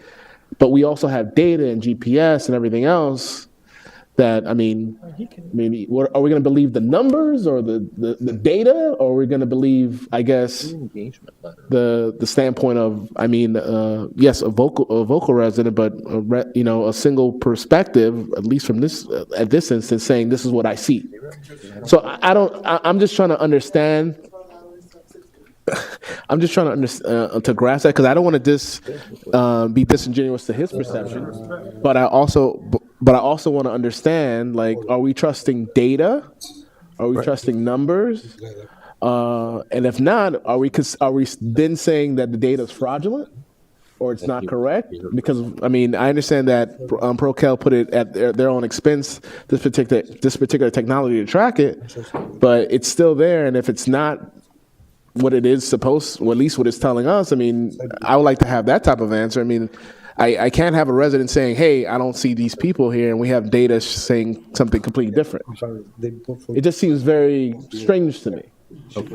And if he sees it this way, I don't know how many other residents might see it, because they're seeing it from like the end of the line, and that can promulgate it, and that rumor can continue on, and it can expand. I don't know that that's the issue right now, but we'll find out as we let him speak. I'm saying this because, like, this is not the first time this is brought up, at least towards me. Right. I don't think anyone's doubted the data from what I heard, but no, we had a resident saying the data is maybe we have a resident that's doubting the data, but this is us. Commissioner Smith So just testified as to the ridership there. Is that how? I've ridden the trolley. The trolley, when I rode the trolley, nobody was on there. I have pictures on my phone of the trolley. I understand the trolley is definitely so important in North Miami Beach. I understand what the mayor's saying and the manager's saying in his frustration, 120%. Phyllis, what are you doing? You're saying you need the trolley, but we don't know where to do it, and you don't want to do the study. Well, okay. We haven't determined the thing is that if the trolley is going to be continued, then I think that in the near future. Definitely, we have to do a the study. Absolutely. No question about it. And again, it's the chicken and the egg thing. And there's- And maybe we voted on one before the other, so maybe we should have done the whole thing in the reverse order, and maybe there'd be a different Also, outcome. I want to say So- one other thing. I think in my case, I think that there's a little bit of consultant burnout, number one. Everything's a consultant. Everything's been a consultant the last few months. But there's no other way. There's no other way. I understand, there is other ways, but I understand the necessity of it, number one. Number two, the $107,000 is like the mayor said.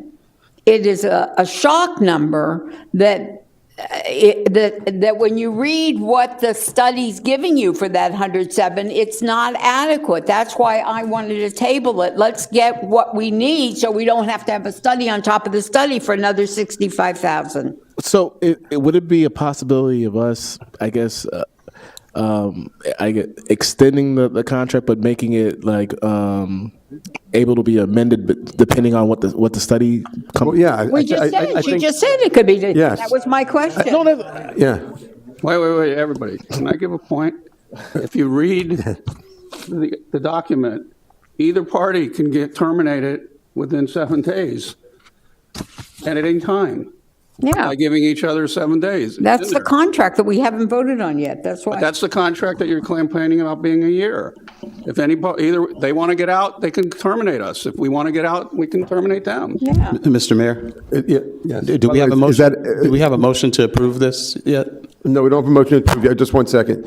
Mr. Attorney, is that a fact about the 7-day escape? Yes, let's see, where's the item? Is the termination for convenience in there?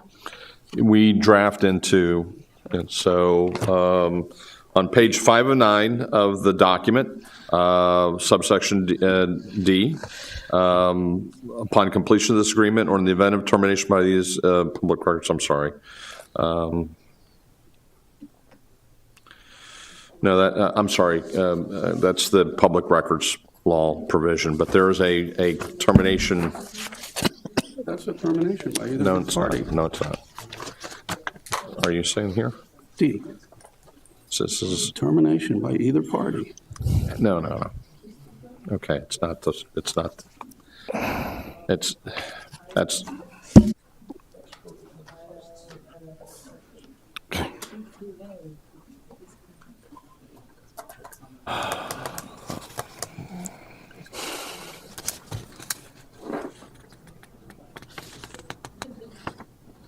Could I ask a question while they're looking that up? Sure, go ahead. Thank you. So I just did the math. It's 7:30 to 7:30 is 12 hours a day, 6 trolleys. Is that correct? Yes, Commissioner. 6 trolleys, 7 days a week. Oh, 6 days a week, right? 30 days, 6 trolleys. All right, so I'm sorry. On page 1 of 9, first page of the agreement, it's in your agenda package, subsection 1.3 has standard provision that says city has the right to terminate this agreement for convenience. And for any reason or no reason at all, in whole or in part, upon 30 days written notice. 30 days notice. Okay. All right. Just want to be, okay, no problem. Can I call the question? Or Yeah, call it. Call Okay, it. just did. Second. Sorry. Make a motion, Second. You want to say something in your motion, or you just want to make a motion to approve? motion to approve. Motion to approve, and we have a second also. Okay, all in favor, say aye. Aye. Any opposed? Okay, passes unanimously. Okay. Mr. Mayor, I know we have an item 11.8. We have a guest that flew in to support this item, or the actual vendor for this. I'm not sure if we can make it. Okay, so just one thing I want to say, in spite of the fact that we've approved the continuation of the trolley, and in spite of the fact that we know there needs to be some route work done and we don't have the in-house capability, do we want to tonight untable what we tabled, if we can even do so? And, or do we still, does everyone still feel that, especially the people that were against it, that they don't want to bring it back and talk about it? That, obviously, the manager We feels want to it's... adjust Right. it. We So- want to make sure we get what's right. To the, before we move on, Yeah. let me see. It is appropriate to bring back any item on the same evening if it's the desire of the commission, but such motion has to be made By the winner. by an individual on the prevailing side, and it has to be seconded. No, and well, you're on the prevailing side, but I do respect the fact that she needs more time to process it. That's fair. You know, I mean, given the fact of what it entails, and I completely respect that. I think it should. I also wanted to add that Commissioner Smith mentioned the design portion of the contract. How does that work in the overall suggestion of what the study will show? So she mentioned that the design is not included in the 107. What would the design be, in essence? Would it be the suggestions of the changes or the implementation of the change? Thank you, Commissioner. What the study provides is the proposed changes, proposed routes, proposed modifications that their transportation analyst and data provides. That is what they provide. That is their documents. There is no design plans that they have to sign and seal. That is the purpose of the route optimization and bus stop study. So they'll look at both. Do we need to change, add, decrease routes? Do we need to change the way the traffic flows? Do we need to add more stops, remove stops? That is what we're paying for, $107,000. Implementation would be on our side, like. No, they also include meetings with the public. So that includes everything. It's a turnkey operation. Oh. Okay. And as far as the study is concerned, then, I guess we could just bring it back next month. Yeah. Once we go through and make sure everybody beats it up and does whatever they want to make sure that, you know, and we're only going to be a month behind. No. To your point, Mr. Mayor. Like I said, I think the design portion, at least that question, is important to me as well. At least to get some type of clarity. And you know, a month delay or whatever the need may call for. So Yeah. I think that's fair, given the commissioner's concern and the fact there's so much money and how. Yeah. impact the people. And I think in the overall scope of things, I don't think it's a amount of time that's going to be detrimental. So, you know, unless someone on staff feels otherwise. But, okay, so then we're good with that. Mr. Manager, I just want to call your attention to the time. And what I'd like to do is, these items have been taking a little time. I would like to know if there's anything that is of significant importance that you might want to take in a certain order. Can we consider 11.8 and 9, the two water issues? 11.8, 11.9, the other ordinances are second reading, and also 11.6, which is changing the qualifying date and runoff election based on the clerk's conversation with Miami-Dade elections. The second readings, we've already had pretty lengthy discussions the first time. They're pretty simple. And I think, honestly, from the legislation, we should be able to kind of go through all of the items. But if you're asking me which one's first, 0.8, 0.9, and then going back up to 0.6. And maybe we can do the appointments as one instead of individually? Yes. 6 of them? Madam Clerk, did you have a chance to, well, I'll address that later on, but yes, thank you. All right. You want to, okay, let's do this. Let's just get the appointments out of the way real quick right now. Okay. And, I make a motion to approve all 6 appointments. Second. okay, all in favor, say aye. Aye. Any opposed? Did that 6 include the one you added on? Mackin, right? It did- Clark, yeah. It should have. Oh, it didn't. No. And I make a motion to add Alan Mack I to second. Okay, economic. all right. He was Can ready. vote on I it. guess I All in updated favor? the agenda. Aye. Aye. Aye. Aye. Okay, all in favor? That's aye. None opposed? Passes unanimously. Okay. All Anybody right. else, Clerk, before we go on from that we need? Okay, thank you. Okay.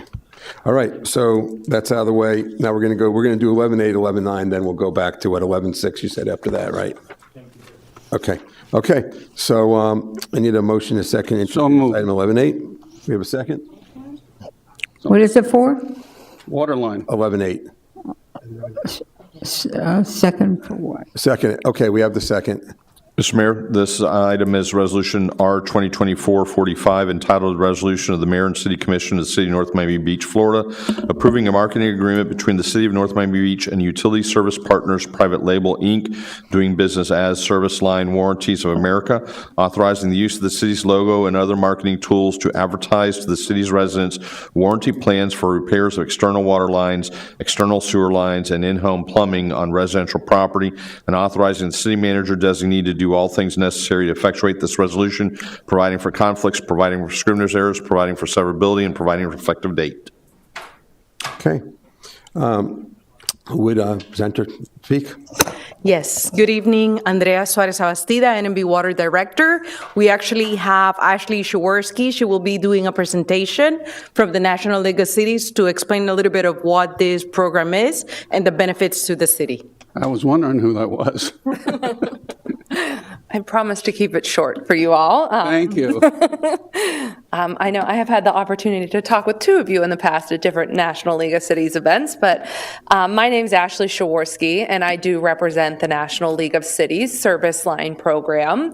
Our program, it is the only one that's endorsed by the National League of Cities, but the company I do work for is called HomeServe, and we administer the program.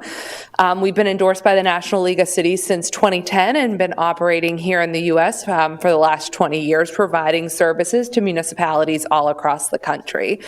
But what our program really is just designed to do is to help address aging public infrastructure. We know your city is doing your best to either upgrade or maintain your public water infrastructure, but the homeowners portion of these lines were kind of being forgotten about. Not on purpose, but we know there's only so much that you can do on that private side. So that is why the National League of Cities went out and did research. They wanted to make a program like this readily and easily available to cities all across the country. They went out, did the research, and we were the company they chose to provide the program. So what we actually do here is we partner with a city to make our completely optional program available to your homeowners there. And we provide your homeowners with optional protection on their external water lines, external sewer lines, and their in-home plumbing. We always provide these services with a complete turnkey approach for the city. We know the group here has more than enough going on, so we handle all the aspects of the program. We do the marketing, the billing, the claims management, and customer service. And there is no cost to the city if you choose to participate, and the city does receive a revenue for their participation.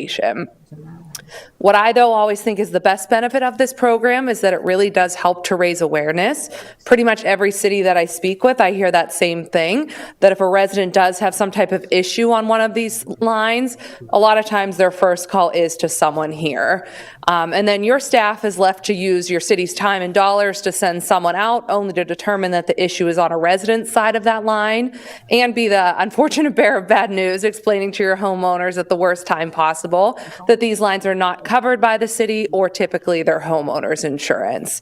So that is kind of why I think of this program as a free public awareness campaign, because all of your homeowners do receive a letter in the mail from us, and the beginning of that letter is educational. So that way, even if a homeowner doesn't enroll in the protection, at least in the future, you know, they're well aware of exactly what their responsibility is, and just that your city did try to take that proactive approach at helping to educate them of that. Isn't the cost very low?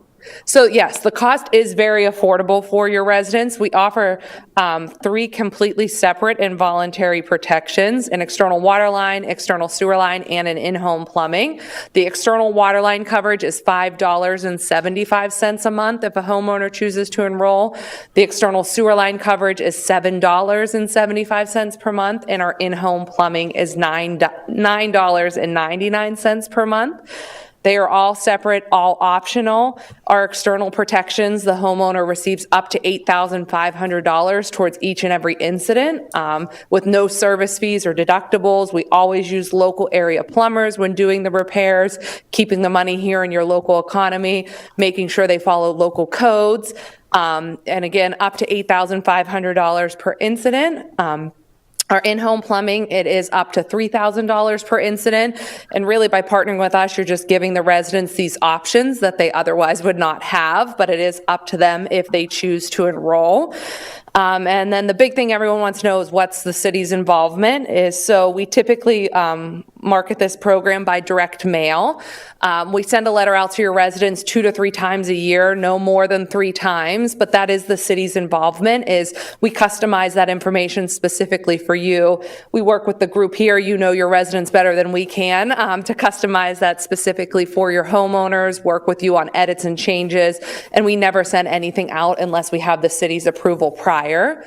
The information that we do mail out does include the city's logo or letterhead, so your residents know this is a program that you're making available to them that's endorsed by the National League of Cities. But it has all of our information on that letter. Our phone number is on there, so they call us with questions or to enroll. Same thing with our website. They can get a lot of great information or sign up through our website, or they return the letter to us. As I mentioned, we know you have more than enough going on, so we do handle all the aspects of the program, the marketing, the billing, the claims, and the customer service. And as I did mention, the city does receive a revenue for their participation. You actually receive 10% of all of the premiums collected annually back in the form of a revenue. In addition to that, you do receive $30,000 for spread over 3 years. And I know I tried to keep it quick, but really by partnering with us, the city's just making this option available to your homeowners that otherwise would not be, but we handle all the aspects of the program. And I don't know if the group has any questions for me this evening? At the moment, I think we're okay. We might come back to you in a minute. Yeah. And Madam Clerk, public comment? Huh? We need a quorum here?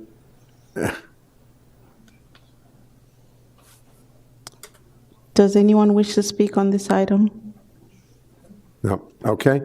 So let the record show no one came forward, and public comment is closed. Any? Do we have only 4 people? Well, okay. Do we need an additional? Without a quorum, so stop. Let's get a quorum. Okay. Can someone please go and find a body? There we go. Oh, here's one. All right.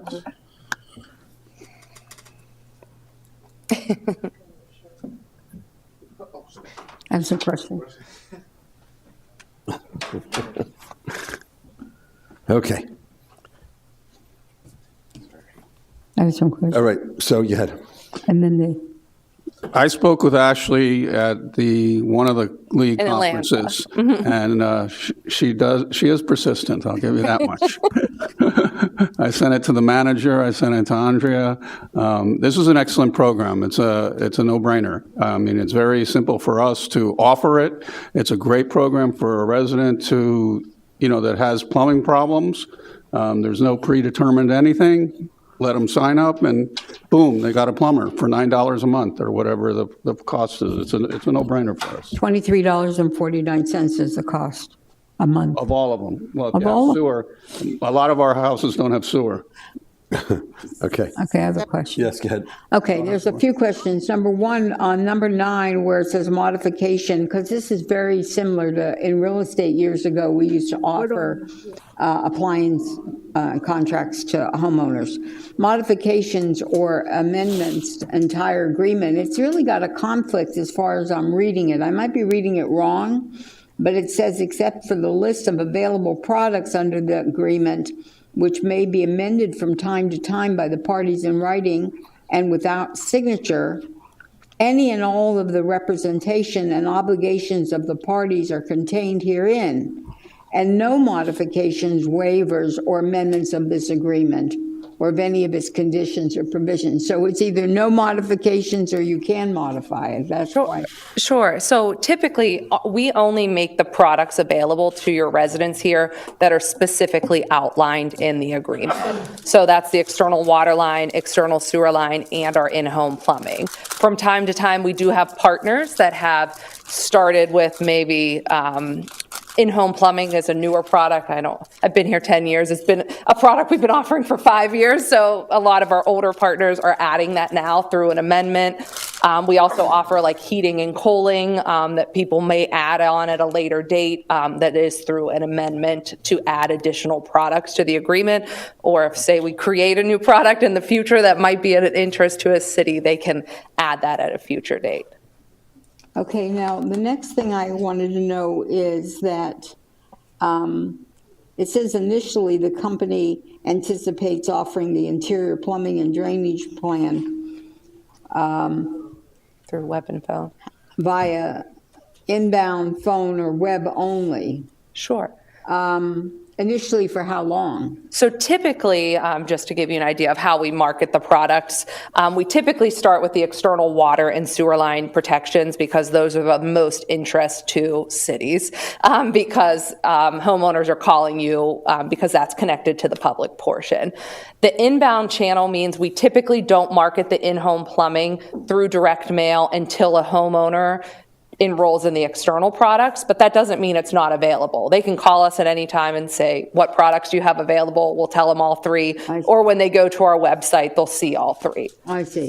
So you're not pushing the inbound? Correct. Because that probably had many more calls. It does have very high claims, but also the uptick through direct mail is lower just because it's a higher price point product. So this is the question I want to broach to my board. Do we want to collect 10% from our residents that we have a service?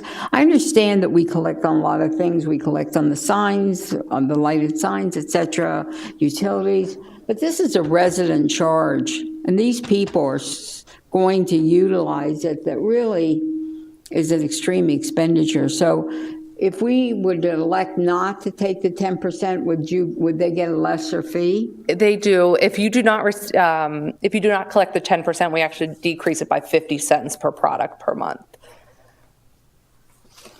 50 cents. One should be 57 cents, one should be 77 cents, and one should be $1.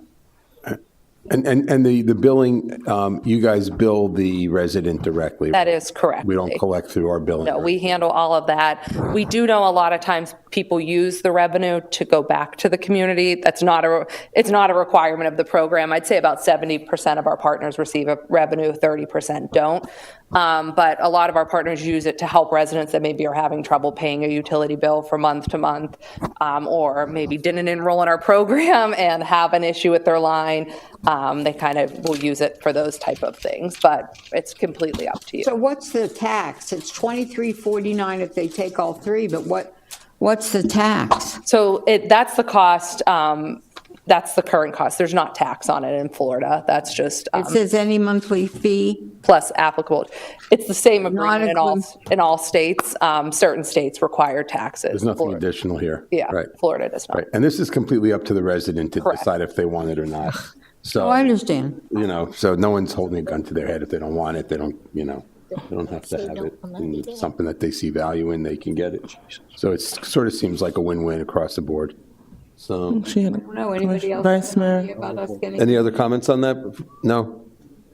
I had a comment. I think we can always find creative ways if we don't want to, quote unquote, pocket the profit to invert it to some kind of benefit to the resident. My question is about outreach, and good to see you again. The outreach as it relates to how will residents know that we now provide this service? Sure. So we typically, our main avenue is through direct mail. But I know when we discussed this, maybe in Atlanta too, that we had the opportunity, we can get the word out a lot of ways. So we can do it in press releases, newspapers, websites, social media. None of that's a requirement of the program, but we do know a lot of cities want to do additional outreach, and we will provide all those tools. We can create unique things for you.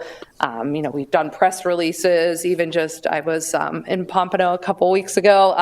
They wanted information for their billing office, like flyers and signs, things like that. So really, whatever is the way that you currently get the word out to your constituents, we can kind of customize something specifically for you. Do you also customize language?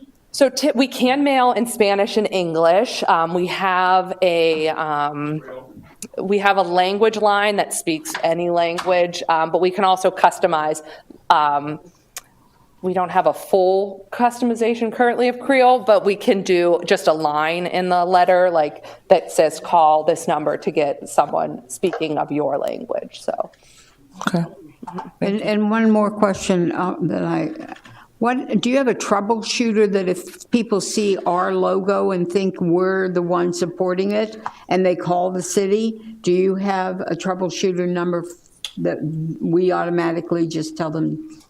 We do. We will do a training call with your staff internally. Most of that call is just so everyone has our phone number, but we do find if there's information on your website or social, that helps to direct them to us with questions as opposed to the city, as well as you all will have an account manager and me as a point of contact at all times. And their contracts have your number on it, not the city's number, right? Correct. Only our number and our website. Right. And I had walked away, so I apologize if you already said this. Is this going to be only for North Miami Beach, or it's for all our customers? The entire service area. Yes. Okay, and the We Care program is just for North Miami Beach, right? So the We Care is for the entire service area as well. Mm-hmm. What we are doing right now is because we have ARPA funds, those ARPA funds are going to NMB customers. What we're getting through donations and other things, those are going to the other, like Miami Gardens, unincorporated Miami-Dade, where we still get. So the golf tournament, as an example, last year got us $33,000. We're doing the golf tournament again this week. We're about at $60,000 that we're collecting. Those are for others. Okay, because I thought maybe we can put the money back into We Care. But then my question is, can we, even though we're having other customers, can that 10% only go to North Miami Beach, or does it have to go to?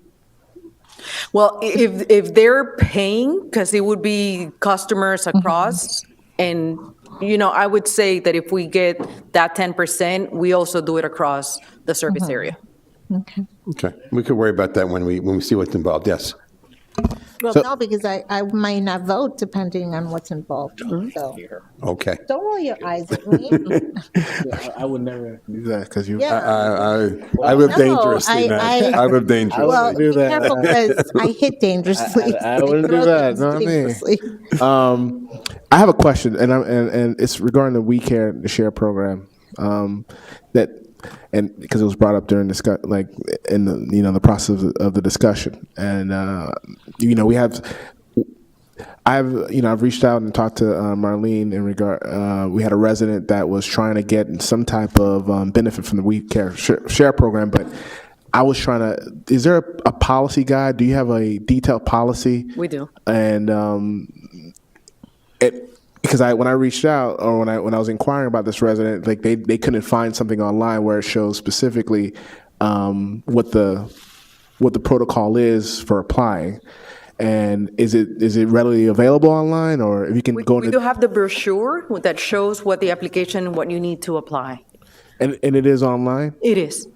It is online. So if you don't have it, we can send it to you, and we can share. What we're going to do is probably do another campaign, but I know with some of the city services, they're also pushing through the city side as to where some of the city services are, and the We Care is one of them. Yeah, well, I know we have ARPA funds that are tied to that, and I know a lot of residents would love to avail themselves.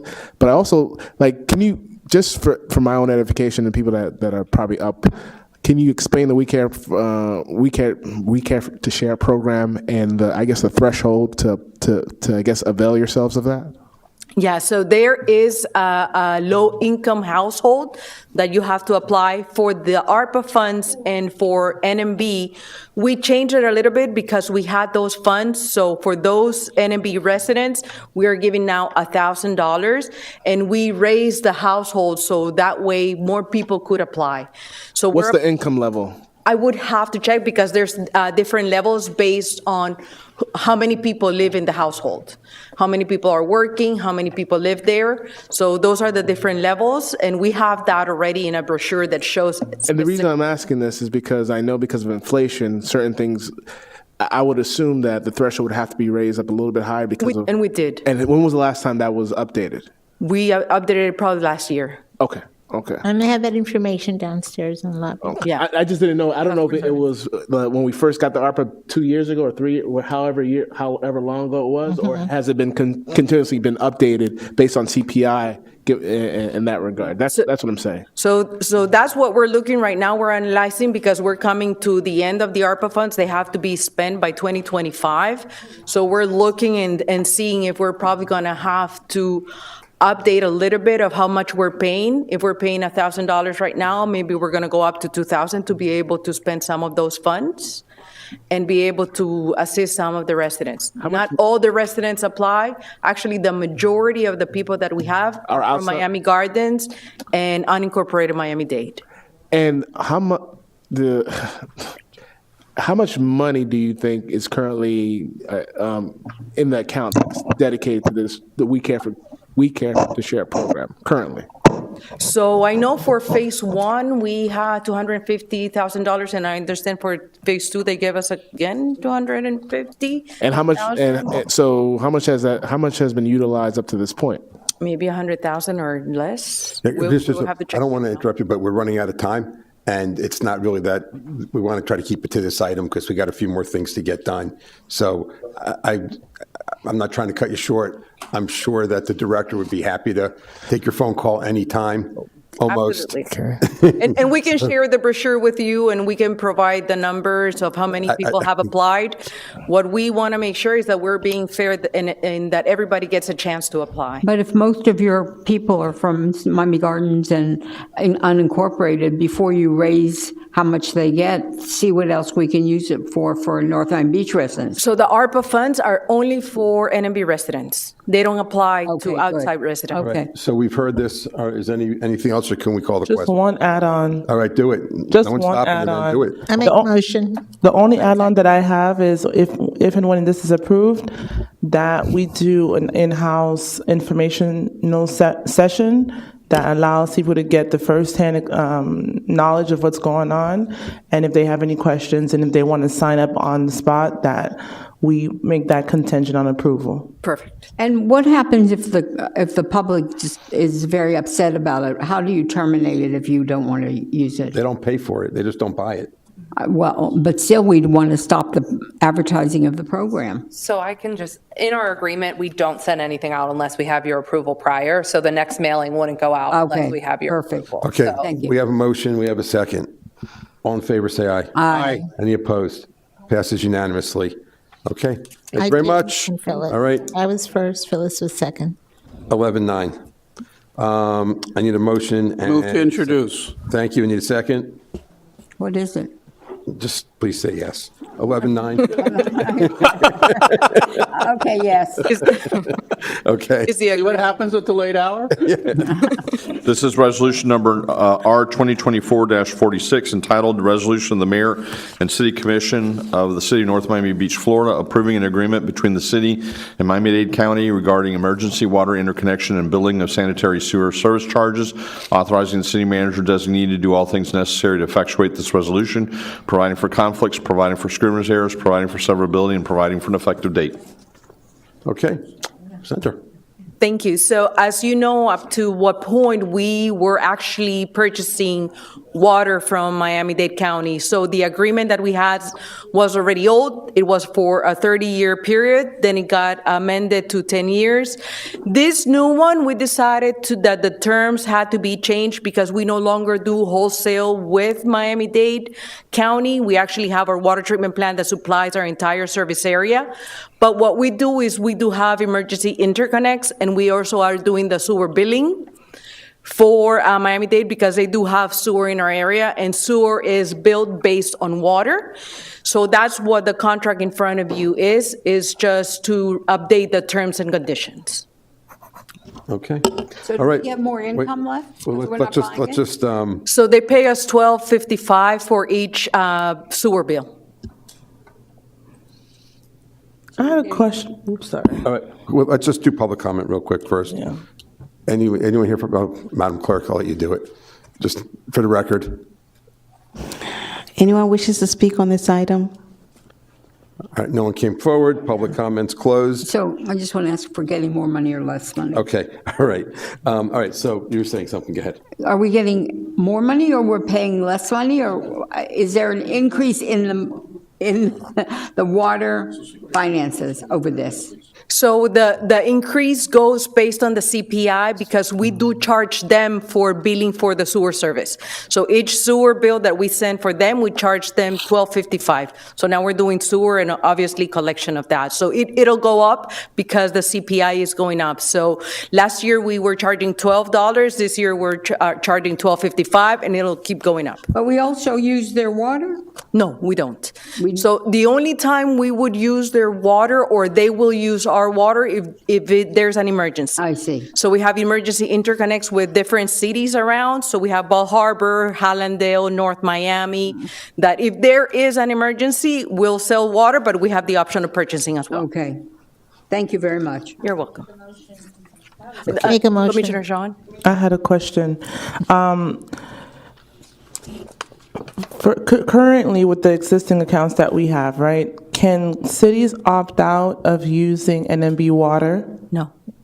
That would have to be an agreement. So right now, there is service agreements. So obviously, there would have to be a discussion. And right now, the pipelines or anything that is right now, it's owned by NMB. By us. Correct. So if anybody wanted to opt out, they would have to buy out. So if they wanted to go to the county as an example, Wow. they would have to go and they would have to agree to purchase our pipelines.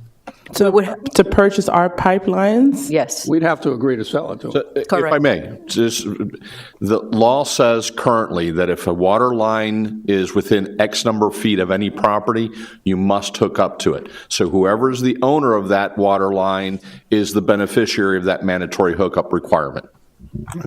The only way that we would not be the one is if we sold our system. Correct. Okay, if nothing else, who's calling the question? I did. I made a motion. Okay, second? Second. Okay, pick your choice. Okay, all in favor, say aye. Aye. Any opposed? Passes unanimously. Thank you.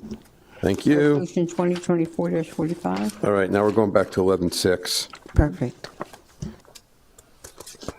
Move We to need a introduce motion. ordinance number 11.6.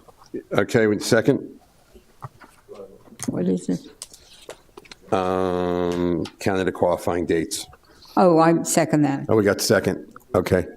All right, first, second. Okay, Ordinance number 2024-05 on first reading, entitled an ordinance of the mayor and city commission of the city of North Miami Beach, Florida, amending section 4.3 of the city charter to revise the qualifying registration period for the city commission elections, and amending section 4.1 of the city charter to change the runoff election date, providing for conflicts, codification, severability, and providing for an effective date.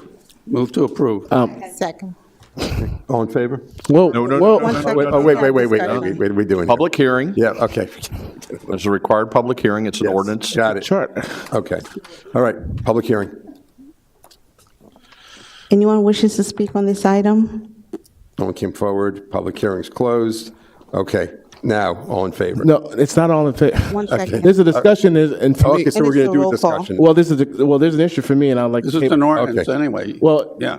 I like to table it because it's dealing with some charter issues, and I've had a chance to look at this, and I would like to have some type of analysis done on this prior to. I know we're switching over to another. Oh, sorry. I would like to at least professional courtesy to ask you guys to table this because I'm looking at it, and for me, I have some questions and concerns, and because it's dealing with some charter issues. And What specific concerns, if I might be able to answer them tonight? because it's from a cursory search, I just wanted some additional time to look it Okay. over, and I was wondering if I could table it. It's late. It's dealing with a charter issue, and I was wondering if we could do that. Okay, Mayor? Okay, yeah, so are you saying that you want to make a motion to? Yeah, I just want to make sure for table to the next meeting to bring it up for next meeting, but I just need some time to look this over. All right, and Madam Clerk, is it time sensitive in any way, shape, or form? Yes, it is time sensitive. Let me just explain to you. So the Miami-Dade Elections Department has asked us, and I have the letter, that for us to revise our qualifying time because they need the information back from us no later than August 23rd. Currently, there's just one portion of this item.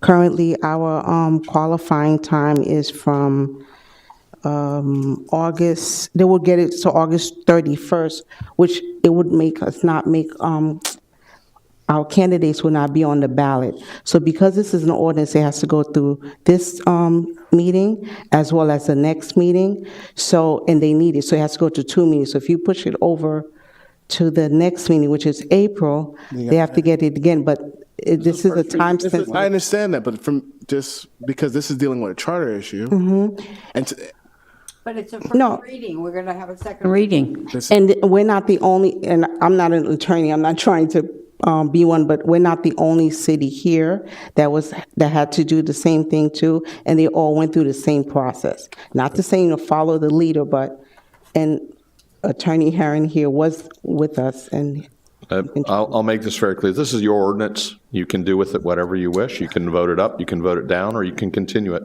Okay, so basically. I agree with Mr. Joseph, Commissioner Joseph, but I had asked that question, and the clerk checked into it because it is a charter issue, and doesn't the public have to vote on a change to the charter?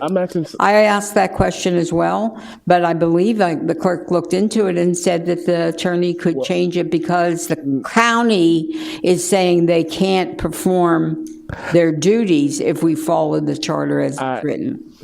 I just, for some type of legal prudence and the fact that I know we're in transition, I'm asking if we could table it.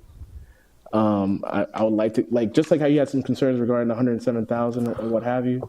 I think that it is first reading, but I'm still asking for the table and we can discuss it next meeting. Okay, so the only thing that I just want to make sure of is that it's not going to put us into a bad situation down the road. I don't think and that's what I want to ask the clerk. That's why I'm asking the table. I've never asked for this because this. No, I get it. But what I'm asking the clerk and the attorney, because I don't want to come find out that we table it and then for some reason we can't have an election. No, you know, we're gonna this.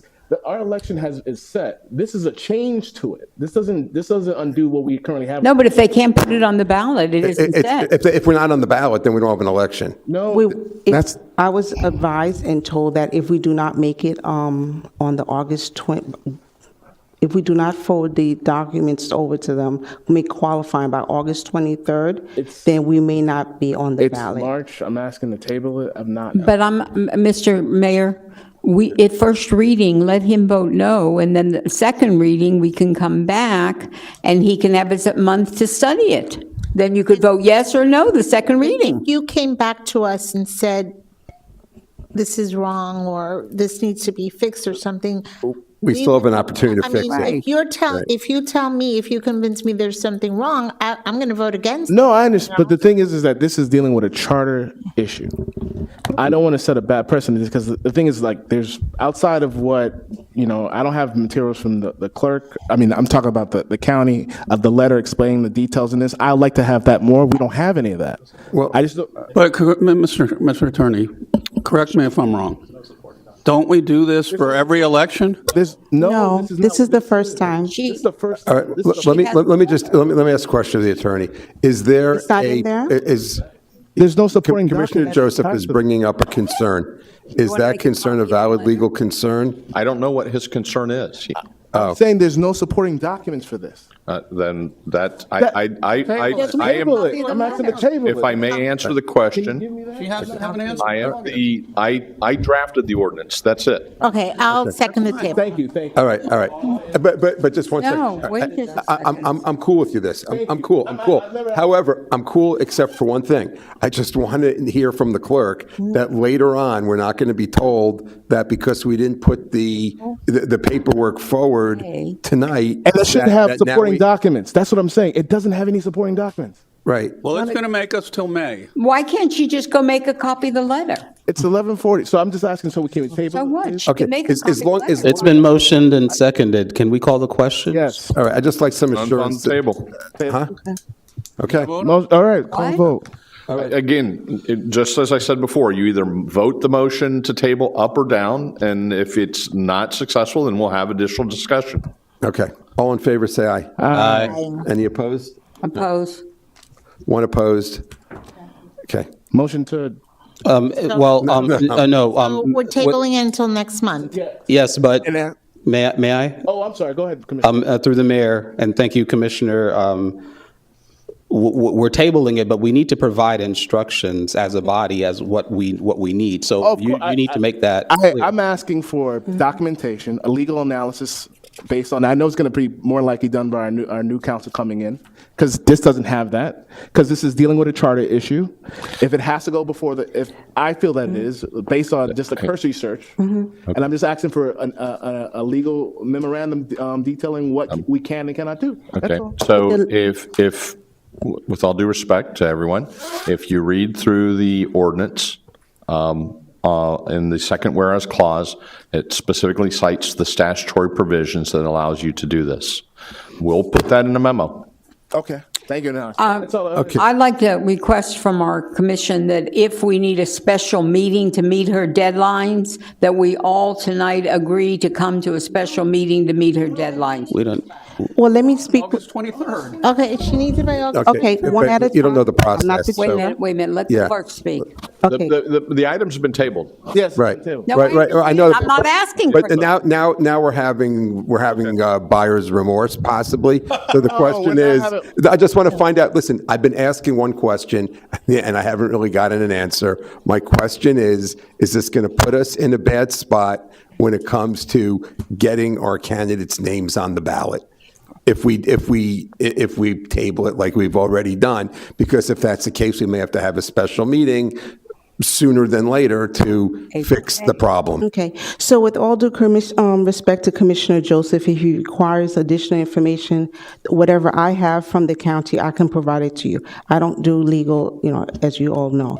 Currently, our qualifying date is from August 26th, to August 31st. The Miami-Dade elections, respectfully, Miami-Dade elections says they need about August 23rd.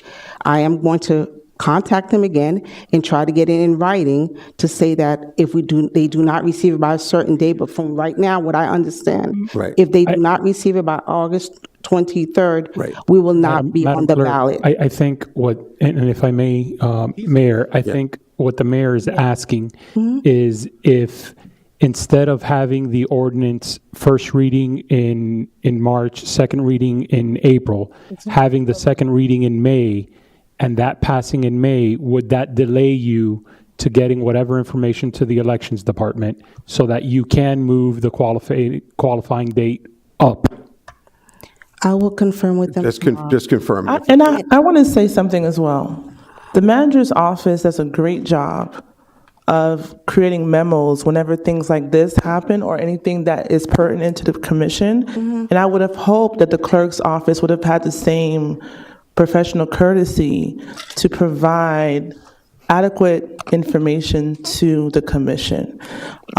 So the fact that you didn't do that speaks volumes, but I will say, moving forward, you can kind of take to that, providing us information, that way we can just vote and be ready just to go forward with whatever needs to be done. Okay. Okay, but please just confirm that if it turns out that there is an issue after you confirm, please make sure we know so that we can do whatever I'll get we it gotta to you by do tomorrow, all of you. Okay, all right, perfect. All right, thank you so much. Okay. And the attorney's office will bring that memo forward as well. Okay. Thank you. Now we're going, Someone will. okay, so now we're going to go back and do the second reading, starting with 11-1. Are you, okay, well, we're not going to do the back and Second forth. read? No, I make a motion. the Yeah. attorney said someone will. I just want to make sure your Someone office, the attorney's office, whomever that might be, will be providing a memo to the. but you're our attorney until when, sir? But they're bringing Until, it back next. No, let me finish. You're our attorney until when, sir? until the end of this month. Until the end of this month. So I'm assuming that information would be provided by that Well, time? my office, the city attorney's office, yes, will provide a memo to you all explaining that this ordinance, if you decide to move forward with it, is in fact legal. Thank you so much, Mr. Attorney. Okay, do we have a motion second? I for made a 11-1? motion. Okay, we have a second on 11-1. Second? Okay. Second reading, right? Second reading. Yep. Okay. Mr. Attorney, 11-1. Yes, ordinance number 2023-10 on second reading, entitled an ordinance of the Mayor and City Commission of the City of North Miami Beach, Florida, amending the City of North Miami Beach Code by amending Chapter 24 entitled Zoning and Land Development, Article 9, Off-Street Parking and Loading, Section 24-93, Parking Lot Design Standards, to amend subsection C entitled Parking Requirements for the Handicapped and subsection D entitled Space Dimensions to decrease the required length of handicap parking stalls from 20 feet to 18 feet, providing for conflicts, severability, and codification, providing for an effective date. Okay. Mr. Ng, as quick as possible. Commissioner did just a simple change provided last time, changing the handicap parking club from 20 feet to 18 feet to be consistent with other cities. Did it wholly comply with ADA regulations elsewhere? Happy to take a question from staff. Okay, thank you. Madam Clerk, public comment. Public comment is open at this time. Okay, no one's come forward. Public comment's closed. Any questions from the commissioners? If not, Make a motion. you got a motion? Second? Second. All in favor, say aye. Aye. So roll call. Oh, wait, roll call. Sorry about that. Okay, roll call, please. Commissioner Chernoff? Yes. Commissioner Florimon? Yes. Commissioner Jean? Yes. Commissioner Joseph? Yes. Commissioner Smith? Yes. Vice Mayor Smuggler? Yes. Mayor Piper? Yes. Passes 7-0. Okay.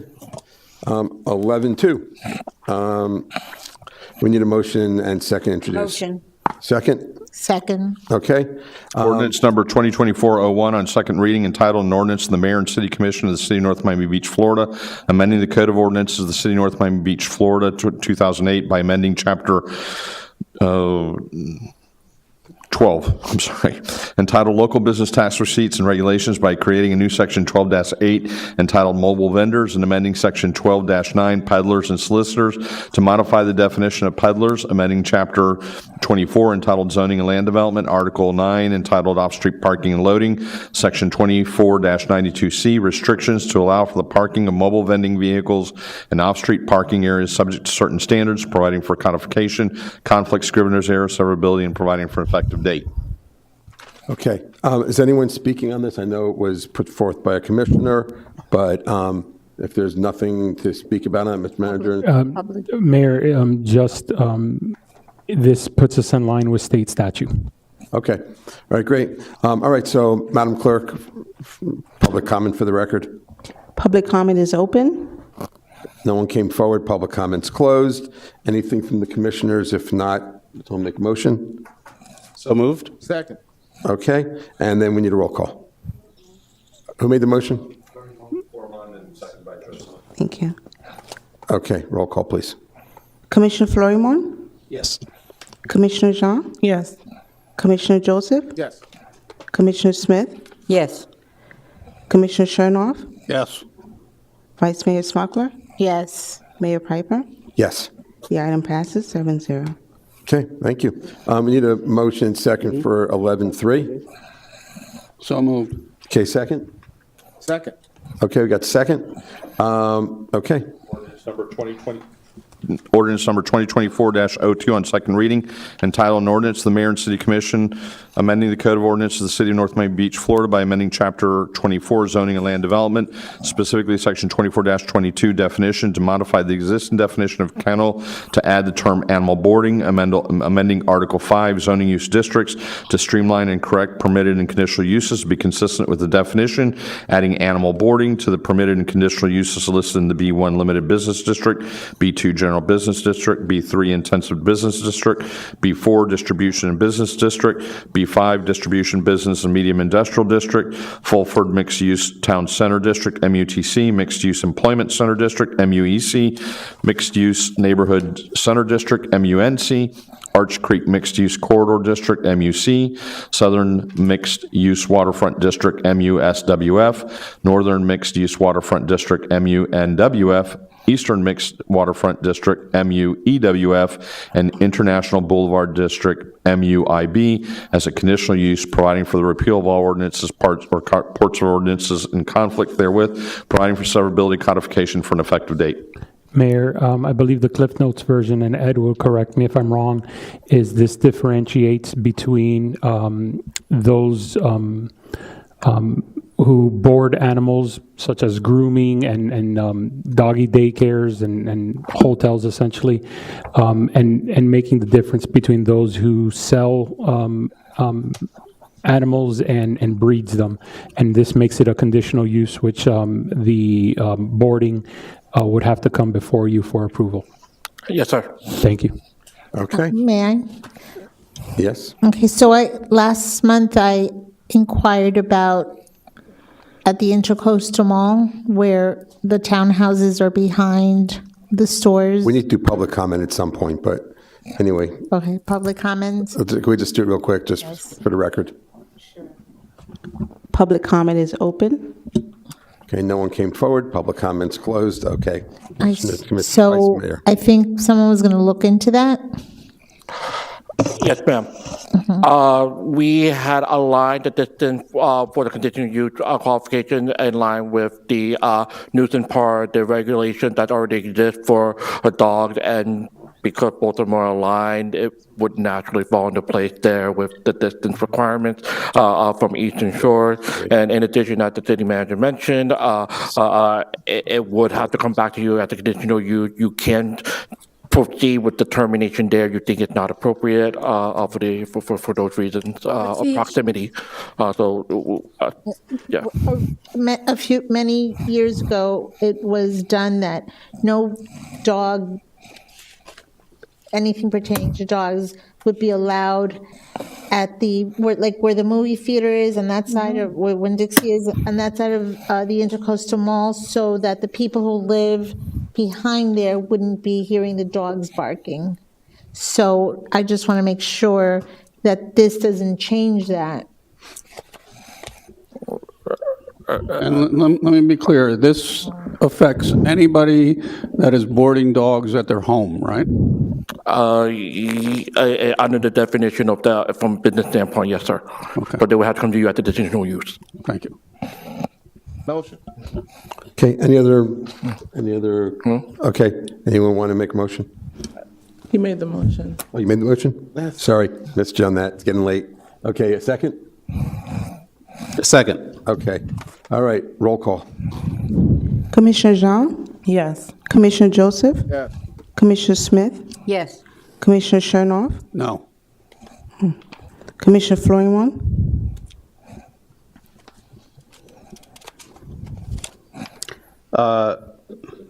Yeah. This is You have a dog. yeah. Yes. I'm going to vote no on this one. No? It's a yes or a no? You said no. I said no. No. Oh, okay, no. Vice Mayor Smuggler? No. Mayor Piper? Yes. Passes. Passes 4-3. Okay. I really didn't get a clear answer as to. Wait. Wait. Hang on. Whoa. Since I was on the prevailing side, I have a question. Okay. I might want to switch over. You can bring it back. I want to bring it back because I want to understand your concern, Commissioner Smuggler. I really want to understand because I want to Right, understand. so- Noise ordinance, like a noise control. Okay. There was No, many Commissioner, years ago, Additional. I remember sitting there, The rest of the code. and they did, I guess it was an ordinance or something, because I wasn't on here, so that said that they were not going to allow any businesses like at the Intercoastal Mall where the theater is and on that side where Winn-Dixie is, because behind there's townhouses and apartments, and they wanted to make sure that no dog barking would Upset an owner. Okay. would bother the owners, because you could hear the noise from across the way, and if you hear a dog barking all night in a pet store or in a pet hospital or in a pet doggy daycare or something. So I just want to make sure that still applies. Commissioner, asking Ed, it does not change, and any application for any of this type of business would have to come before the commission as well. Yeah, So but there's before two it steps. didn't have to come to anybody, before it just Right, was an it's not automatic changing no. that. Uh-huh. And anytime anybody wants to open up this type of business, so there's a second stop there that the commission would, but it's not changing what was previously So there. it's not changing it, but when you're saying and they still have to come here, does that mean when they come here that we could vote and say yes, they could open that there? No, ma'am, it's, if there's already the regulation which prevents it, then that's not going to change. Okay, so the question is there a regulation? Because, I mean, I absolutely remember sitting there and hearing it. Will come to you as a quasi judicial item, and on your finding of fact, you can either approve or deny. No, I'm saying, was there? Was there previous? Isn't there already a code Is there a which city prevents code that use to on that what Commissioner property? Smucker said? Not according to how we read it. It's not a category that exists.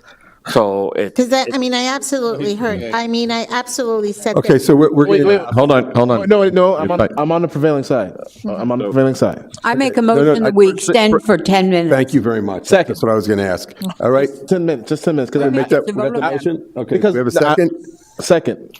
Okay, all in All right, favor? make the vote. Aye. Any opposed? Okay, we got 10 minutes. All right, all right. All So right, 10 minutes. if I may, to get you to Commissioner Joseph where he wants to be.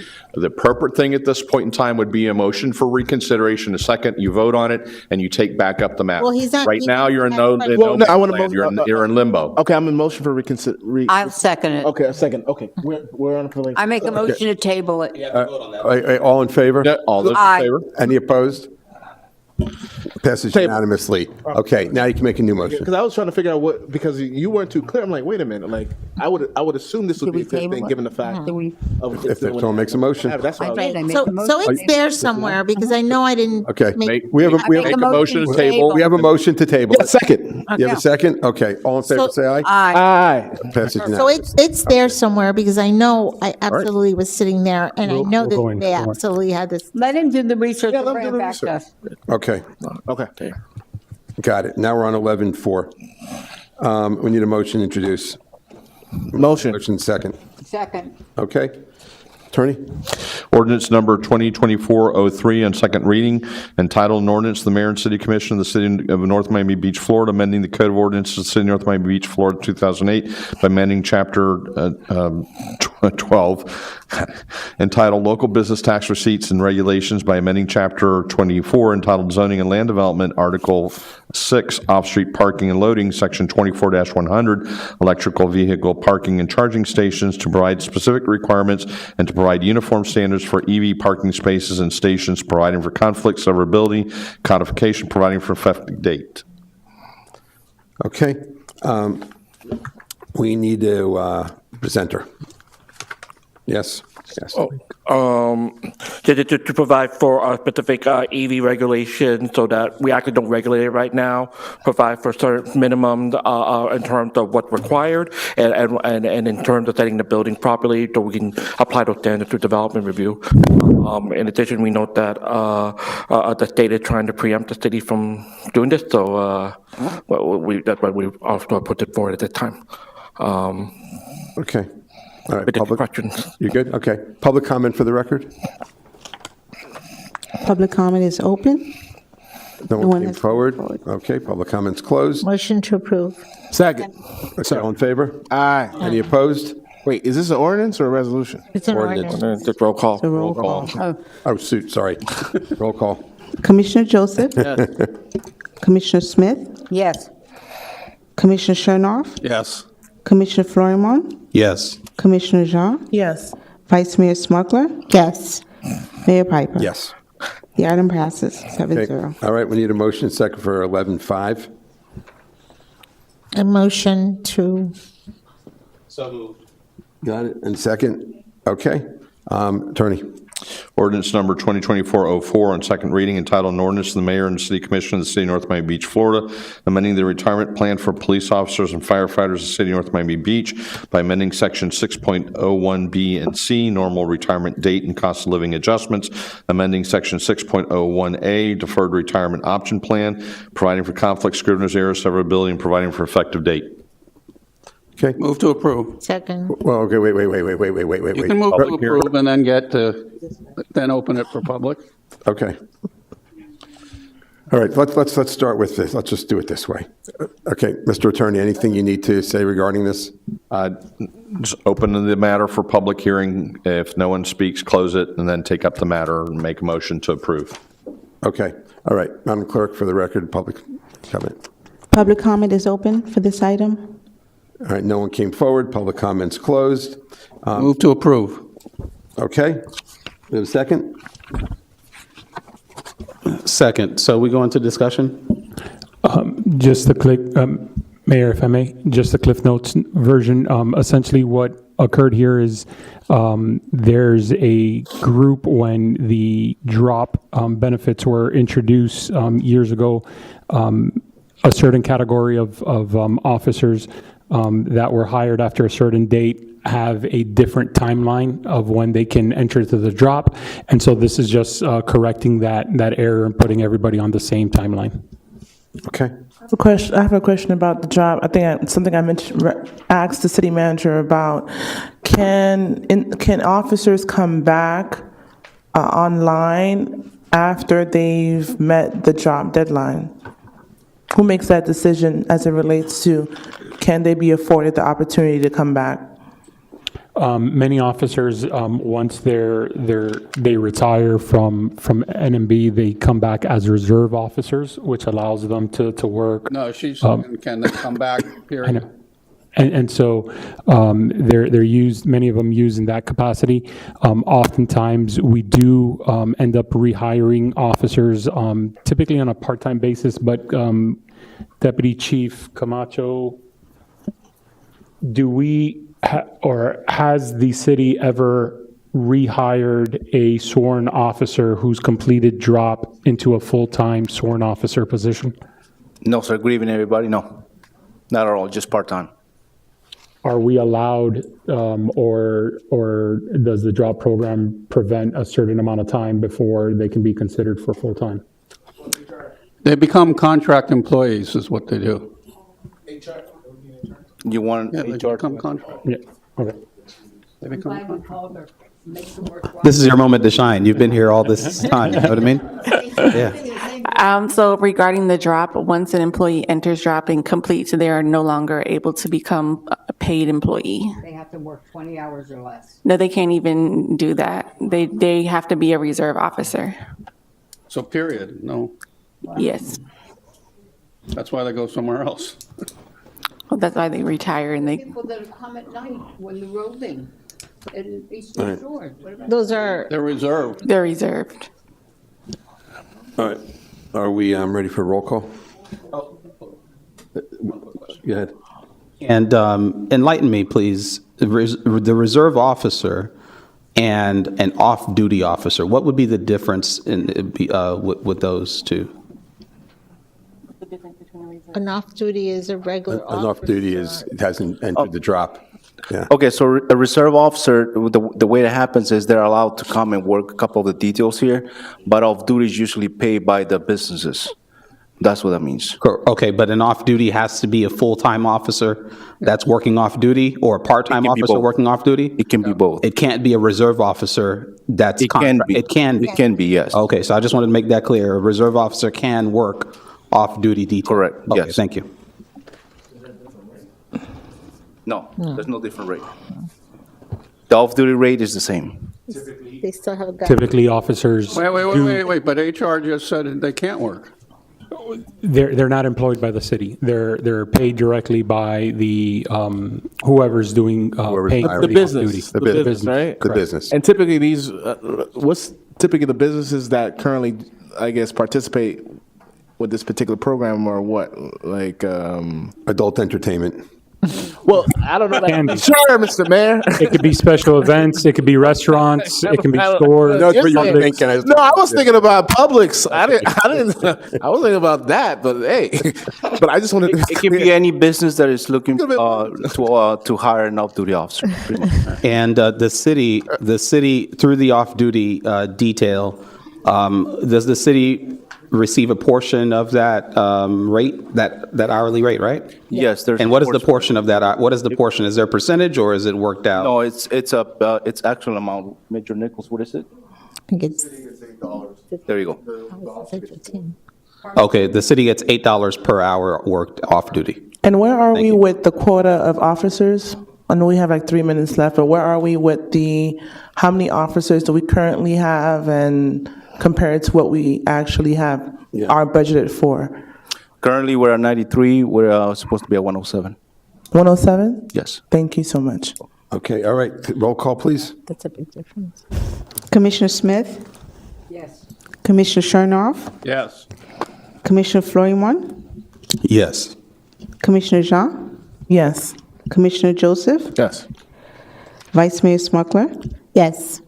Mayor Piper? Yes. Right, The Mr. item. Manager, is there anything else on this agenda that you find urgent in the last 4 minutes? That We've done. Item, sir. Discussion items, nothing urgent on that? We'll roll it over. Okay, all right. So we're good, so we need motion to adjourn? Second, all in favor? Aye. All right. Yeah, you're supposed to. I didn't see any.